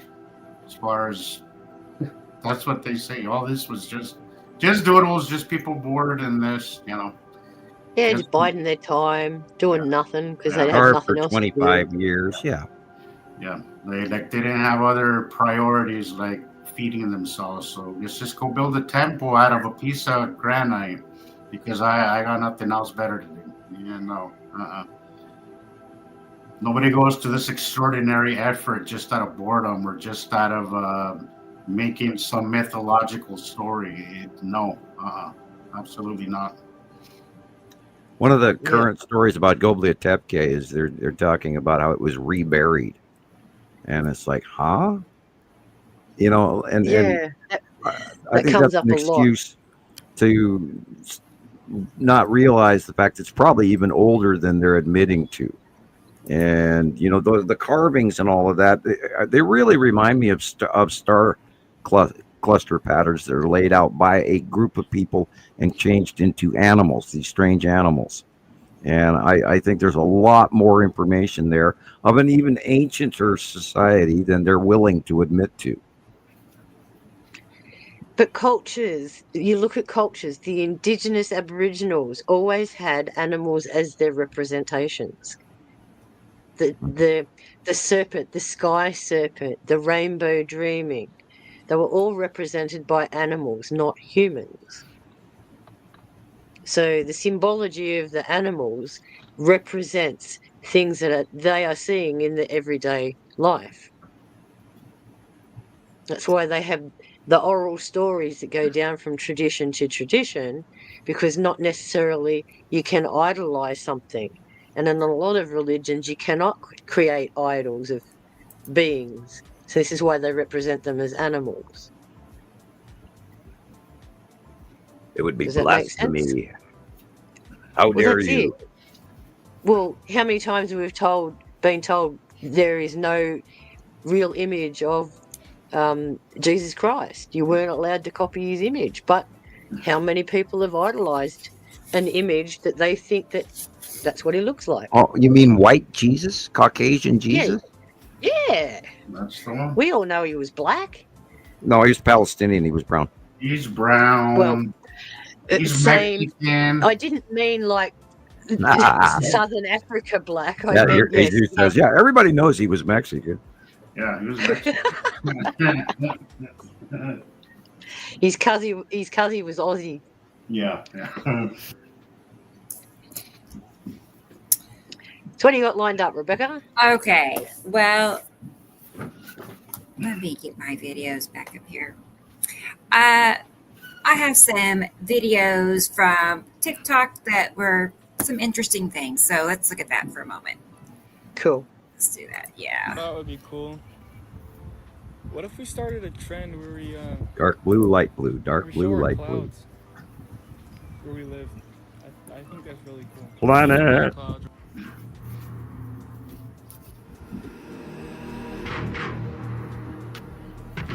Yeah, a boob.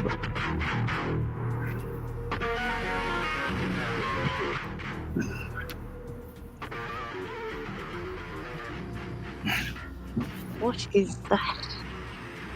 Now, I will remind people that we started seeing the last time that these events of these kind of sandstorms were seen what called the Dust Bowl era in the 1930s and 40s. So, and that's when the crop failures started happening, and people were starving, and it wiped out our economy. Plus, they also did tariffing, which also wiped out our economy and killed the crash, the stock market. Yeah, this is that thing where I was saying that it looked like lead asteroid doing the rainbow illumination again, because it's on the right-hand side. Interesting. I had seen these the other day.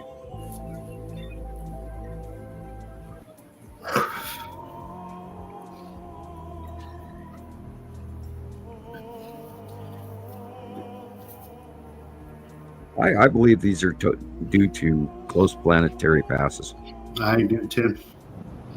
Yep. Just like when the wind picks up outside and it's a blue sky.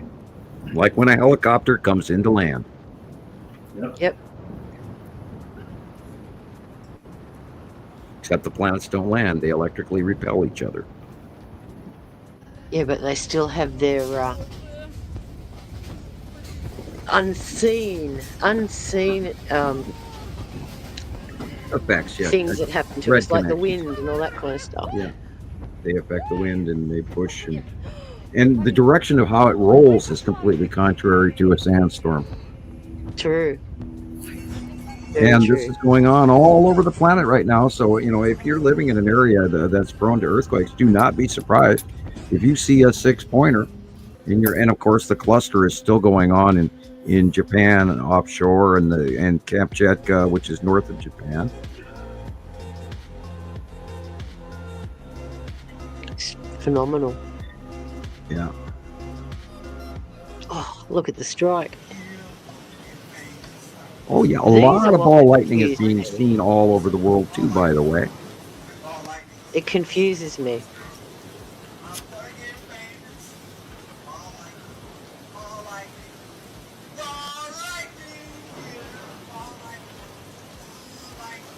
Yeah, tell me that's not an entity. It has to be. Because it's not affecting anything around it. There are more shots coming in from around the world of those light gateways where the shaft of light standing above the ground and the shadowing. I have seen so many of those now, and everybody said, "Oh, it's Photoshop. Oh, it's AI," and I'm telling you, they're real. They're being sighted around the world. Yep. I'm reminded of the 2010 Space Odyssey monolith that was actually a hoax, and so you have to take that into account. But those popped over. They went viral. Why can't the binary solar system go viral? 44, try 89, dude. Yeah, I was just going to say that. There's 89 to 90 of them right now. Behind. He's a bit behind. Maybe 44 new ones. Maybe. The ones that have been reported on. Not the ones that are subcontinent at the moment. A lot of those aren't being reported on. There's 44 in one hemisphere alone. That's it. That's why those animals are leaving Yellowstone, because they feel the vibrations in the earth. There's 36 running through Japan, I think. Yeah.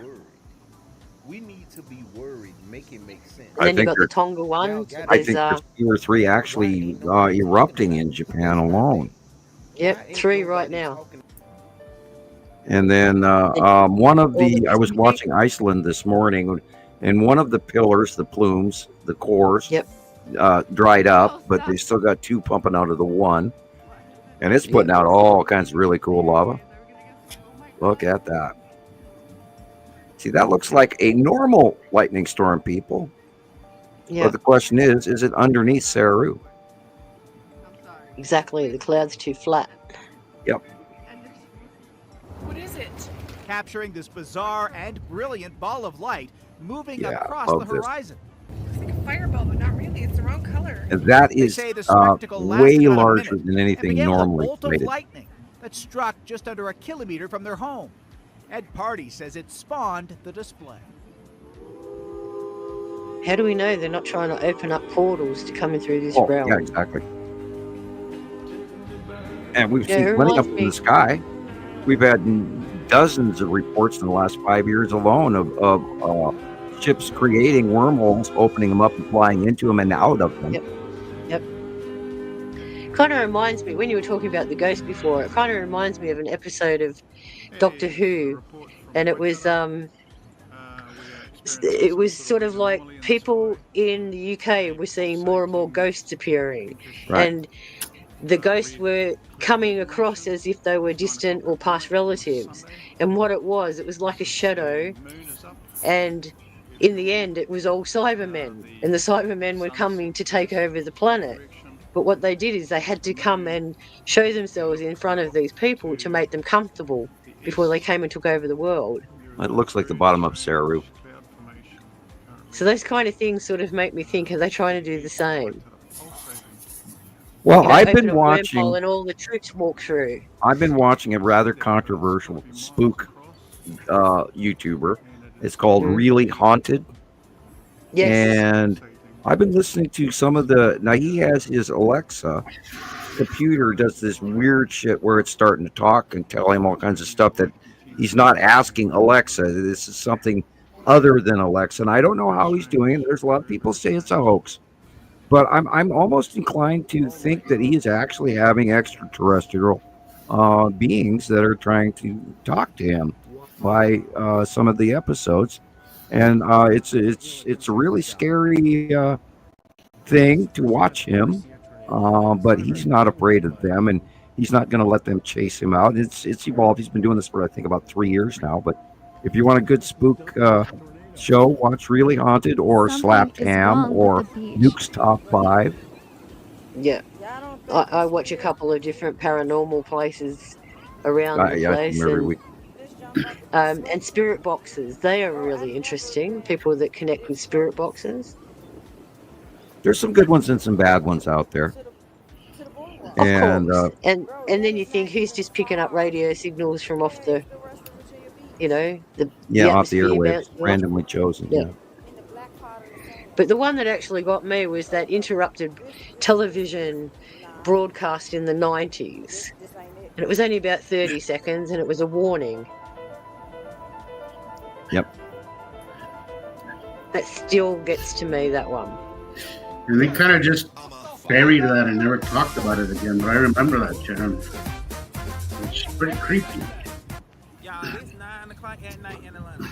Tell me why the sky look like this. And yet they could turn up tomorrow and go, but we've been warning you guys for the last 200 years. You just haven't been listening. And that wouldn't be completely wrong. I mean, they give you tidbits. They don't give us a whole thing, but they give something, But nobody's. We've been showing you in crop circles. Haven't you been watching? That's what they're gonna. That's exactly what they're gonna say, Sharon. Exactly. Well, we have been talking about it, but everybody's been watching trash TV. Jersey Shore, Desperate Housewives. Look at that internal red. I'm tempted to say this is directly related to a Saturn. I was going to say, is that a xanthan? Because it's red again. Look at it. Yeah, it's internally illuminated red. And now remember, supercells are dark on the bottom. And usually black. Right. Underneath. Wow. Look at the glow, guys. Look at that glow. And look at the base cloud is completely different than anything we've seen. Look at the sky behind it. Look above that cloud shelf. Just amazing. Oh, we're going to see some really scary weather in August and September. Oh. Oh, man. People, there are planets right directly over our heads. There are freaking other worlds passing over us, guys. Wave, high Nibiru and ice heroines. And there's people on some of those planets. Big people, yeah. If that isn't enough to pay attention, I don't know what is. We can't exactly call them people. Why not? We have to call them entities. Or beings. Because we don't know what they look like. Entities, people, country. Yeah. People. I don't care how big they are, and if they're gray and have weird noses, or they're still they people. Smell horrible. Yeah, they're still people. God, that people stinks. Okay, I can honestly tell you that grays smell really, really bad. Like I've been flesh. around enough of them, and they think we stink too. So. Yeah, but we have nice smells. They have horrible ones. It's them that smell. Okay. That's my story. I'm sticking with that. Maybe we should introduce them to some good cologne, something. Yeah, they don't shower as often as we do. I don't know. Lynx Africa. Well, I mean, yeah. Well, have you ever been around turtles long enough, Sam? They smell. They smell. Oh yeah, iguanas are horrible. So. You see the grays, but what about the reptilians? I mean, they gotta be funky. They gotta have a funky smell too, right? If you're cold-blooded. Yeah. But then again, who's to say what is normal and what's weird? That's a matter of opinion and perspective. So exactly, it's a formed opinion. They're aliens to us, but to them, we're the aliens. So. It's perspective. It's all perspective. See, these fascinate me. There's been a lot of these going around.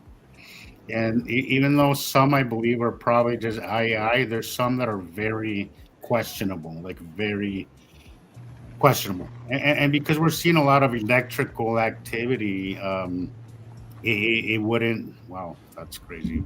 We've seen a lot of electrical activity, so it's not beyond something that could or could not happen. So they can be all fake. That's what I'm trying to get at. No, they can't all be fake. No. The red asteroid. That's the red asteroid. She's so big. Going over the top of us. Lord. Because I got the red asteroid yesterday really close to the sun, but again, it wasn't that big. Well, there it is again, smaller, and then other stuff behind is Pappy and Lorraine. Yep. Somewhere in that mix should be Matim as well. Yeah, we're going to see a whole bunch of other asteroids that we don't have cataloged. As Yuri goes right over the top of us, all that stuff is in between us and the planet, and so we're going to be seeing a lot of close-ups and a lot of discharging. Remember, we're coming up on the tail end of the 180-day cycle. Okay, I've got to go cut pizza. I'll be right back. I have a feeling it's going to last longer this year again. I think it's going to drag on well into November this year. What's that? What's going to drag? The 180-day cycle. Right. I mean, last year it extended well beyond the 180-day cycle. And I think it's going to happen again this year too. Right. I got a feeling this year we're going to get a lot of, I think we're going to get a lot of moisture, at least in my area. Okay. I'm hoping we get some good snow this year. That poor fellow. Right. That was a big guy. That was a tall guy. And it just took him down. That was a big face plant. Jesus. You guys should have left a long time ago, guys. Come on. But don't hesitate, guys. Don't hesitate. They come up on you unexpected. It is There's no warning. Yeah, sometimes it's but guys, don't hesitate to get to safety. Like I get it's interesting. I'm one of those guys that'll probably sit there recording the tornado, but don't hesitate. Those men were normalizing what was going on at that restaurant. That's right. That owner was literally trying to sit those men down for dinner in 100-mile-an-hour wind. Yeah. Like, stay. You want tea or water? It's like, and these videos are just heartbreaking. I can't imagine. These people. This is their norm now. Well, unfortunately, Chris, this is what we've decimated the people to is money. Like it's all, even in the face of look what happened during Hurricane Katrina. There was a lot of businesses that decided to stay open, and a lot of people died because of it.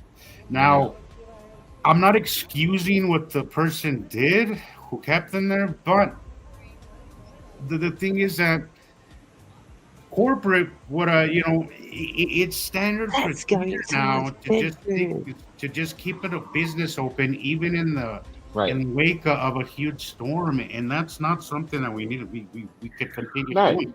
Like we give it a break. Sacrifice safety in the name of money. We sacrifice security. We sacrifice so much in the name of money. A lot of us because we have to, and others because they're just addicted to money. We really wish we could change our ways of that. I agree. We have to learn to become self-sufficient. Right.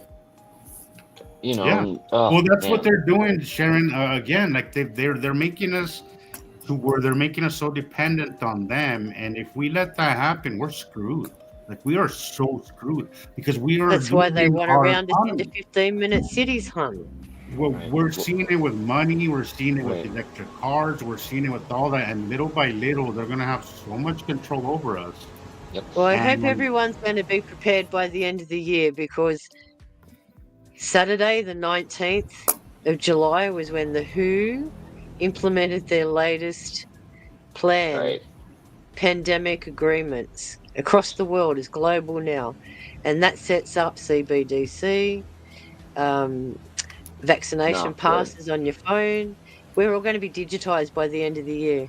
Any money that you had in the bank, if you don't declare it or remove it, they're going to confiscate it. It's all happening, and this is all going under the radar. And then what happens when it comes into our face? It's been going under the radar for sure. Why weren't we told? Why didn't we get a choice? Yeah. Because we're all so complacent looking over here, not watching what they're doing over here. Yeah. But it's all coming by December of this year. We'll all be on CBDC. Yeah, we got a state ID. Wow. We got a state ID for Nova, and they insisted that we get a bank account with it. What? And then we had to provide the bank account number in order for her to get the state ID. Wow. I wonder if they securitized that and put it in like turn it into a financial instrument. We are financial instruments, Chris. Like they do that. Like they trade all that stuff. It's incredible what you can find out about, what's tied to your name, Social Security here. I don't know what they call it in Australia, but you have like a government number there, or social security number, customer reference number they call it. There you go. Right. I bet without a doubt that there's all sorts of accounts tied to your name that you don't even know about. It's a but the funny thing is, qualify for anything, you have to sit in one of their little boxes. Yeah. If you don't get a box ticked, you don't even get considered. And that's the shameful part, is that not everyone can fit into a specific box. Right. Right. There's outliers. There's always outliers somewhere. It's like in any science field. You might pick up a result that's far, far outside of the regular ones that you've got. That's called an outsider. Right. And it has to be counted because it's an anomaly. Anomalies do happen. But we can't be treated as anomalies. We are all human. Yep, I agree. And, can you imagine the money that is being made off of steel siding and lumber sales right now around the world? White goods. Refrigeration. Oh, boy. This is what people don't realize. These people have lost everything. Everything. Look at this. And it's going to take them how long to rebuild it all? I don't know if they're going to be able to recover from it. It's not like they had much to begin with, Sharon. But that's the thing. If some area is declared too far gone, they'll just shuffle somebody off to the left. Go live in another state, another town. They still haven't helped those poor people in Kentucky yet. Nope. Yeah, and this is the reason why they got rid of FEMA. I think it's in the anticipation, and because they're dealing with so much destruction that they can't keep up with. Well, I mean, aside from greed and all that, but I do feel that it is an anticipation of knowing that things are going to get worse. And they've known about it. That's why they've kept it from us. And there's huge recorded evidence of insurance fraud where the companies aren't paying the people that they've been paying for and are entitled to. Justin. And some people can't even get insurance now. Because if you want to go to court and actually pay out. Amounts. Like people on the coastline here where they're experiencing erosion, all of their insurances were cancelled. All their houses are about to fall in the sea, but they can't do nothing about it. See $1 million house by the ocean? Now look, this is what I mean. All of that has to be cleared out back to ground zero again. Yeah. But where do they put all the refuse? Where is all of that going? Is it going to just get all stockpiled down the end of the street? No. It doesn't happen like that. It has to go somewhere.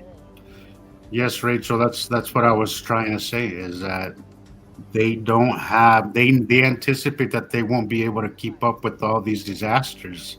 So they got rid of it, and I'm surprised that it lasted this long, That's why someone commissioned the Georgia Guidestones. Yeah. And then they blew the damn things up because it was telling the truth. Keep the population under 500 million. Right. Why? Well, but again, Sharon, I don't know how much I agree with the whole it's overpopulated. I mean, it's overpopulated in this way of life. It's not easy to Right. sustain all of us. But the thing is that we're in a very wasteful society. We're very wasteful, and if we were to have more of a resource-based economy instead of monetary, I think we would all find that the world would be more peaceful because people's needs are met. The only reason why we have crime and we have all this is because people's needs aren't being met. But Absolutely. we've seen it in science, we've seen it in every science experiment that when people have their needs met, just their basic needs met, they don't act wild. They behave themselves because they have their needs met. Their needs Exactly. met. The only reason we have chaos is because people are hungry, people are frustrated, people are angry, people are pissed off. Right? We're not like that by nature. We're not like that by nature. Pissed off enough. And but this is what I mean. We have enough for everybody to be okay, but what do we have? I just saw a story recently that said we now have in America 125 billionaires that hold over $1 trillion in wealth. That is. But where did they all come from? Because a lot of billionaires are opting out of their own countries now. Well, exactly. Well, look, Sharon. Recently, okay, so I was seeing this. I think it was on MBB 333. Okay, so he was showing a chart of the airplanes that are coming to, So during this administration, during the first few months of this administration, they saw an explosion of private jets in America. Okay. Why is that? Those are the billionaires that are sucking up everything out of all of us, right? It's not the immigrants. It's not these people or that people. It's those fucking assholes. Excuse my French. It's those assholes taking from everything. Oh, they earned it. $1 trillion between 100 people. That's insanity. Insanity. It's sick when if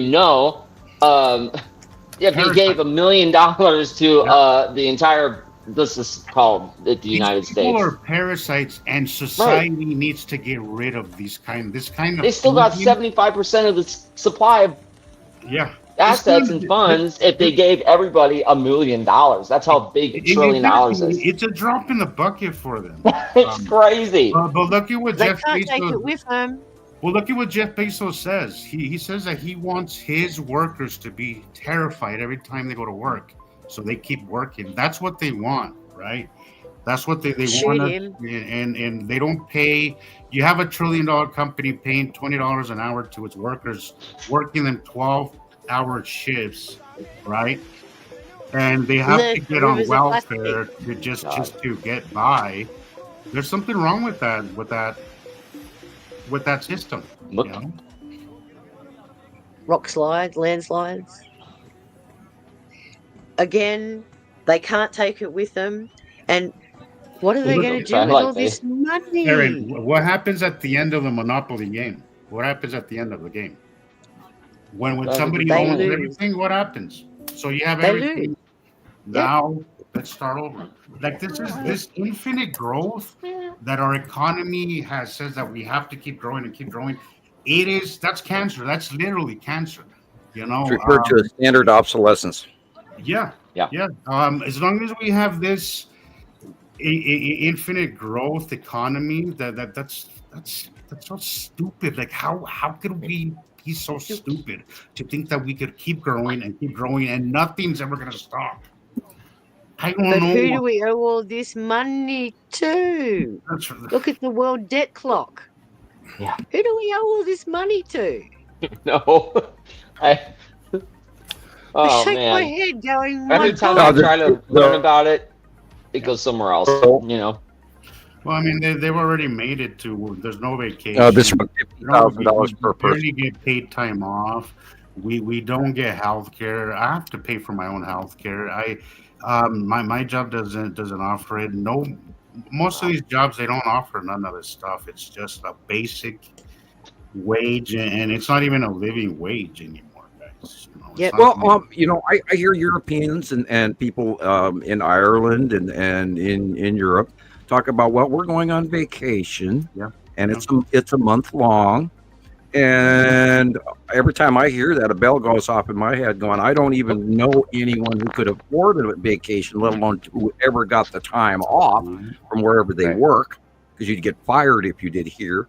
And then it's truly amazing that our Congress, the House of Representatives here last week, just up and did their yearly full month off, and yet we pay them I think it's $280,000 a year. Yeah, and they gave themselves a raise, and yeah, they just gave them a raise. One of them was saying recently that they deserve to be given a chance to invest in the stock market because $175,000 a year is not enough for them to live off of. But the rest of the country is fine with 70 if you're lucky. 70 grand if you're lucky. Right. Do you know what they're paying Social Security recipients per year? You know what the average citizen pays all their life for? They're making $12,000 a year. Yeah. If that. Yeah, that's pretty bad. If that. My dad retired after 30 years of being a driver. He makes less than $1,000 a month in Social Security, all that. It wasn't because we, between me and my brothers, we helped him pay the light and that stuff. I don't know how he would survive if he was by himself. I don't know. He would have to pick whether he had heat or whether he would eat. This is the only way people are getting by now. It is through a family collective, or else because alone nobody can ask for assistance. Because if you go to if you're on state Medicare, welfare or whatever, they have energy assistance programs, but you'll end up making, $5 too much to be eligible or some ridiculous reason. You can't get food stamps. Here's $5 in food stamps for the year. I looked at a graph of cost of living index that they just announced for the United States, and the two most expensive states in the United States are California and Montana. I heard Montana too, Sam. And you know what I've been noticing too is that I've noticed a huge uptick in people moving over here from Montana in the past year. It was California at one point, but now Montana. Yeah, well, we have a housing shortage. We have a serious housing shortage. If you do not own your home and you're renting, you cannot afford to live here. Sure. And we've had, in the last decade, we'd have an influx of millionaires coming up here and buying up big chunks of property and, pushing the little guys out. And that happened to my father in Missoula. His property was worth well over $1 million because of the region. He lives in the university area. And his house taxes just literally killed him. He had to actually up and sell out because he couldn't afford the yearly taxes off of his Social Security and retirement that he paid his entire life for. And that's what my dad's facing right now. He's trying to sell his house. Because you have to. And yet he's an engineer. He's been around the world several times. Had his own business, a three-way business. They all walked away with a couple of million. It's all gone. All gone. Yep. And we work for stuff, and all of a sudden the rules have all been rewritten by the rich. And so now we're getting the young ones blame us. It's all you boomers. You kept all the money to yourselves. No, we didn't. No, it was taken away by corporations, and we literally had to work our guts off to get everything we had. When I had to sell my house after 20 years, I sat there and I thought, I worked on this house, built this house up for 20 years. And all of a sudden, it's been taken away from me because my life has had to change. I've hit a brick wall. There's nothing I can do about it. I have to walk away from this. Right. That's what's going to happen to me as well. And it's sad because it affects your family. It affects your whole social network. It affects where you have to go grocery shopping. You then have to find all the things that you require, like doctors and all that sort of stuff. Not to mention what it does to your mental health. You know, It's a now I complete will. lifestyle lack of change. security, the lack of sense of security, it does enormous damage to your mental The health. I can't the even. Yep. cheapest state in which to live in the United States is North Dakota. Wow. So You know, that's yeah, the North only thing Dakota's not that's the one thing I do miss about New Mexico is that the living out there was really cheap, and I've considered maybe retiring out there because making a living there is just not really a reality. But to retire there, it's actually not bad. It's actually, well, currently retirement's not a reality for a lot of people either. They have to work till the day they die. Yeah. That's it. Shoulder to the grindstone. Because you don't get enough in benefits to actually, unless you have 3 roommates. And people are talking about young people 20 and 30 years old absolutely not even being able to afford to buy their own home. Now I'm on my 3rd house, and I walked in day 1 and paid cash for my house day 1. Well, that's the reason why this generation is so pissed off, Sam. Oh, I don't blame them for a second. A lot of people are saying they're lazy, and I'm not going to say that not all. I'm sure some of them are, but you can't make enough money to do you it. have to think about this. Like, how motivated are you? I mean, in this kind of freaking economy, sometimes I'm like, why even go to work? I'm going to be broke at the end of the week anyway. I don't make enough just to pay my bills. And who can afford to buy a new car? Like, it's depressing. Like, that's not motivating at all. Like, how can you motivate yourself to do better when all your efforts are just going to go to a handful of people up top for them to buy their second, third yacht? That's And not again, really... jobs are becoming scarce. Now they're robotizing everything as well. Yeah. Soon there'll be no place for human at all. Look, they're training robots to do surgeries now. It eliminates human error. Who's to say that machine's not going to turn around and go, I'm having a misfit here, and slice you to pieces while you're on the table? Yeah, Andrea, like, I'm pissed off too. I've been pissed off for years. Like I work 55 hours a week minimum, and you're barely surviving. Yeah, I can't tell you how often I just shake my head and I'm pissed off. I try not to go there too often because it's a dark, deep hole that I'll go into. But I can understand people's frustration right now. Like people are not doing well. People are not happy. People are not. It's anxiety. Like, it's anxiety for everybody. There are a group that are looking forward to any possible Armageddon. Yeah. Oh yeah. Exactly. And then look at all the new things that they've put together. And this is what I don't get. Like why are billionaires like this? Like, well, we've got to stop it, and we're not doing it. It's not like humans. It's not like we're asking for a lot. We're just want our basic needs met. We're not asking for a yacht. Like, just give us our basic needs, and we'll keep doing what we're doing. And you could go roll around in your pile of money for a week here. Just give us enough to live. Good God. Jesus, no. Fucking parasites. I don't think half of those people are human. Parasites. We need this way of thinking. It's not sustainable, and we need something drastically different from this current system. Well, I think we're getting it handed to us whether we like it or not with this climate change effect that this year is really strongly showing. And I mentioned it before. I don't want to be right with what I assume is coming. I want to be wrong. But what I see is not good. We're optimistic, but we got to be realistic too. And the thing is that things don't look good. Like, they do not look good. And if it's like this up until now, it's only going to get worse. Well, we have to reassess what's valuable.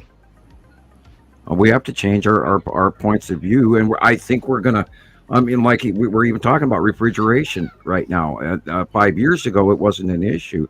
But if we're looking at 120 degree temperatures, and by the way, I didn't mention this, but it was 120 degrees Fahrenheit in China this week. Yes. On top of all of that flooding, which meant that they were so hot and moist, and there's a lot of we keep saying this, but there's a lot of Chinese folks that are unaccounted for, And of course, we're not getting the truth. And Indica land, see that kind of thinking right there. Sorry, Sam. I mean, that kind of thinking right now, and that kind of programming that life ain't meant to be easy. That's the reason why we're in the shithole to begin with, because that's what they tell you to do. Work your fucking ass off. Be nothing. That's the kind of thinking that why we're in this freaking mess to begin with. So try to. It's not that life should be easy. It should be enjoyable. Okay, because I don't mind going to work 10 hours a day. Life, liberty, and the pursuit of happiness. Right? What I'm not fine with is working 10 hours a day to still not have enough to pay my bills at the end of the week. All right? That's what I'm not okay with. I love going to work. I enjoy my job. I enjoy being active. I enjoy being part of the labor force, right? I have no problem with that. What I do have a problem with is not making enough to live. Working my freaking ass off every day. That's not easy. That's not wanting an easy life. That's just wanting a freaking life, right? I want to be able to go to work, come home, and have something to show for it. Well, the American dream is gone. Marriage is pretty much out the window for a lot of people. Because our society is changing. Our values have drastically gone out the window. I mean, who in their right mind buys a $5,000 or $30,000 purse, or or idiots like me that own a pair of $300 sunglasses? And but I saved for a couple of years to get those. Right. And I am particular about my sunglasses. And thank you, Ray-Ban. A little bragging there. I prefer Ray-Ban. How long do they last you, Sam? Decades. Exactly. Because you bought a quality product and made that investment so that you can have it for a long term. As long as you take care of them. I mean, I take them off my face, carefully fold them. I don't hang them on my shirt. They go right back into the carry case where they came from. And if I ever take them off and set them on the counter at the store, I go, no, I can't do that. I put them right back on my face, because I did that with my last pair of Ray-Bans. So I think somebody actually stole them off the counter next to me. Oh man! And it was at Walmart at the jewelry counter. And I laid them down on the counter, and I looked at a piece of something for my daughters, and then I looked around and they were gone. Somebody standing next to me stole my sunglasses at Walmart. I couldn't imagine having to wear somebody else's glasses. Yeah, that's just weird to me. I would never want to just. Oh, those are nice Ray-Bans. Let me just take those from this guy, and then I'm wearing somebody else's. That's weird. Well, something that I've always wondered is, why does someone's brain think that and then act it out? Yeah. You don't have to give in. You don't have to give in. You don't have to give in to every intrusive thought that comes in your head. Yeah. Well, there are people out there that believe that stealing is completely acceptable. Right. That's right. It's not. And look at the young people where they're stealing all these cars and doing all of these home invasions and stuff. And they get arrested.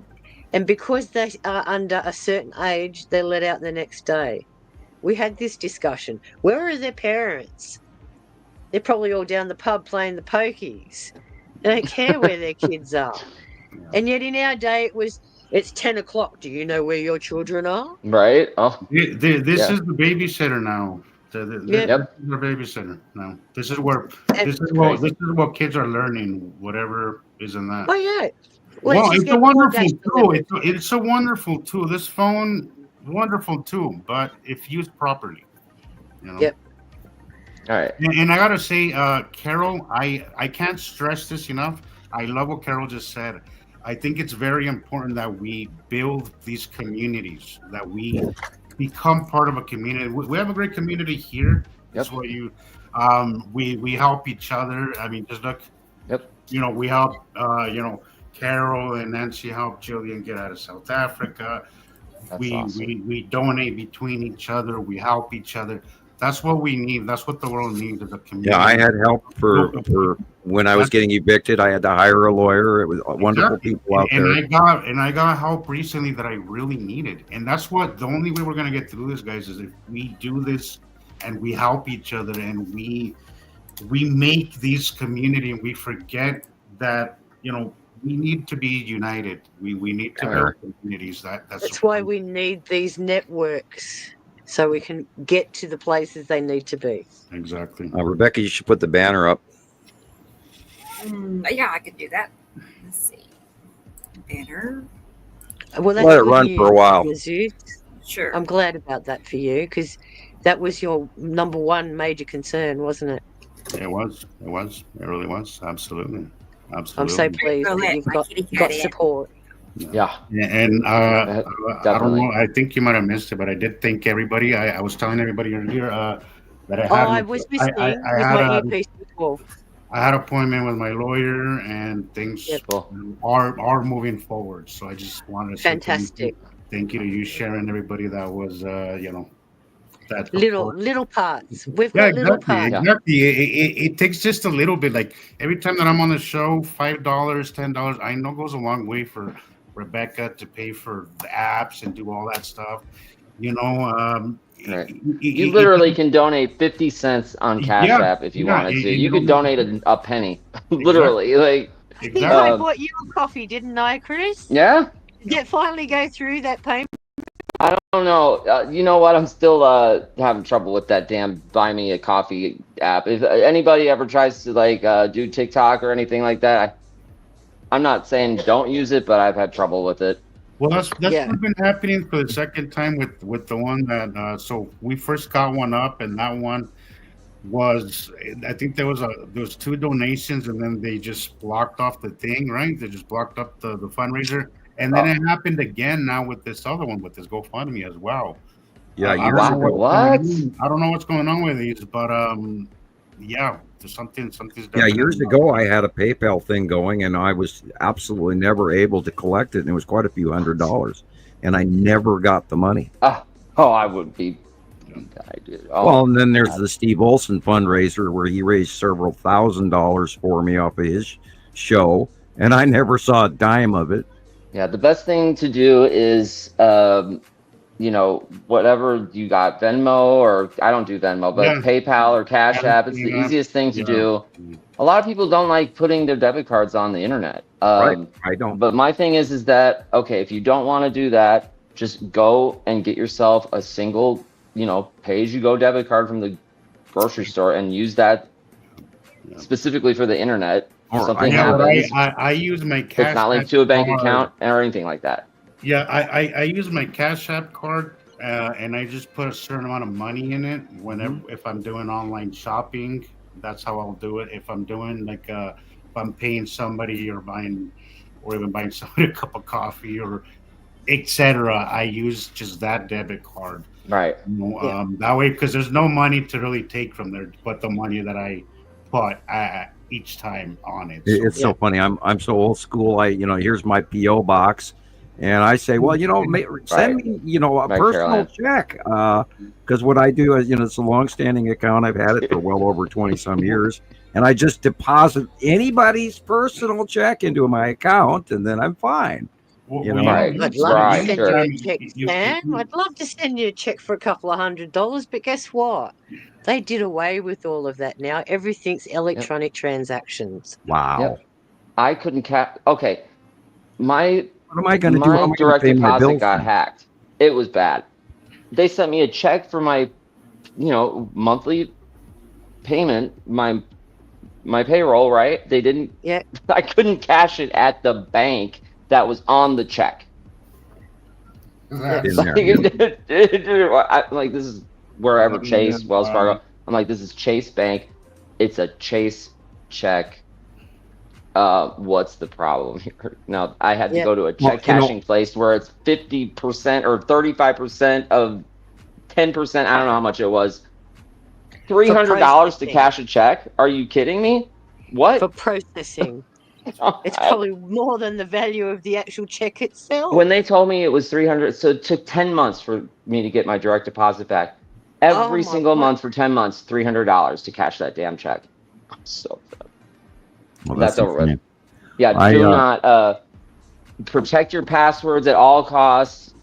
learn as much about internet security as you can. And if that's the case, I don't know how I'm going to pay my monthly bills because I don't have a cell phone to do that with. And I can't do it by computer because those things don't work on the computer the same way. No, like when they're talking digital, Sam, everything's already digital. However you're paying your bills now is probably the way it's going to be in the future. Oh, I write a check and I put it in the mail with a stamp every month. Then they got to accept it. I mean, if your bank is still giving out checks, then that's. You see, they just want to microscope you everything you do, what you pay for, what you do, how you do it, when you do it.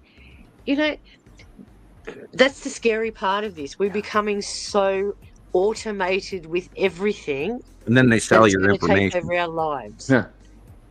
Yeah, it's crazy with the data. It's like a sci-fi movie. You'll have to walk up to a wall and punch a code into a wall just to be able to get your daily allowance of whatever it is.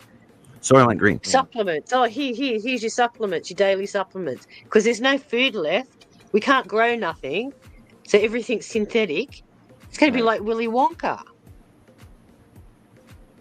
Again, Soylent Green. Yeah. Oh, not good, Sam. I ain't doing that. Or like in Star Trek, where you walk up and they say, "I'll have a cup of tea," and then the machine makes it. Right? Oh, that would be great. Here, take this. You'll feel better in the morning. Well, that's why Arthur Dent used to get the shits, because this stupid machine couldn't make a decent cup of tea. You know the Hitchhiker's Guide, don't you, Sam? Yeah. Hitchhiker's Guide to the Galaxy. God, I think I read that when I was 12. Cool. I used to read that on the train when I was going to college at 19. Yeah, it's a different world, people, and it's going to get a whole lot more different within just even in the next year. I can't even imagine what next year is going to be like. It's not even in my head what these changes are going to be when these planets go past us and become facially illuminated, and this other star that we were darn sure is doing what it's doing.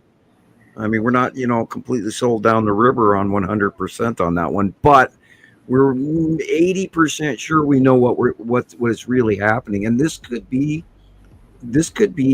catastrophic, something so big that they made 8 movies about it or something by now. Yeah. And it's two suns is going to be really hot, and we could do crop losses all across the world, and then we're really, really in trouble. And water can dry up, and of course there's a lot of water. Now remember, for every 1 degree in climate change temperature, our atmosphere can hold another 7% of water. And I really believe that we're at least 2 degrees already, so we're like 14% already more moisture in our atmosphere. Well, they said the ocean temperatures are up by 1.5 degrees. Yeah, and the Gulf of Mexico and the Mediterranean are both really hot this year. Yep, they're boiling. Yep.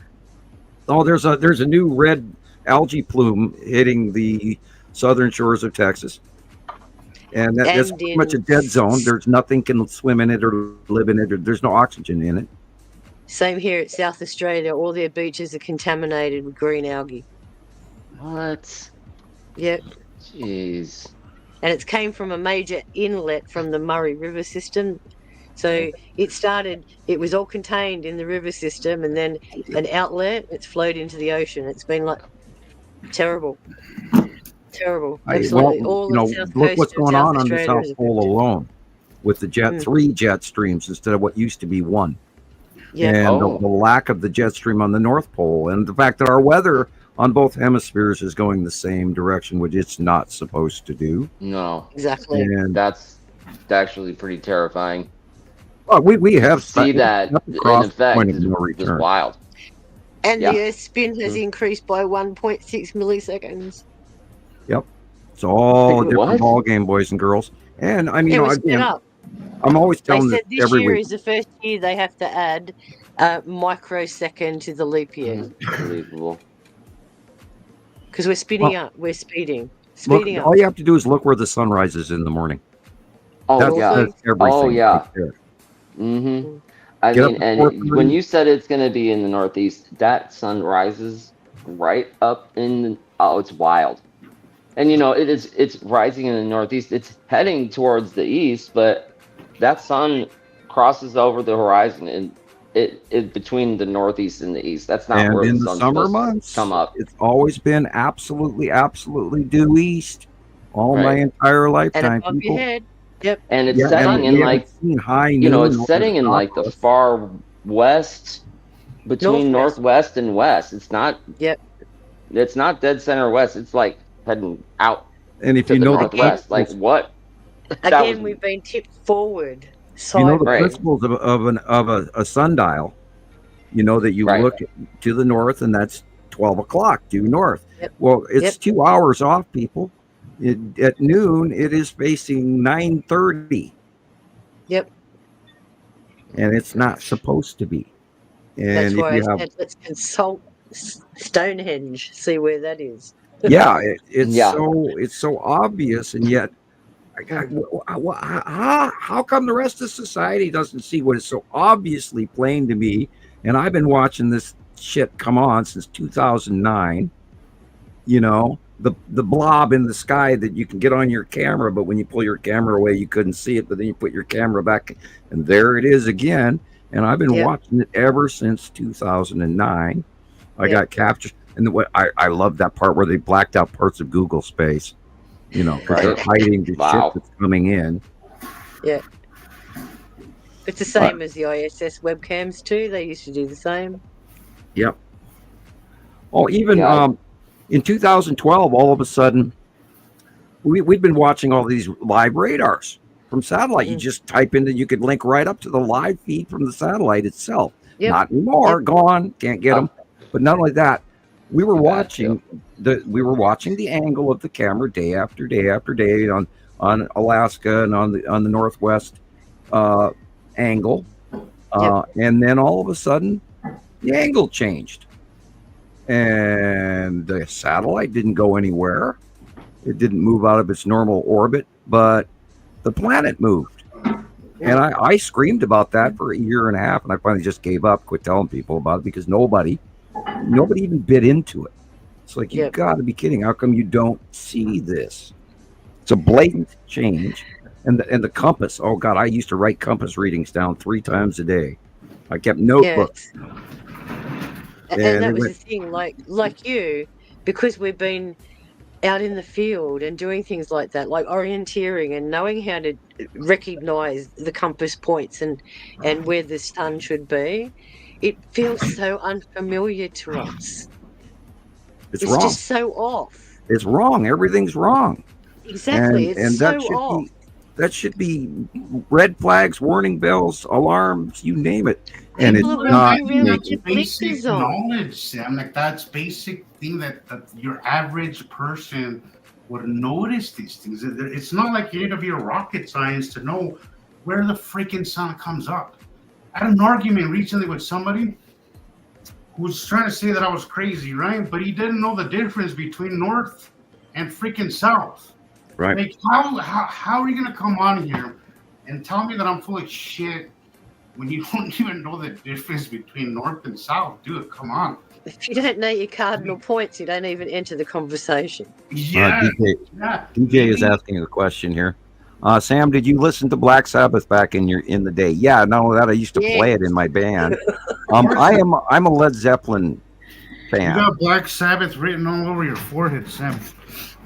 Deep Purple, all of them bands. Yep.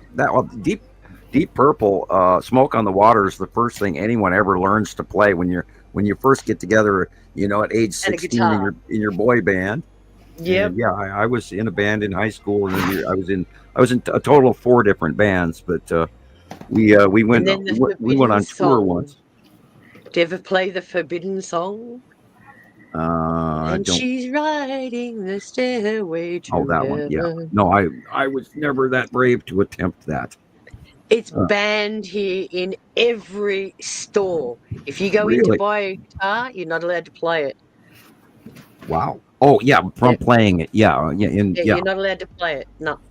Right. Well, store owners, they don't want to hear it butchered. We knew better. Our bands, if we couldn't do a song well, we didn't do it. You know, we did a lot of Steely Dan. We had some great guitar players. And I can imagine. I was in a 3-piece band. I was in a 4-piece band. I was in a 5-piece band. I was in a 7-piece band. And I'm not going to tell you the names because they all sucked. And it's very embarrassing to this day. What does that mean, 7-piece? You were finding your way back then, and you were expressing it using music. We at one time we had 2 drummers and we had a keyboard player. And is that the number of members? Is that what you? Yeah, 7-piece. Yeah. Okay. Gosh. We're 7 members, and then I was in a 3-piece, and God, we stumbled on everything because we had to limit what we could play because there's only so many things back then. You actually had to really have talent and play music, and not now. No auto tune back then. Yeah, no video recording. I hate whenever I hear a song that I like and then they do the auto tune. I'm like, God damn it! That's the end of that song. Worst singers, and that's why they used to have a lot of live performances. As soon as the 80s came on, that's when they started the lip syncing. And you could tell. You just watch a clip on MTV and you're going, Milli just Vanilli. missed that by about 30 seconds. Yeah, Milli Vanilli. Yeah. Oh, don't get me started on them. Actors, yeah. Another government psyop, that one. Talentless. All you need is a social media presence now, and you could be an actor, a singer. But just let AI take over. You just sing your apparently words. even a politician now. So. Well, I still am absolutely amazed by the fact that we get excellent amounts of views per our shows, and then I'll scroll through the YouTube and see a video of somebody popping zits, and they've got 3 million views, and it's like, what 3 million people were interested enough to watch someone else popping blackheads on somebody else's gross face? Oh my God, you've got to be kidding me! Nobody wants to see. I hate the ASMR with the eating stuff. Oh, I hate that. Yeah, geez. Or the whispering. Especially when they're eating live seafood and they're smacking it around before they bite its head off, I'm going to just smack these people sometimes. You just got Your next TikTok is you having to sleep, all right? Mm-hmm. Yeah. No, that's why I keep telling Rebecca she ought to open up, her own YouTube channel on the Kitty Bowl in Rebecca's Kitchen, and you could get 1 million viewers. I know. It'd be kitty cat chat around the fishbowl. It's true, though. People love cats. There's a lot of cat lovers. And there's so many of them lately. Unbelievably grossly thought to myself one day, it's like, I wonder, because, like we put Montana Skywatcher together where everybody sends in their home sky pictures. But if you really, really wanted to be just completely unbelievably gross and see just how many views you could get, start a channel on Facebook for the picture of your morning bowel movement. And I bet you anything, it's just amazing how many people would want to join that. It's amazing to me that we're working on the coolest damn story ever in the world. And yet these cat videos get 8,000 or 8 million views because they're. And again, last week we talked about the cat. They have cat boxes that will tell the owner when the cat went to the bathroom and how healthy it is, and change it and deodorize it.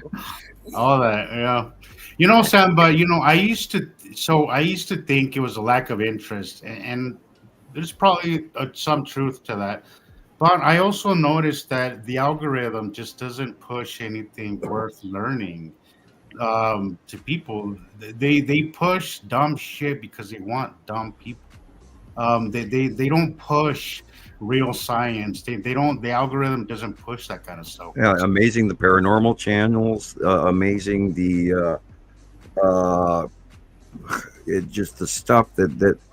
Yeah, what really gets me is these people out there that reuse everybody else's material, correlated. And don't credit them where they got it from. Right, and then they're getting paid for that, and through YouTube. And of course, we know that YouTube isn't paying off as well as it used to because they're They're cutting subscriber numbers. They're cutting feed numbers. They're fudging the numbers is what they're doing. The analytics are all wrong. Yep. I've seen our views go backwards. I've seen them. Yep, I have too. I have sat there and literally saw the views go backwards on your channel, on this podcast, and significantly, like 20, 40 views back. That's not an anomaly. That's not somebody hit the like and then changed their mind. That's sketchy. That's sketchy, I've gotten to the point where I stopped saying like and subscribe, Views are real-time things. Yeah. So they're scrubbing the analytics and then promoting others. That's what gives me the crap, is that, the insignificant ones are getting all the benefits. Yeah. And they're talking rubbish. Well, they manipulate. Well, I think in the time of media, like especially like this media now that we have now, people with nefarious reasons have learned how to manipulate it very well, and people. I can't stress this enough. You got to remember that stock market, the things that you see on social media, all that shit is manipulated. Could be manipulated and is open to manipulation. There's a video that can be manipulated for you to be for something or very easily against it. All depending on clever editing. All it takes is clever editing, and you can make somebody into a hero or into a monster. Either one. It's that easy. Well, and if you're very impressionable, guys, and you're not paying attention to the world that we live in right now, there's a lot of very gullible people out there who believe the dumbest, craziest shit just because it's said on the internet. And we have to get past that because we're living in a very dangerous time. We're seeing the effects of being misinformed right now. I'll give you a great example of that. QAnon. If you don't get your head out of your ass and realize that most of the shit that you see right now is just to manipulate your vote or your opinion on something, we're screwed. We are absolutely screwed if you don't get that through your head, that you have to do your homework. You have to do your homework. You can't just take things at face value anymore. And you have to be discerning enough to filter. Absolutely. Because there's so much out there that escapes us. Absolutely. That we're not really focusing on. Absolutely. The really important stuff is always buried somewhere in the truth. And yet they blab, blab, blab, blab. And there might be one line in there that's significant and it goes over everyone's head. Exactly. They'll give you an hour of bullshit and then 2 minutes of the truth, right? And then before you know it, it's like you're back to bullshit and you forget all about that little 2 minutes of truth. And that's what it's been like for so long. And clickbait. I really hope, there's rage clickbait now. Remember, people are making a living out of these videos. They don't necessarily have to be real anymore, right? People are getting paid to make content. Regardless of it being factual or lie or anything, under the premise of free speech. And I'm all about free speech, I am. But because we have free speech, you have the responsibility to make sure that before you believe this speech, that you know that it's factual. That burden lies on the listener. Unfortunately, it lands on the listener, not necessarily the people posting this crap. It falls on you. So remember, take some responsibility, right? Because we're in a lot of deep shit because people have been misinformed and miseducated and win on a popularity contest instead of actually doing their homework and knowing what the facts are. I can't stress that enough. I cannot stress that enough, guys. Yep, we have to do our back checking. Speaking of which, I saw Rebecca holding her notebook over. Where are we going? Oh, well. And I just got my first Coca-Cola. Not really your first one. Your first one. 5 first hours. One of the show. Well, I'm really proud of you. That's. Well, I have found that I'm really uncomfortable if I drink 2 of those in a row. A little bloated there, buddy. I wander around for a few hours feeling not happy. How's the no smoking going, Sam? I don't mean to put you on the spot here, but with the current air outside, it's you might as well. It's not happening by much. I light one and I take a couple of drags off it and I'm done. Yeah. So maybe it's a good thing. It's right. My lungs hurt just from breathing all this last night. It was horrible. I smoked for 20 years. You smoked for 20 years, Sam. I know how hard it is to quit and how much better it is once you do. I am conscious of it the hard way. I mean, I am short of breath because of all this nasty pollen and all the smoke. Yeah, you need to get your hands on something called Mullein, M-U-L-L. Yeah, Mullein. E-I-N, Mullein. What is that? Is that for? It's a lung cleaner. It's a natural herb that can actually clean out all the crap from out of your lungs. Interesting. Wow. And it's a herb that grows in your own garden. You can find it anywhere. Huge. Mullein? Mullein. Yeah, Mullein. Am I saying it wrong? It's really tall plant. It's like it's got like a central stalk and it's like tall. It's supposed to like be really good for. I've got my Amazon ship right here in front of me as we speak. Cool. Yep. I do take it occasionally, and it does help. It helps your breathing. Yep. I guess like if you have like in an elixir form or like a tincture, it's stronger too or whatever. Oh yeah, it emulsifies the crap in your lungs or. Yeah. So any tincture has all of the right ingredients in it. It's when you start boiling things off that they start losing their efficiency. Right. Wow. Yeah, I mean, incredible what plant can do. And the beauty of that one too is because you are using a tincture, you're also getting all of the chromatophores in it. So all of those green chemicals, they're really good too. They're good for antioxidant properties. Oh yeah. Yeah. All right, guys. I am out of time. You're out here. I just posted this one. Yeah. This is one of my favorite ones. Okay, this is a good way to say bye for tonight. I love this for putting that. Yeah, the finale. This is one of my favorite ones. Guys, come on, look at that. Come on, guys. Yeah, jeez, how can you deny that one?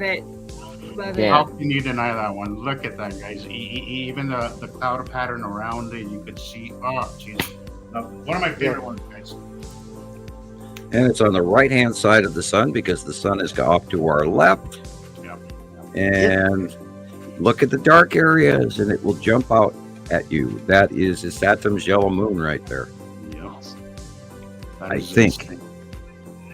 Well, we had a discussion about this one, Sam, because right around this time, Atu's moon kind of did like this little corkscrew thing to the right. Yeah, where it was crossing in front of. Yeah, you could be right. So I wasn't sure if this was Atu's moon or. Well, it's one of the moons. I can tell you. It's definitely a moon for sure. It's definitely a moon because you can see freaking craters on that thing. Wild.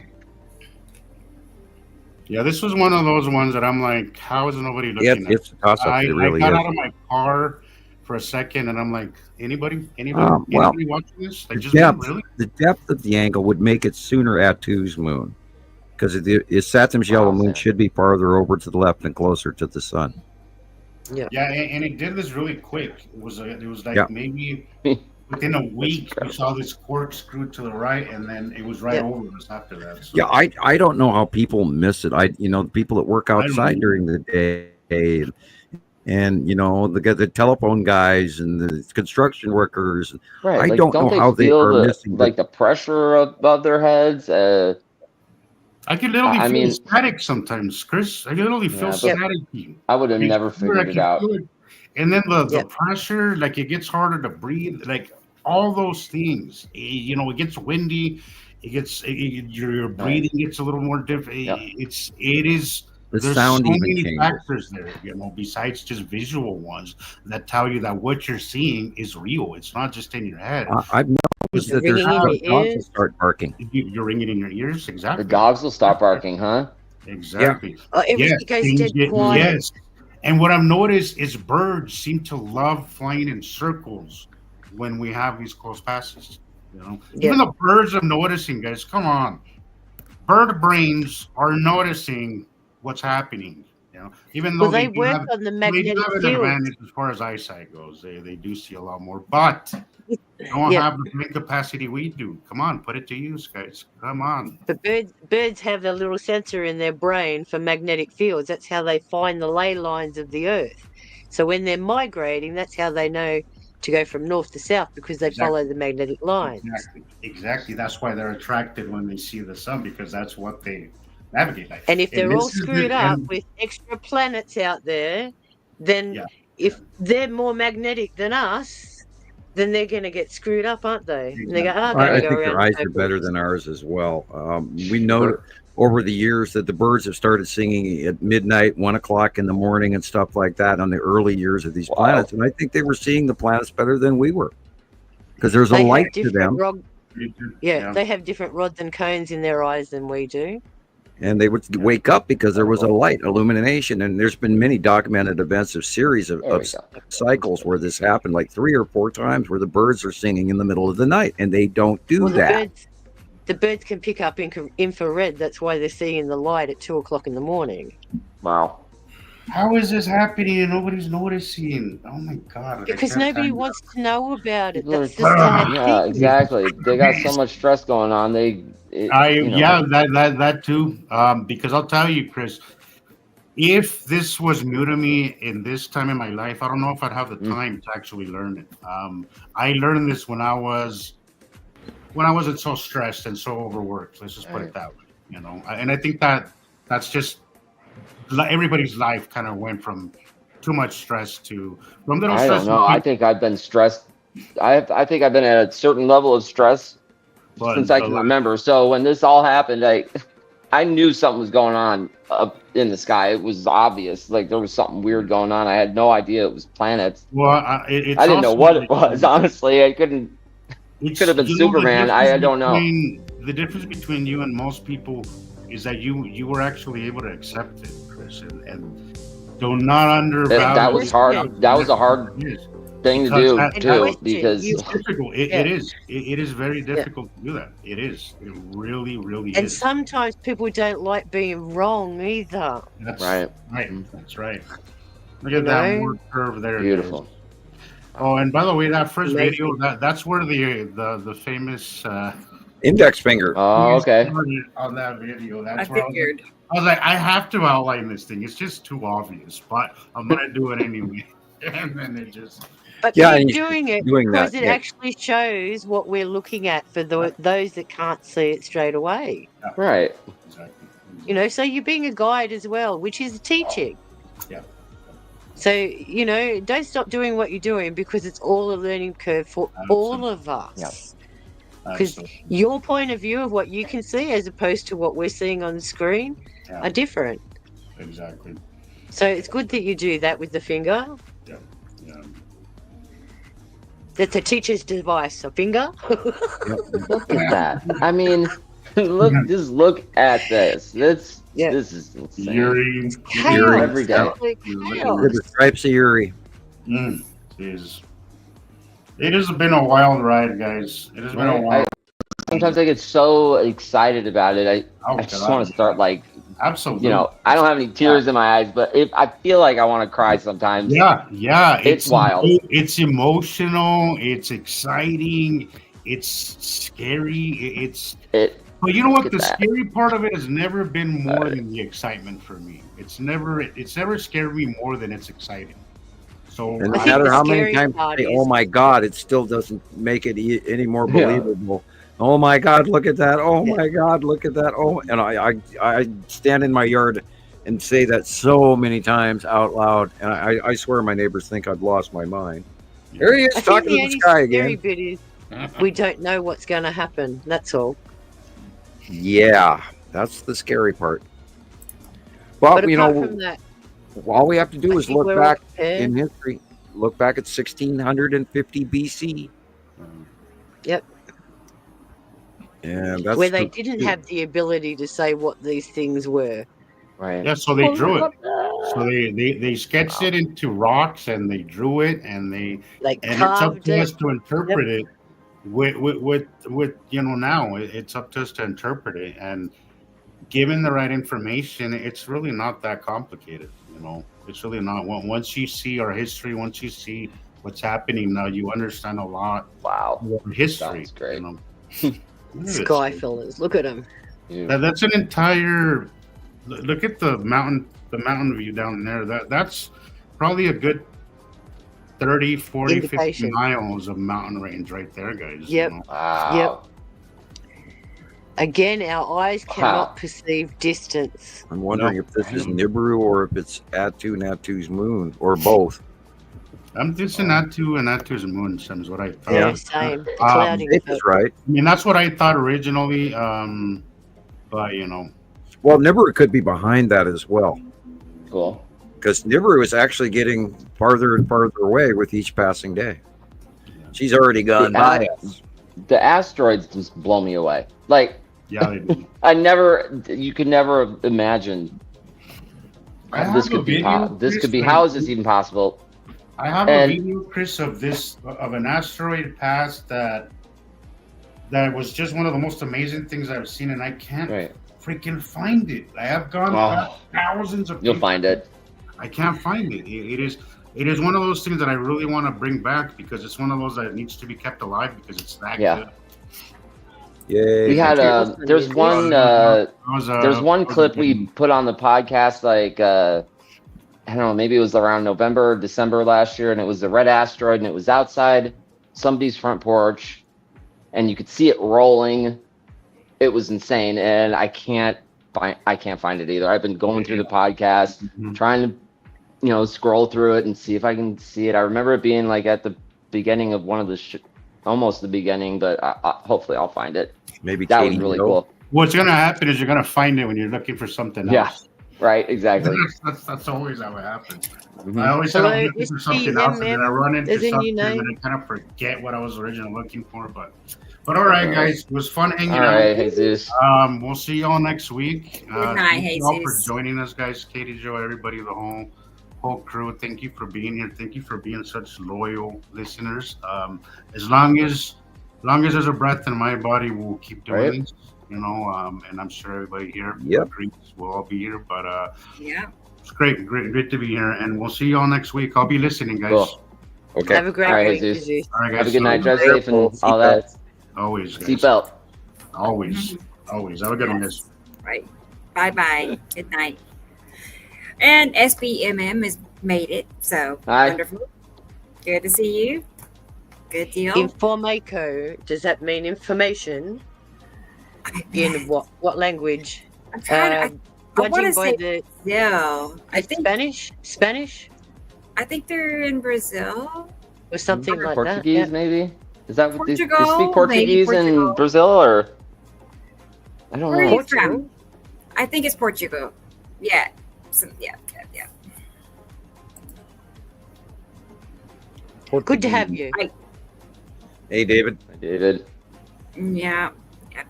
David's still here. Nice. And that's Portuguese. That's it. There you go. Cool. We got it.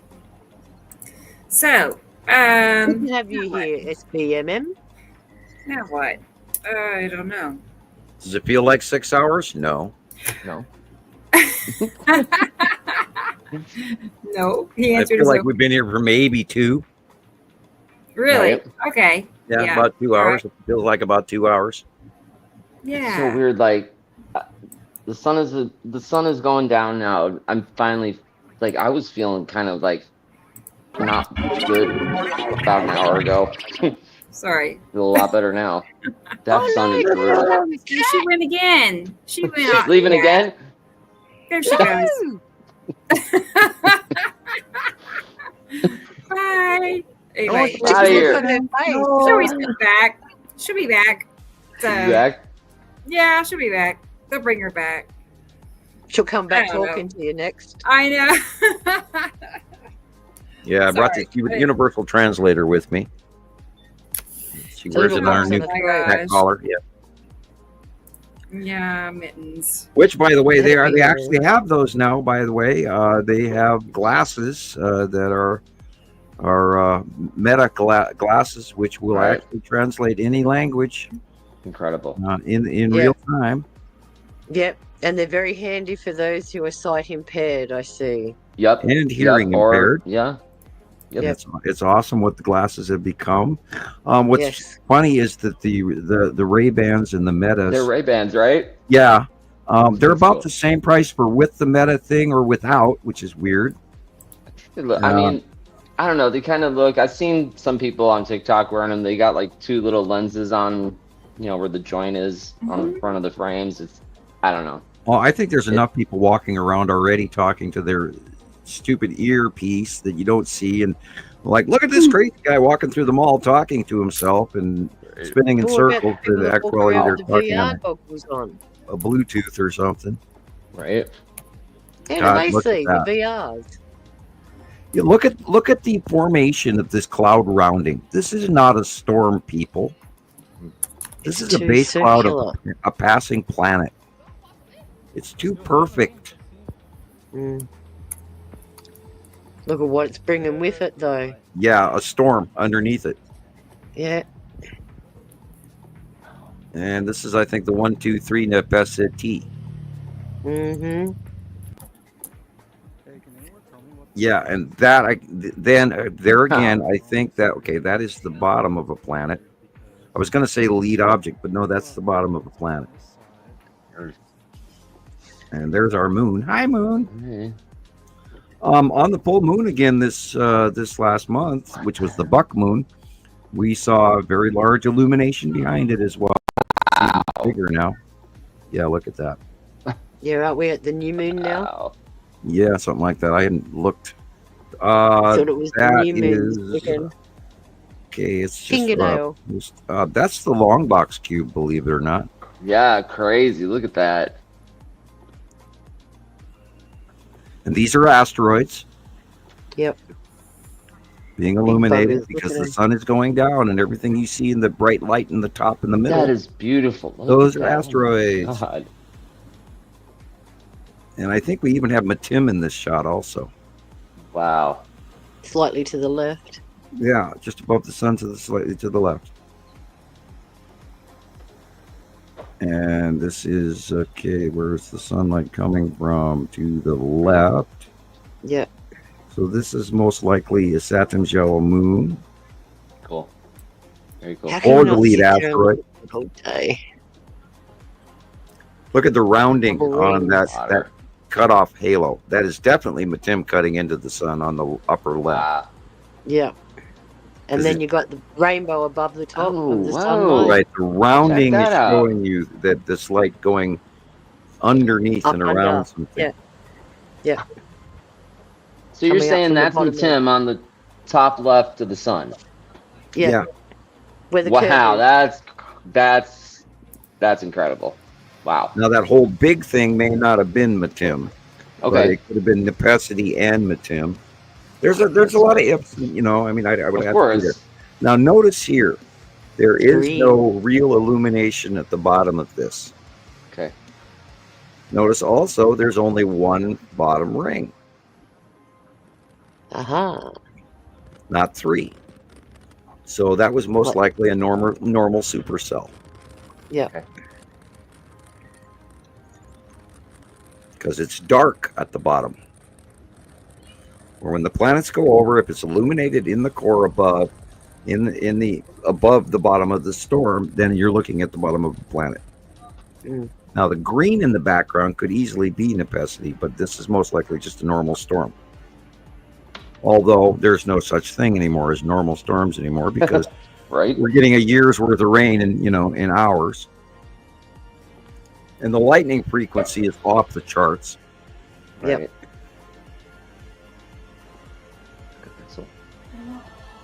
Thanks.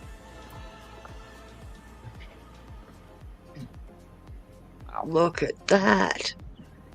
Yeah, planet. Oh my goodness. Yeah.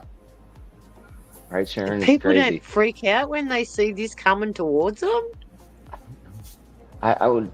I don't know. I would love to take a road trip across the country and just see what happens. Well, that was my point, Chris. Going to all these different locations to see what all of these things look like from different places around the planet. It's one thing to see it from a video too, you know. I mean, like when you're out on the ocean, it's completely different to when you're on the land. I wouldn't be. I can tell you. You couldn't get me go nowhere near this.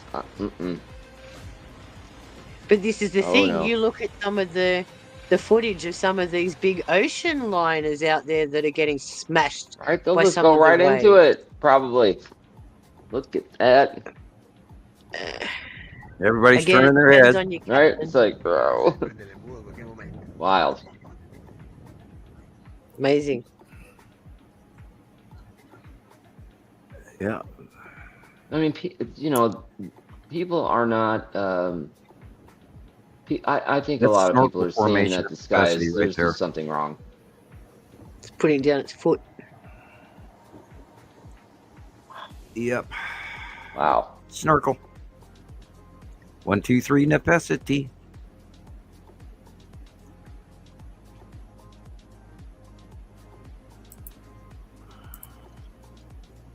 No, this is definitely, I remember when I lived in Minnesota, that kind of cloud, and you just expect it to be so moist and so wet. Yeah, most likely those are asteroids. Oh boy, look at that strange cutoff of light. Look at how, look at that straight edge. That wouldn't be the cube in the corner. Yeah, good. Everybody knows something's fishy, don't you? Fishy, ain't it? It's too square. Well, people are noticing. They are noticing the sky does not look right. Everyone is looking up, wondering why the sky is split. Good. It's about time, people. See, look at the edge. Cube and the craft up there and the completely freaky light that's wrong, and yellow and orange and purple and green. That's right. But they're asking the wrong people. Yeah. Yeah. Come our way. We'll tell you. Meteorologist.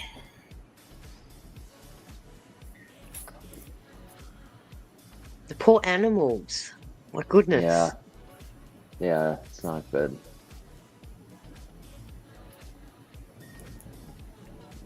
Yeah, our turkey population is pretty much gone. Our deer population is constantly being wiped out by the highway here. I'm constantly seeing splattered deer at the road when I leave my. Oh man! Yeah, it's horrible. And these are the deer that come into my yard every day. And I don't per se feed them, but they do eat my bird seed, and I wish they didn't. But you know, we get these generation after generation. These are our friends. Right. My daughter actually has had several deer where she would go out and sit on the porch, and they got very used to her. Sure. And then out of the water. Then you see them dead on the side of the road all the time. I wish they and for a kid to see that. Oh man, that's well, the worst thing ever. What we pay in insurance rates alone could pay for some of those, overpasses for wildlife. Because like what we have here. Yeah, we have overpass bridges. Right. I lost my Toyota on a deer. If they'd had that overpass, I'd have a car still. About that. Yeah. We call them animal bridges. Right. That's cool.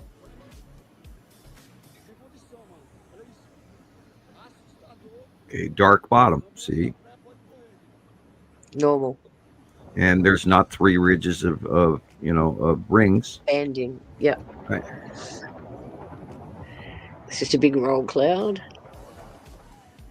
Ooh, look how long it is. It's huge. Yeah, supercells are really nasty lately.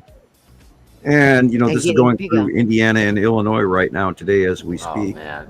Or it's actually probably gone already into another state like Pennsylvania. Who knows? I'd have to check the weather, but I'm going to real look quick. At the curving on that. Yeah, wow. Gonna look at the and look how earthquake fast it's moving. Yeah. You can tell it's not a time lapse, like a fast moving time lapse, because the guy on the bike. The guy on the bike hasn't moved.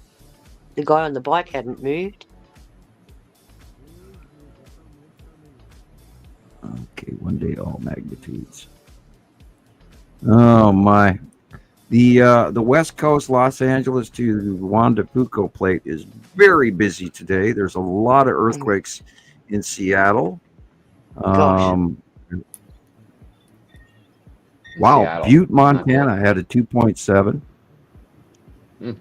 How far is Butte's that a big from mining you? pit. All right. I'm just looking at for the 6-pointers and stuff. 5.3 in Aleutian Islands.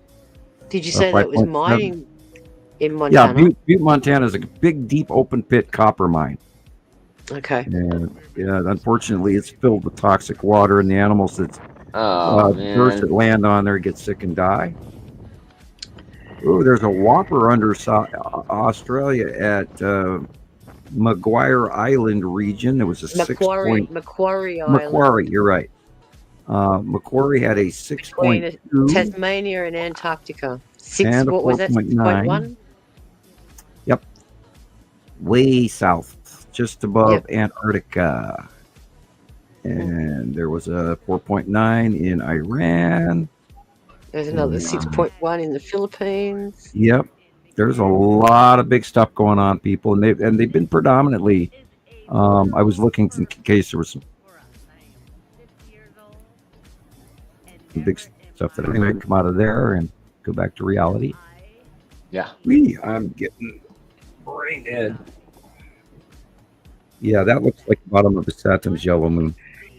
Sabrina, that's exactly the reason why we had whales in Sydney Harbour. Wow. All of their trajectories, their point of path, or the navigation paths that they use. If they go around the outside of Australia like this, that's fine. But when they come into the bays, it means they're off by 15 degrees. Wow. Which is exactly the same as what's happened to the magnetics right now. They're off by 15 degrees. Incredible. Look at this. Whoa. That's crazy. Circles. Unusual. Now, this is a real sundog. Okay. And that's just reflection of ice crystals in the upper atmosphere. Right, because notice the ring would be the viewer is all the way down where the fence line would be, or the picnic table. Mm-hmm. Okay. That is a real sundog. Mm-hmm. That's weird. Which is an atmosphere condition.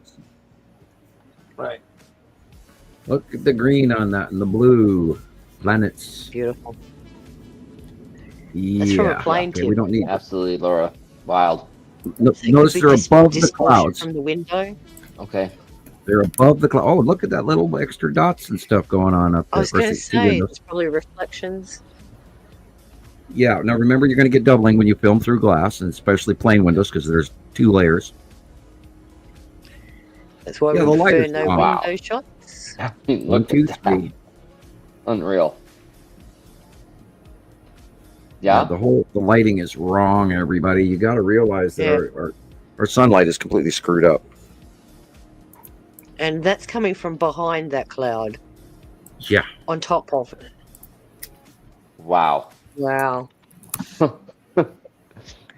It's the same as me, Chris. More mind blown. Yeah.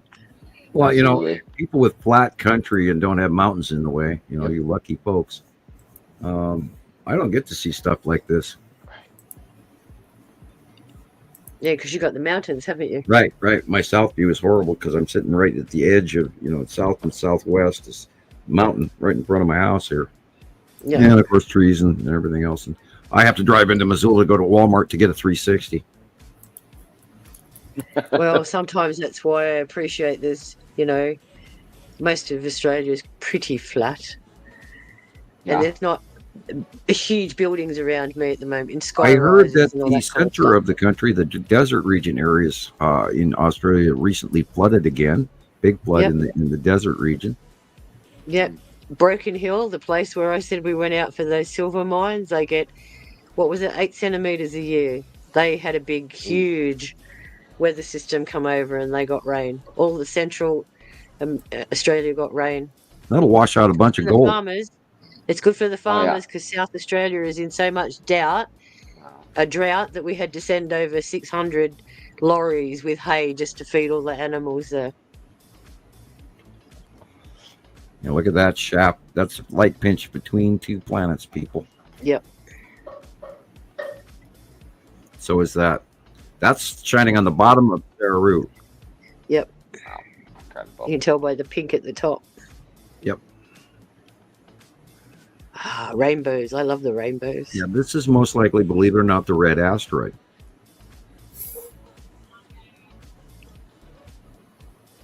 Beautiful. And that is the asteroids, probably the tan underneath the bottom of Uri. I'm hearing an echo of myself. Yeah. Weird. Just now Not me. Not me. Okay, we're at 6 hours, 19 minutes. We're now getting silly. We're all getting the laughs again. Yep. Yeah. Might have to wrap it up soon, yeah? Yeah. Yeah. And next weekend is my nephew's 13th birthday. He's officially a All right, teenager next cool. week. So Oh my if I God, get the man, chance what are you to gonna pop do? in, I'll say hi. But I apologise now if I don't get the chance to say hi to all of Okay. you. 13, wow. Wish I was Yeah. 13 again. Oh, boy. I don't know if I'd want to grow up at 13 in this new era. Right, Sam? Like, I was thinking about that while ago. It kind of freaked me out. Yeah, well, when you're nearly approaching 60 and know what we need and what's in here, it's Yeah, sort of you know, like, you only got so many decades left, which is what you start counting. yeah, and you try and instill some of that into your children and their children. It's like, stop being an old fart. We don't want to know. You're being silly. So, We're but repeating. you can't put your old head on young shoulders. They just won't do it. Isn't that weird? It just started. That's a cool one. Well, you know, we could be getting a doubling echo from whatever's driving the internet nuts and killing Starlink and all of that. That's, God, you know, if Starlink were to go down, that would really mess up a lot of people around the world. But people including don't military think about the operations. underwater cables too. They're the backups. Starlink is only good for when you're out in the open ocean and stuff like that. All countries are connected by underwater cables. Yep. That's why they had that big thing saying who cut the cables in Russia. Yep. So I don't know. I just saw something a few minutes ago about Starlink that said like they've made some more progress and it's going to be available worldwide. Like you don't have to have a tower anywhere. You can make your cell phone work anywhere. Wow. But why are they making a mesh around the Earth with this Starlink? Yeah, I don't know. Why? Why? This is all part of Mr. DT's golden sphere idea. If you can encapsulate the Earth with all of these satellites, then what does it stop? It stops communications going in and out, doesn't it?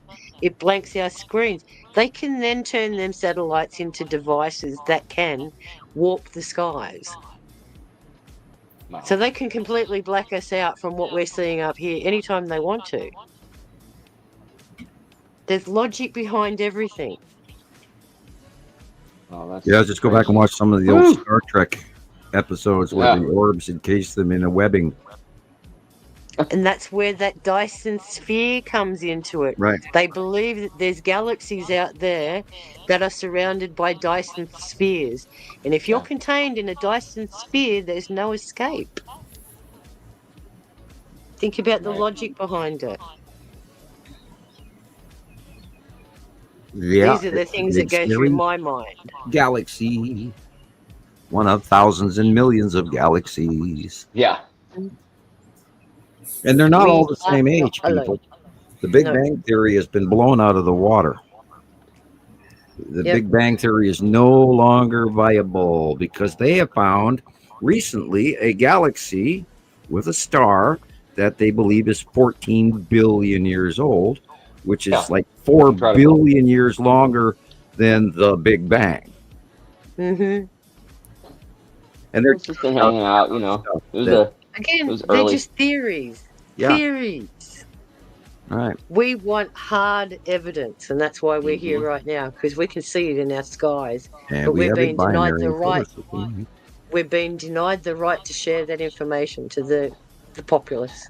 Yeah, I think we are. I think they're stepping on us. I really do. And, you know, we never wanted to say that in the past. We were always, you know, going, well, you know, it's possible. But no, I think after this much evidence that, you know, now that my material is being considered automatic spam everywhere. And, you know, so Come on. they're stopping me. Like, Craziness. Oh, Sam, yeah. This the other day, I had to approve one of your posts on my group because you were spam. It said that his posts were potential spam. Be careful. Read all about it before you approve it or whatever. It could be spam. You're putting your members at risk. I'm thinking. Oh, but we're a cult, remember? We've been getting those too. I really thought for a second it was like a fake Sam Hofman account or something, but no, because it's got his. Do you know how many of my monthly site drawings have been flagged as nudity? Yeah. Yeah. Ridiculous. Come on.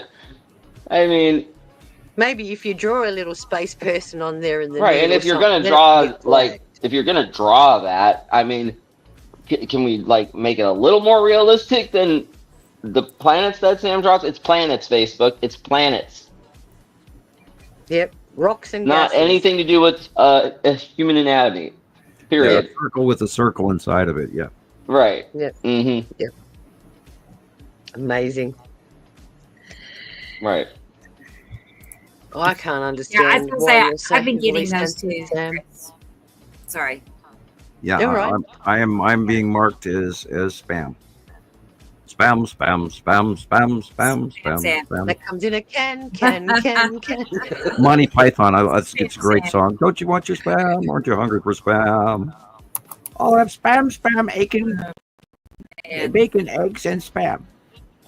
I think it's going to get to a point where we're going to be like, we're going to be putting this out all over the place, and it's going to get to the point where the information just starts flowing out, and it's going to be unstoppable. I think so.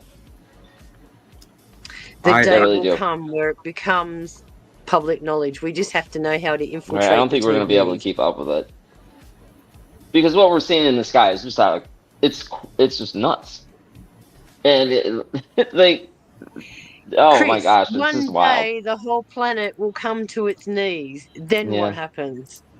I don't know. That's what I mean. That's when you'll see absolute chaos. And that's when all these bastards are in their underground bunkers, drinking their champagne and eating their caviar, and they've got enough food supply for the next 50 years. Yeah, it's scary. No, it's not scary. It's reality to think that these bastards know about it and are keeping it from the rest of the world.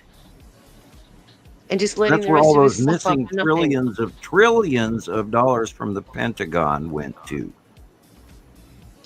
Printed money. Yep. And yet back then we didn't have money. You know, the Romans invented all the coins. We had barter systems, trades. That history is wild. I'll give you a carpet for half a tub of yak milk. You know what I mean? Right. Everything was fair and equitable.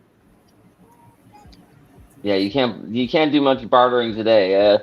Something drastically have to happen to the dollar, our money for people to actually start doing that kind of thing. Yeah, well, that's what they're trying to force us to do with all these bitcoins and cryptocurrencies. Yeah, I won't touch it. I see Carol Ann is here. Carol Ann, she went knock, knock, knock. She's like, "Can I come in?" Here, let's go see what she has to say. Come on. There she is. Wow. There I am. Whoa. Hey, everybody. Nice. Hello, my friends. I don't know, but you guys look awful tired tonight. Yep, we're there. Yep. Man, that sun is just killer. I'm only here until you say good night. Yeah. It's good to see everybody. Yeah, I just wanted to say about the storms that we're having here. Yeah. And I've been jotting down the days and the directions that these storms are coming in. And I'm not sure if I shared with Sharon, but I know I sent my picture out. And I was saying, hi, Michelle. It's Nepicity. I know it is. I can see the rings. I can see the ups on it. And I asked Rebecca if she would take a look at it. Christopher thought it was. Now, this is twice now. The first one was as dark as your background. It was deep and purple and gray and black. And that one was huge coming over. This one yesterday was more on the lighter side color, but it dumped the rain, but it did not hail. This time we were, thank you. Good. I'll get a copy so everybody can see it. Yeah, I agree. It looks like Nepicity to me. I wish we'd get a little bit of rain here, put out some of our forest fires. You may have as much as you want. Take all ours. We could do without for a while. Oh God, in the mountains, we're going to end up having another Colorado. A couple of years ago, Colorado got so much rain that it's in between the mountains, and then they have real flooding then. And of course, that's what happened. Oh God, I can barely breathe now. Just try to take a deep breath. Whee! You don't want to be here right now. I had to go uptown for a couple minutes, and it is stifling. My chest hurts, and it's so tight. That's where I'm at. My lungs hurt when I breathe. Yep. I have my inhaler ready just in case. There it is. Mine is on empty. Oh, I'm in guys. What do you think, Sam? That definitely looks like Nepicity. It does, doesn't it? Yeah, it's always coming from the northwest to the southeast towards Katie Joe. Northwest. And she's getting a lot of our storms after we get it here in Pennsylvania. She gets it in New Jersey. So right, it does go northwest to southeast. Yep, that's what this one, and I've been cataloging them. So this is literally going overhead. I don't know what to say. I just they drive me crazy. It's just a lot.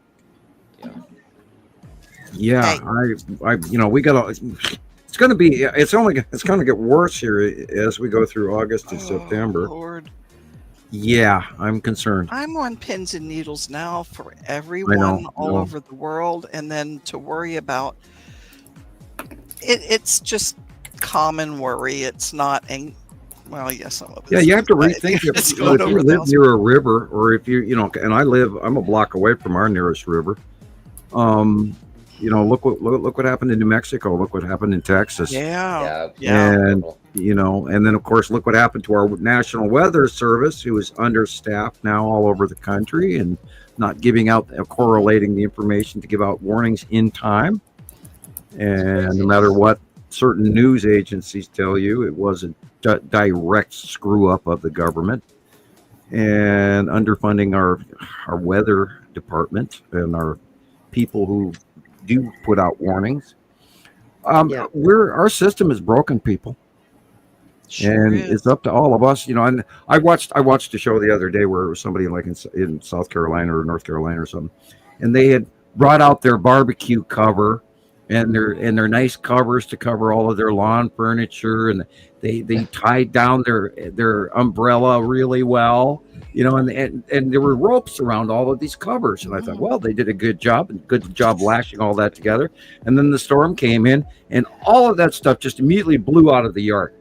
Right. Barbecue and all. I mean, the air got under there and just took it right out. Not the barbecue. Yep. So you put all of this effort into roping off this stuff, but it wasn't even in your yard anymore afterwards. No. And even tying it to your house isn't safe because it'll take the pole off. Right. These It'll winds tear were strong. Or they'll smack and beat your windows in. Yep, they were strong. Yeah, very strong. Again, this is not the year to buy lawn furniture, nor a new barbecue, or the new car unless you've got a garage. And if you live anywhere near a river, I would really rethink things and take into account the possibility of a flash flood. I'm considering that here regularly. If we get a flash flood, oh God. I've already repaired my roof 3 times, and I need to do it again. And I can't go out there right now to do it. No, I try not to. I cannot go out we've had such bad pollen and so much smoke. Oh, tell me about it. Yeah, I can't go out there and do anything because in 30 seconds I'm running back into the house for my my inhaler. Absolutely. And I've started taking it with me. I carry mine everywhere. I have to go. It's terrible. Yeah. Okay. Thanks for having me again, everyone. Stay safe. Stay well. Thanks, Sharon. Keep reporting. If we don't see you next weekend, have a good birthday for your nephew. Yes. Oh, thank you. As I said, I'll call in and I'll say hi, but I don't know what the plans are just yet. But okay. Thank you. We love having you. Cool. Thank you. Bye, Sharon. Love you, honey. Bye. Be good. Bye. Bye. Love you too. Bye. Bye. Bye, Sharon. Yeah, all of those folks that Indiana and Illinois today, they possibly had some flash flooding, and it flash flooded in excuse me, in Russia, in downtown. They've been taking it. Yeah, bad. they got nailed pretty heavy, and then of course all that's been going on. The real majority of the storms that hit China was from the 16th all the way to the 24th. I have not seen yesterday or today, but they're having major flooding and major storms. And Vietnam got really hit by that typhoon, and so did Hong Kong, and a lot of crazy stuff going on. And again, we're seeing the increase in seismicity of these earthquakes and the volcanoes going off everywhere. And I looked at my car windows this morning when I went to the store, and we got a lot of dust on our cars that I just cleaned them. Yep. And there's a lot of volcanic ash and smoke and this and that in our air. And yeah. And I'm having trouble with magpies, but anyway, we'll go into detail on that one. Your smoke right now is probably a lot worse than when I was out to see Nancy. The day we almost got to see you that day. We were going to try to surprise you. Well, that would have been great. And the smoke was bad. I couldn't take it. I couldn't. Yeah, we've had years out here where you literally have to stay inside and close all your windows. Yeah. And I've got my filter fan running right now. And you gotta have it. Yeah. And I'm still rubbing all the sand out of my eyes, and the girls are going, "Dad, we need to buy eye drops." Yep. And Dad, we need this, and Dad, we need that. And so we're all suffering from the smoke, and we're getting it all from California, and it's blowing right over the top of Missoula. Oops. And we're in straight line. You can look at the radar. You can actually see the smoke coming from Northern California going right over Missoula. Yeah. And then in your area, you're getting the Canadian smoke there, Carol Ann. And it's blowing straight down. You're getting the Canadian fire smoke. Most likely. Yeah, because I'm getting air. I can't think of the word right now. Did you air quality reports? Did you take that satellite footage that I sent you this morning, Rebecca? There's two reports of smoke. One was a graphic, and the other one was a satellite imagery. Okay, let me double check. And I'll say hi to Trish, and she's asking about Sahara dust. Is that a thing? Yeah, we're still getting a great deal of Sahara dust that is blowing in, and that is coming straight across the Atlantic and going, believe it or not, to the top of South America, which it never used to do. It used to be into the middle of the Caribbean and over the top of Cuba. But it's farther south now, but that is still also affecting everybody in Texas, and then it's blowing literally all the way up to Maine. And that mixes in there. But we're not getting it over here on the West Coast or in Minnesota. But yeah, the Sahara dust is a thing. But that's a yearly thing.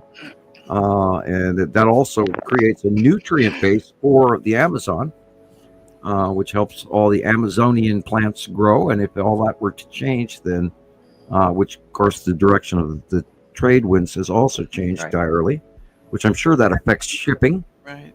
There's all kinds of crazy shit going on that is just not making any sense, and the only absolute explanation is that we've got other things going on in our immediate solar system that tipped Earth and all of that, and all our weather's changed, and and you can't just call it the climate change that the government is talking about from car exhaust, because those numbers do not match. Those numbers do not say we're as catastrophic as we are. And none of their, well, we had to upgrade our equations because they didn't seem to fit. Well, that's because they're wrong. They're lying. They're wrong. And you're handing us a bullshit story. There you go. There you go. Now look at the sublayer. Not the white stuff, but the sublayer on the ground. That's that smoke coming in from Canada and filtering due south all the way to Alabama and Georgia. That is fire smoke. Yep. That's coming right over us here. Right over the top of Minnesota. Yep. That stretches right over to our coast. Wow. No wonder we can't breathe. Oh my gosh. Wow, look at that counterclockwise rotation right over Maine. It looks like it misses right above Maine. Doesn't it? That's what came over your house probably yesterday. Yeah, that's a rotational low that's been standing offshore there for about almost a week and a half. Oh, this is a week and a half. And it's backpedaling. And notice the jet that is running backwards down the eastern seaboard and into the Gulf of Mexico. Yeah. That is incredible. Christopher. Whoops. Yeah. Sorry. I added a turbulence app to my phone on top of all my radars and my airplane stuff. That one's interesting. You should just check it out. Okay. I'm looking for like turbulence advisories, and it's in Google Play Store. Okay, cool. Now, for most of it's free, but you want to go really in depth, you pay a fee for it. But it's enough. It's enough. And then I don't think this will show up. No, it's too pale. There. A little bit. Turbulence advisories. Right now. That's turbulence throughout the United States. That green spot on the left is over me. Wow. So I've been watching that too. And then when this happens, I check all these just to see. Like I have the airflow charts and. What? So after the second time, then I kind of figured it was something repeating itself. Ouch. Oh. So, Sam, Trish is asking about iron oxide. Are we seeing? Yeah, from Nibiru. Not from Nibiru. It actually is coming from Isatum. Isatum is the red planet. And I believe it is red, like rust red from iron oxide. And there is in Caribbean coral patterns, they read in every 4,000 years, approximately, was the science that was given, that there is this unusual layer of red iron oxide in the coral.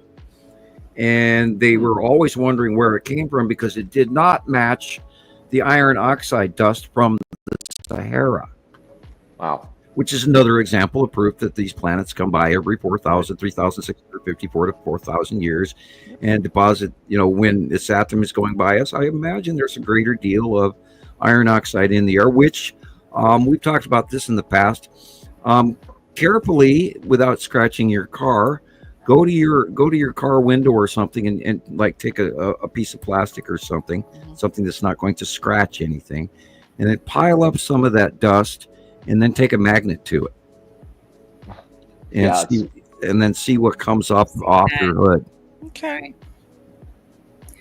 Depending on the amount, I mean, if it's dry, you just probably have to scratch your car to get it off. But I would recommend you do a corner of the glass or something, and scrape stuff forward, and then put a small refrigerator magnet or something to it, and see what actually comes up off of your car. Wow. And that's the best way to judge.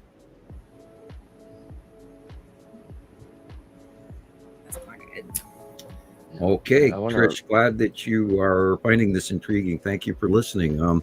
We appreciate all of you guys out there. And again, send a copy of this to your friend. Turn your friend on to Nibiru Followers Anonymous on YouTube.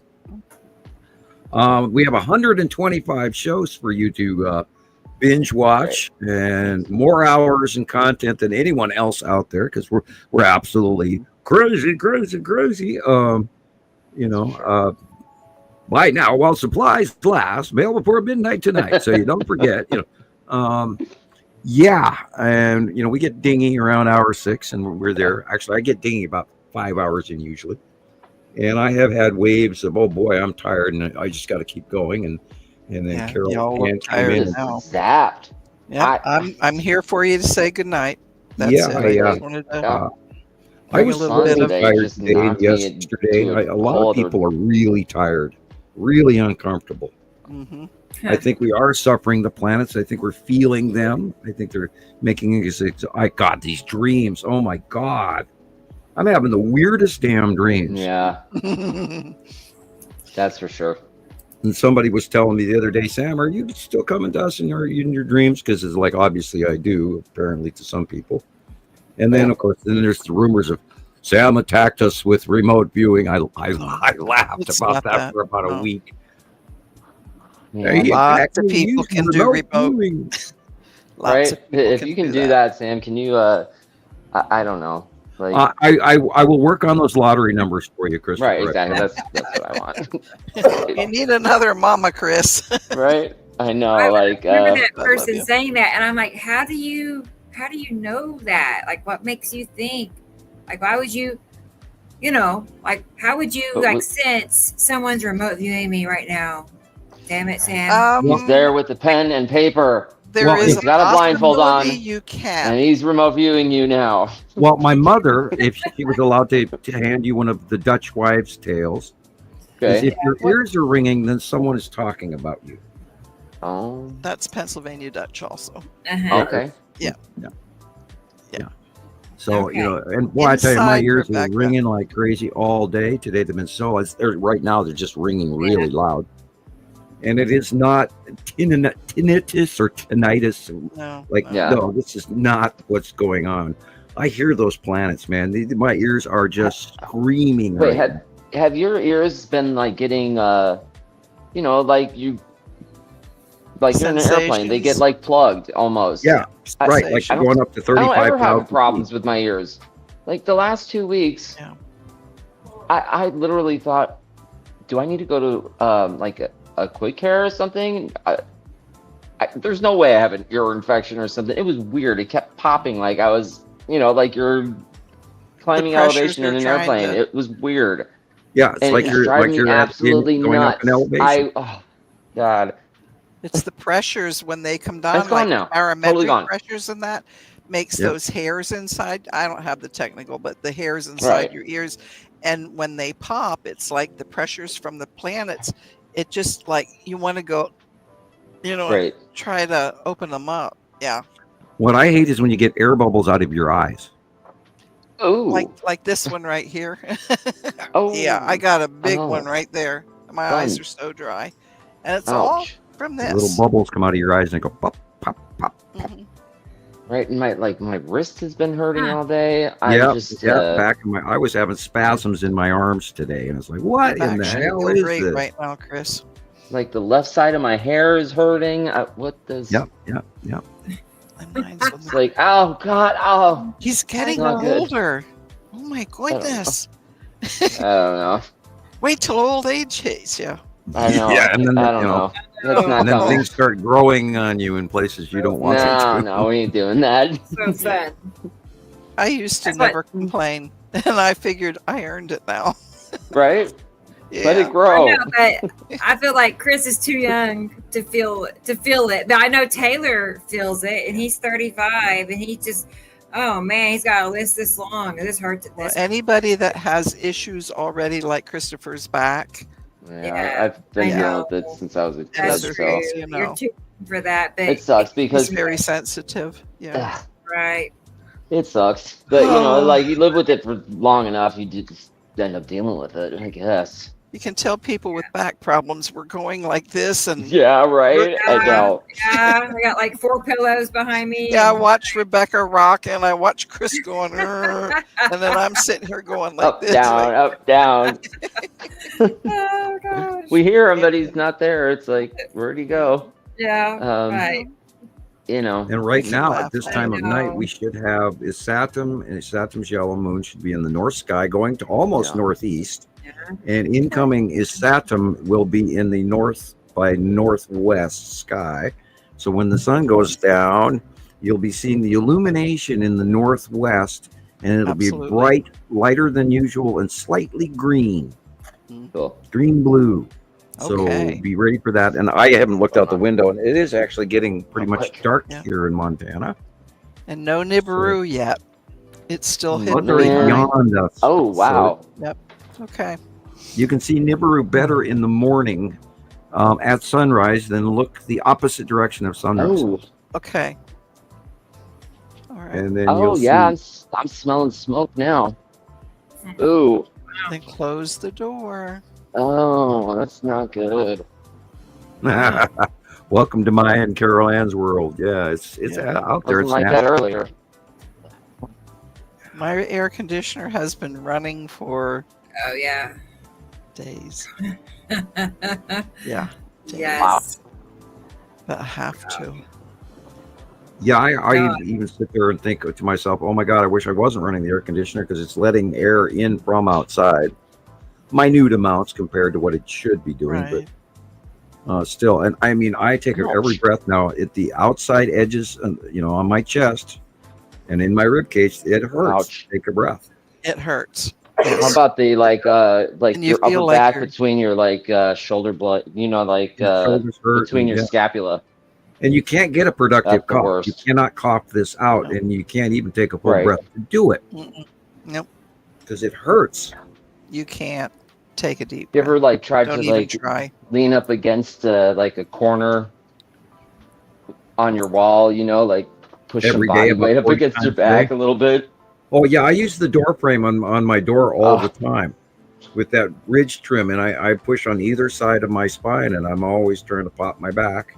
And yeah, I've had 2 major car accidents where idiots hit me, and so I've had my share of whiplash and back injuries. And I used to be Superman, and I tried to lift things like the big guys did. Now, I used to be really strong, but I wasn't a big guy.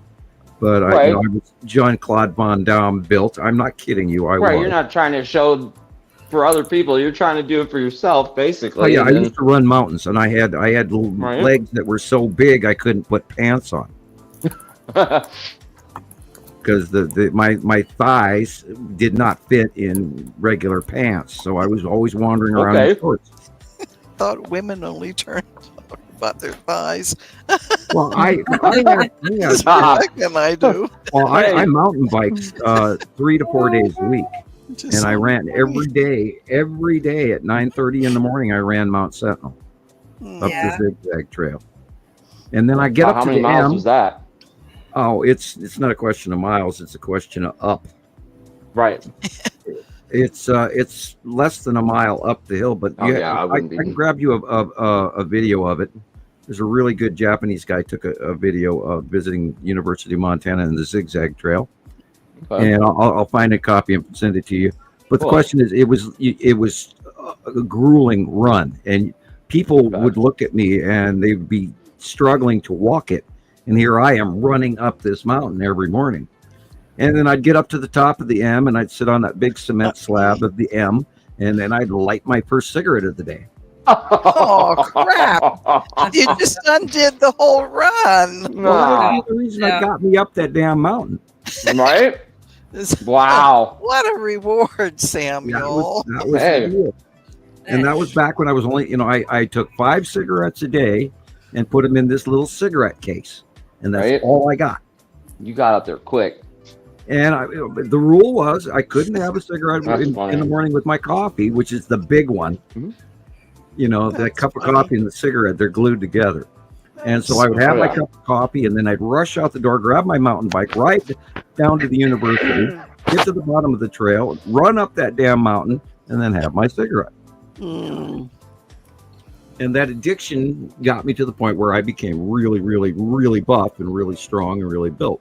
I was doing weights, and I was doing aerobics and stuff and like that, and 4 days a week of mountain bike. Wow. 20, 40, 50, 60 miles a day on a mountain bike. Nope. No more. And I'd come home and I'd get down about 9:30 and be getting dark, and then I'd go to the bottom of my apartment, my building. I lived on the 3rd floor, and then I had to sometimes try to carry my bike up to that 3rd floor. And there was days I couldn't even walk when I got off that bike, let alone carry it. One time I had people carry me and my bike up to the 3rd floor. Yeah, I couldn't even walk, and I think I rode 60 miles that day. Oh my God! Whoa. I won't even ask about leg cramps. Yeah, well, I'm a shell of I'm a stick figure compared to who I used to be, and I used to be Superman, but then I got old. Oh, come on, Sam, you're still Superman. What are you talking about? All right, my daughter tells me I only look 40, so. And then that's cool. That's when somebody piped in and said, "Well, what did she want?" Oh, okay, yeah. Well, since we started my the neighbors, show, you haven't my next door aged neighbors. a day. I told them it was my birthday and that I was 64, and she looked at me. She said, "Oh my God, I thought you were in your 40s." Oh, cool. Okay. So that's not a bad thing. No. And I'm, I don't consider myself 64 years old. I just don't. Just I don't. right. Yeah, feel it. I'm not. My body does. I'm not feeling the birthday every year thing either. It's more I'm your biology. What's going on inside? Yeah, I've decided I'm not going to have any more birthdays. I hope you reach my age, and I'm here to see it. 'Cause Right? you- That'll happen. You are not going to live it down. Yeah, your body kind of turns on you. It does, doesn't it? Yeah, 50s Right. were interesting. That's when I first started really, really having trouble with my back and this and that and the other thing, and getting up out of the chair and going, "Oh my God, my butt's asleep," or whatever. No. And 64 has been an interesting year so far. Yep. Ow. Yeah. Ow. I'm 72, and ow comes out of my mouth a lot. Well, Or more. when you sit down, and when you get up, and when you try to walk into the kitchen. That first step is a killer. Yep. Then you get your body in order, and Yeah, and then you get up in the morning, you walk across the house a couple of times, and then you can finally move. Mm-hmm. Right. Yippers. We'll get there. Well, I think this is a really good spot where we should wind her up. Yep. And Cool. wait, we got 4 more minutes. Okay. Yeah. Sure. We'll give it a nice round number for 7 hours, and There you go. in 4 minutes, 4 minutes. This was a very good show. A lot of new things again. A lot of new information. I often feel that we don't give enough information. Right. For people who are watching the reruns, I mean, yeah. Right, and then it gives us, ideas to brainstorm with how to present the information in, new ways sometimes, I guess. Again, Christopher, you have got to put a couple of your videos in the Sundance Film Festival. You have to. They are that good. I mean, when you got me, the guy that is sometimes emotionally disconnected from certain parts of the world. And when I got tears rolling down my face, it's a good video. Oh gosh, dude! No, I'm serious. It got me that good. I was watching Hatu's Moon yesterday, and I just went, "Oh my God, he gets it!" Look, he got it here. He got it here. I think I'm getting it a little bit. Yeah, a little bit. I think text Sam yesterday. That I think we both typed that at the same time. Christopher gets it. Oh yeah. Yeah. Man, yeah, we were talking about you, Christopher. I couldn't have done it without all of you. So, man. We're happy. It's been incredible. Like ever since I started with you guys. I mean, Rebecca was there. No complaints from anybody. Any kind of weird, dumb question I might have had. Never seemed dumb to anybody. I don't think you ever did ask a dumb question. Not one. Right? I can't recall any anyway. And I've just never been a part of anything like this before. No, and I'm very grateful. Christopher, it was only a couple of times that he posted, and it's like that intuitive. This one has it. Cool. He has it. And I think I started tormenting him about that time at the very beginning, and it's like I haven't given up yet because he has just grown, and I am very proud of him. Now you just have to ask Jackie if she'll do a few more cameo visits. Like tell her to pop her face in front of the camera once in a while and say hi to us. Right? Yeah, it's not just. And if she doesn't have enough makeup on, she can just stand in front of. We can see her from the neck down. I mean, what? Right? A little toe action or something. Or even heel action, maybe wave from the side. What? Where is the? I can't figure out this light. Come here. There we go. Yeah. Okay. We have. We made it. We have 11 o'clock here. So. Yeah, we have 1 minute and 6 seconds. Wow. Oh, there we go. Hey. Ta-da! How y'all doing? I have 11 o'clock see already. the light. Hey, and there's no Abraham Lincoln. Hey, no, I've been watching for him. Oh, no, not No today. Abraham Lincoln today. Mm. We'll get them in something else. Something else will happen. We'll get them. Right. Another Oh day. yeah, that's for sure. And we haven't seen any ghosts like we saw that one time on Jesus' wall. Right. That was freaky. No. Because there was somebody commenting in the middle of the show about it, and I read that, and nobody mentioned it out loud, but I was looking at that. I was going, I think you're right. There is some sort of a face on that wall. Yeah, a couple of us did. Yeah, we haven't seen anything like that in a while. And nobody stepped up beside me this show. I've had it happen about 3 or 4 times in the 125 shows where all of a sudden I felt like somebody was standing right next to me. And usually that's the case. Well, I'm telling you guys, ghosts are real, and not only that. Oh yeah, I mean, I spent like most of my life trying to tell myself that it's not a thing. I tell myself that every day. Not, I don't want to notice. It's totally them. pointless at this point, you know. Well, go right down Really Haunted on YouTube, and it's one that I watch pretty regularly. And I'm still weighing whether or not I believe him or not. Some of the stuff could be done, but a lot of it, like he's got shadows walking through his house that you cannot fake. Right. And you don't want to. If you've seen it, you know what it's fake. You know what's fake and what's not fake. And no. Now remember, most ghosts fly over your head. There are the few occasional ones that come out of the floor and then will walk past you or hide in the corners of the room. I don't like those at all. But we know we have a vortex in our dining room, and because we've seen stuff coming out of it regularly. Is there anything you can do about that? I mean, you can take tobacco and put it on the 4 corners of your house. You can burn sage. You can invite an American Indian shaman. And they have to be authentic to ask the spirits to go elsewhere. But generically, people always talk about ghosts being, well, some lady died in this house, and so we think there's a ghost here. But that's not how they work. Even if anywhere in your neighborhood somebody died within several, even 4 or 5 or 10 years, there are spirits walking around all the time. And most of them that will fly over your head because they don't like going through you either. It's just like you don't like it when you step into them because there is an electrical burning sensation. Yep. And you get cold and you feel it. We had part of what made us realize that we had the vortex in the dining room was when you put your hand into it, it felt cold and tingly, but when you pulled your hand out of it, your hand just hurt, ached. And we were all doing that, me and the girls. And we put our hand in it. We could feel the tingle and how ice cold it was. And we pulled it out, and then our hands hurt really bad. Now, about a year ago, the cat was playing with a ghost cat shadow in the living room. And I went and I told the girls, my God, you got to see this because there's this black shadow that is playing with the cat. And the girls came out they turned off their PlayStations and they came out. We all watched it for over a half hour. The cat was playing with a black blob.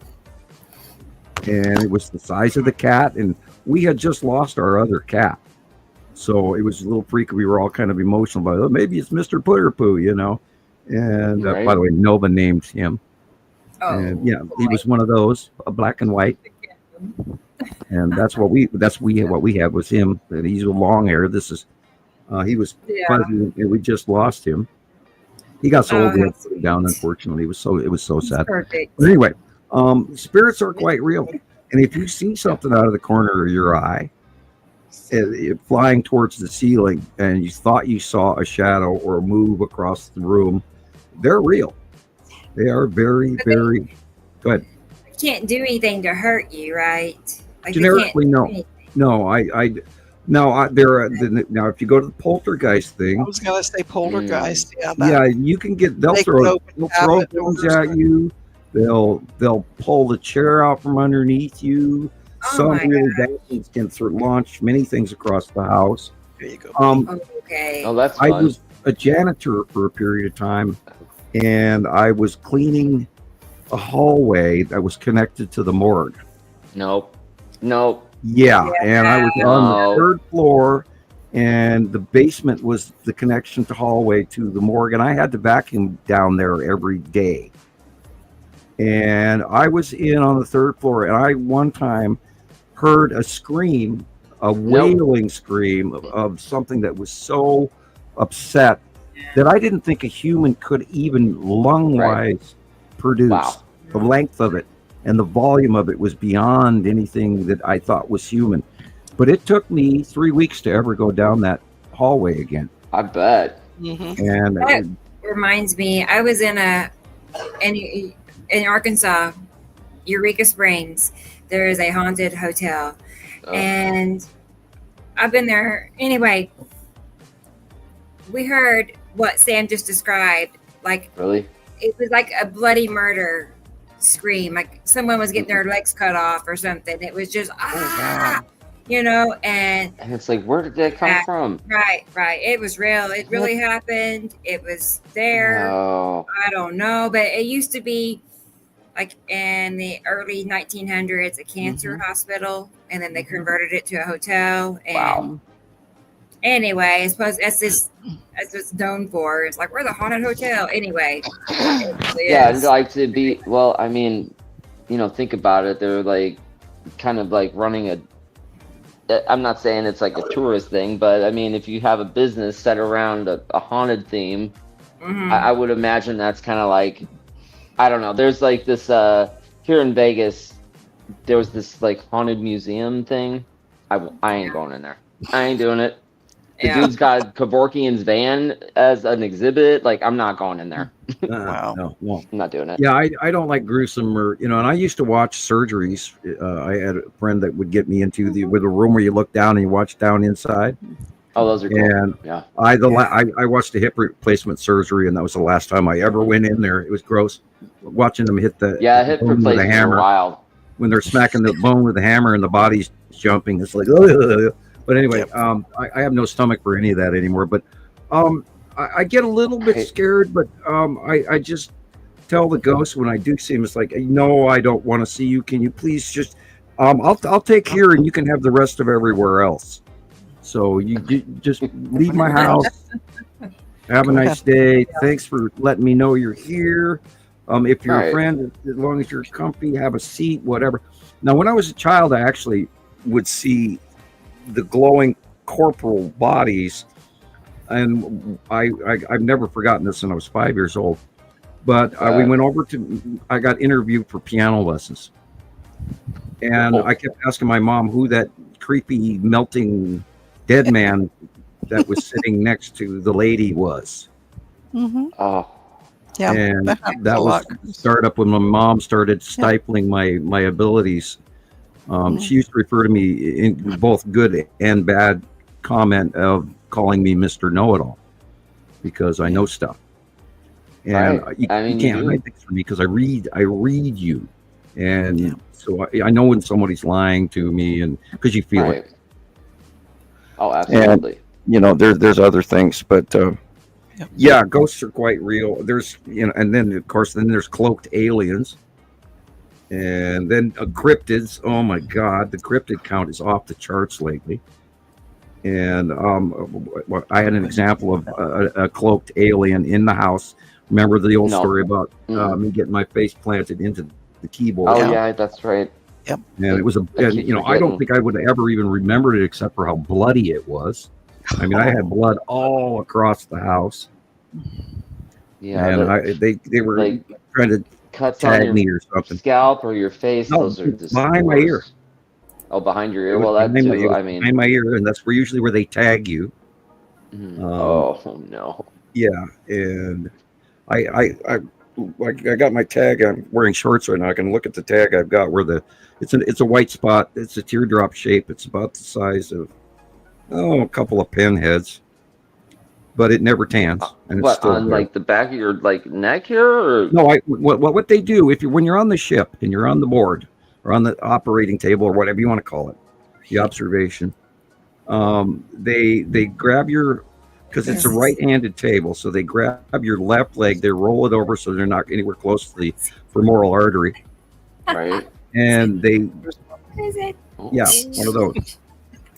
And they jam it. Okay. They jam it. There's a little tag. It's a little circular probe of wire or whatever. and then they encase it in your own skin, and then they'll surgically implant it or wherever inside the body, but it's wrapped in your own skin. That way it's not rejected by the body. Right. But it never tans.